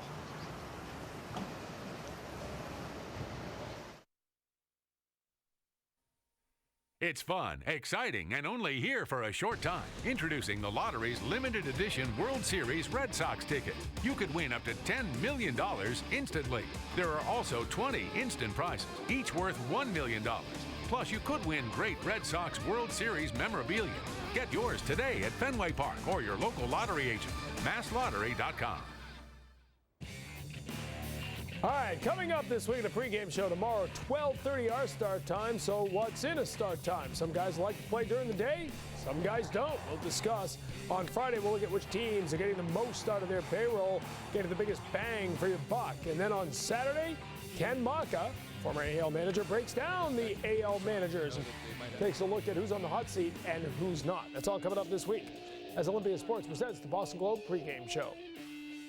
Still to come, some news out of the Bronx on Jabba Chamberlain. That's a little tease. But right now, Hazel May is back in the big chair in Sports Desk. Hello, Hazel. Hi, TC. Hi, everybody. Great to be back. The Celtics win over the Pistons Tuesday, improved their home record to a sparkling 9-0 this postseason. 15th straight overall, by the way. Even though the C's played well, Chauncey Billups and Rasheed Wallace didn't show up for this one. So Paul Pierce knows we haven't seen the Pistons play to their full potential just yet.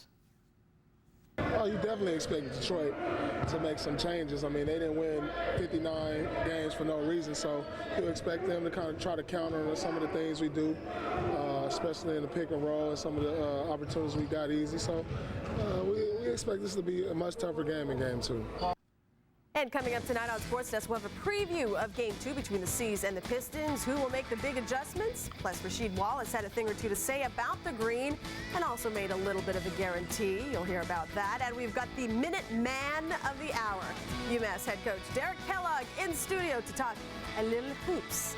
I've dubbed him Coach Kell, by the way. Those stories and one dramatic finish you won't want to miss. That's another tease, TC. That's all coming up tonight on Sports Desk, presented by FW Webb. Home of Frank Webb's Bath Center is a trusted part of your home remodeling team.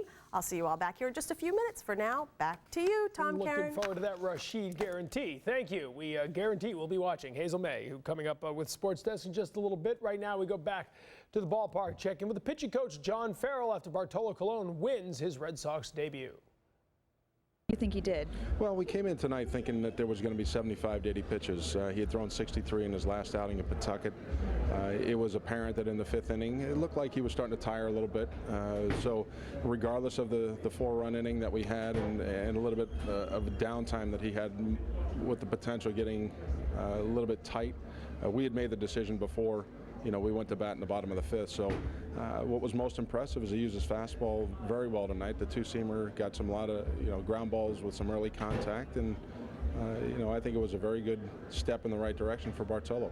We'll look to get probably 85 to 90 pitches out of him next time out.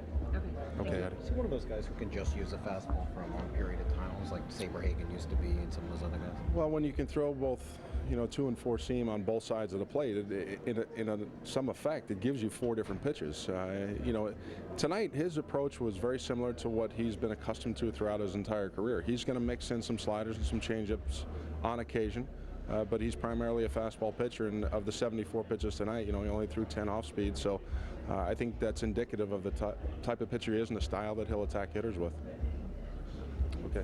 Well, and again, it worked tonight. Interesting concept. We talked about it yesterday, up, down, in, out, and he can paint. He can move it around. You saw the guy Cabrera with Baltimore the other day, and he threw all fastballs. I mean, like 99% fastballs, and yeah, that's what it is. I mean, he's a fastball pitcher, and he can use both sides of the plate, and that sinker is going to go a long ways. Difference is Colon generally has an idea where the ball is going. I'm not sure that Daniel Cabrera often knows where the ball is going. I think he throws hard. I think he's got a side of the plate that he likes, and that side of the plate that he likes is a fastball away to a right-handed hitter and a bust a left-hander. So, this is going to be a work in progress. It's going to take a while, a couple, 2-3 starts. They got a run in the 3rd inning, then another in the 5th inning. The 5th inning, it started with a bunt, and, give Gathright credit. We know he's fast. He uses the bunt.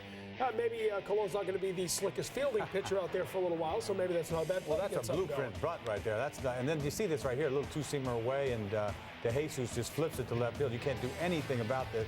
Vucelic, nice bunt right there to get him over 2nd and 3rd down. This is a 1-1 game at the time. So the next up is Gordon. I think he throws him a breaking ball here. One of the few breaking balls, and just sort of spun. And luckily this wasn't a 2-run single because they held him up at 3rd, so it only cost him a run. And then he finishes that inning off with a punch out to Tecum. And you see this two-seamer come running back. Oh, excuse me, that's the breaking ball that really didn't break to Gordon. Base hit, but it only did cost him a run, and every one of those, 3 really cheap hits, one being the bunt. Well, and it was good to see him bear down. He got Guillen a little pop-up, and then Tien struck him out on that last at-bat that he faced. If he got through that 5th inning clean, could he have gone 6? Maybe, but in the end, they wanted 5 innings out of it. They got it. Well, they did, and that's pretty much all you really want, especially, they had already made their decision that he wasn't going to go back out there, and the fact that they got 4 runs is a beautiful thing. And to go 1, 2, 3, 4 with relievers, I mean, things are going so well for the Red Sox right now. It's really kind of scary. Like another team in town, though, they got to start winning on the road. The Celtics are not the only team that is dominant at home and has to start taking that on the road. The Red Sox under 500 by 4 games away from Fenway. Relive every pitch of John Lester's no-hitter in the NESN primetime double play Friday night at 6:30. followed by live coverage of the Sox and A's out west. Then on Monday, Memorial Day, 12 hours of Red Sox programming. A Paw Sox game live at 1, followed by the Buchholz and Lester no-hitters, and then Sox and A's coverage beginning at 9. And then on Thursday, it's back-to-back replays of both the Clay Buchholz and John Lester no-hitters. No no-hitter tonight, but the Red Sox win, and in New York, Jabba Chamberlain will not be a relief pitcher. At least not according to the latest news out of the Bronx. We'll fill you in next.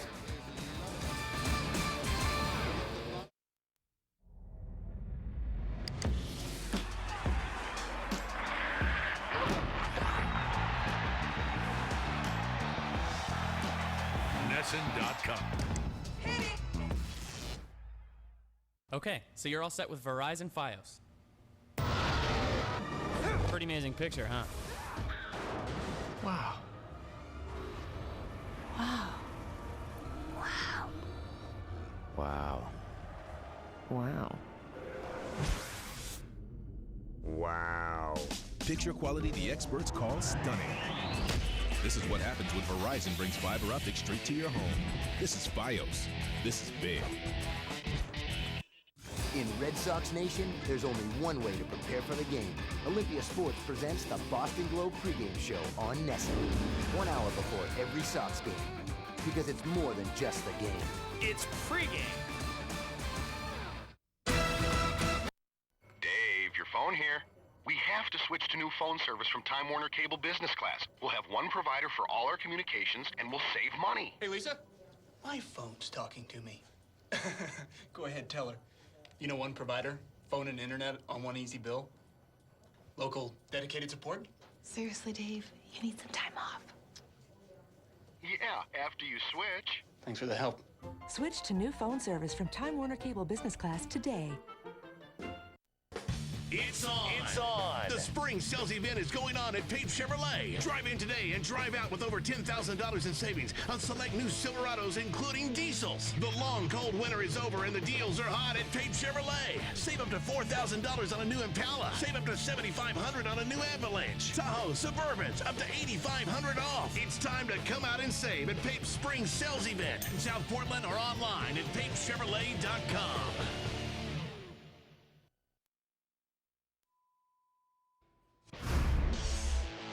Well, Jason Varitek with a home run tonight as he now is up to .295 on the season. The captain hitting his 6th home run of the year.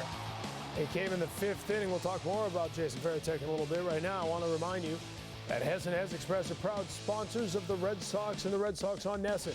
During the 2008 Red Sox season, Hessen Hes Express will donate $500 to the Red Sox Foundation for every home run hit by the Red Sox. With the Red Sox hitting 52 homers this season, Hess' total donation is up to $26,000. Hess and Hess Express, committed to helping the cause. Yankees in action tonight, trying to bounce back from that one-sided loss to the Baltimore Orioles last night. Derek Jeter back in the lineup after he came out of last night's game.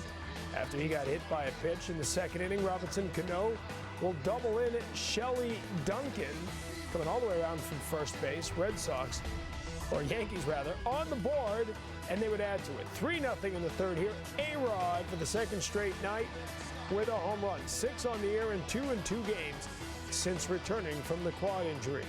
Later in the 3rd, Johnny Damon with a base hit. That'll drive in 2. Hideki Matsui, Robinson Cano both score. 6-0 Yankees. And then A-Rod adds to it again, swinging the hot bat since he returned. The double off Lance Cormier will drive in Derek Jeter. Yankees win at 8-0. A-Rod 2 for 4 with a couple of RBI on the night. Jabba Chamberlain, meantime, pitched 2 innings in the game tonight. And after the game, his manager, Joe Girardi, said that the extended outing is part of the process of stretching him out and making him a starter. So there's been a lot of discussion. You heard Hank Steinbrenner say this guy needs to be a starter. Apparently, the process of transforming him into a starter is underway. Let's hear from Jabba Chamberlain. Can I get out? And as this process goes forward, how long do you think it will take you to be ready to start a game at this level? You know what, I honestly don't know, just because I haven't done the transition in the middle of the season the other way. I've done it this way where the pitches aren't as numerous. So, it's going to be a process, and we have that plan just to make sure, my legs are, my arm is going to be okay. It's just making sure I get my legs and continue to get my endurance up and stretch myself out in the game. Do you have one big question mark as you start this? I have 0 question marks, man. I think that was part of the process. Is I got full faith in my guys around me to get me to where I'm at, the coaching staff, the front office, and everybody's going to do this the right way. So I'm excited about the process, but I got to continue to get better and get outs. Well, as Chopper Chamberlain, is this a panic move? Is this a hard thing to do mid-season, to do this midstream? Well, it might as well. I mean, the way things are going, and you think about it, they could piece this together for a couple of starts and then get them going, but I mean, they need some starting pitching, and they're not going to go in another direction. And what good is it to set up a game here? I think it's more important they figured that they need a starter. I mean, that's just the way it is. When those young pitchers didn't perform the way they did, you got to change lanes. And I can't imagine this kid not being successful. I don't know what his record was in the minor leagues as a starting pitcher, but to watch how he throws, I mean, this guy's got lightning. I mean, that slider is nasty. And I don't care if you're left-handed or right-handed. So once he gets his pitch count up, it'd be interesting to see how good this guy can really be. We talk about our young talent. This guy is a major talent. He's the type of guy that can punch out 15 guys. Now, I don't know if that transfers like that because he strikes out so many guys in short relief. But when I see the way this guy throws, I mean, how could he not, punch people out like this? The interesting thing to me here is this will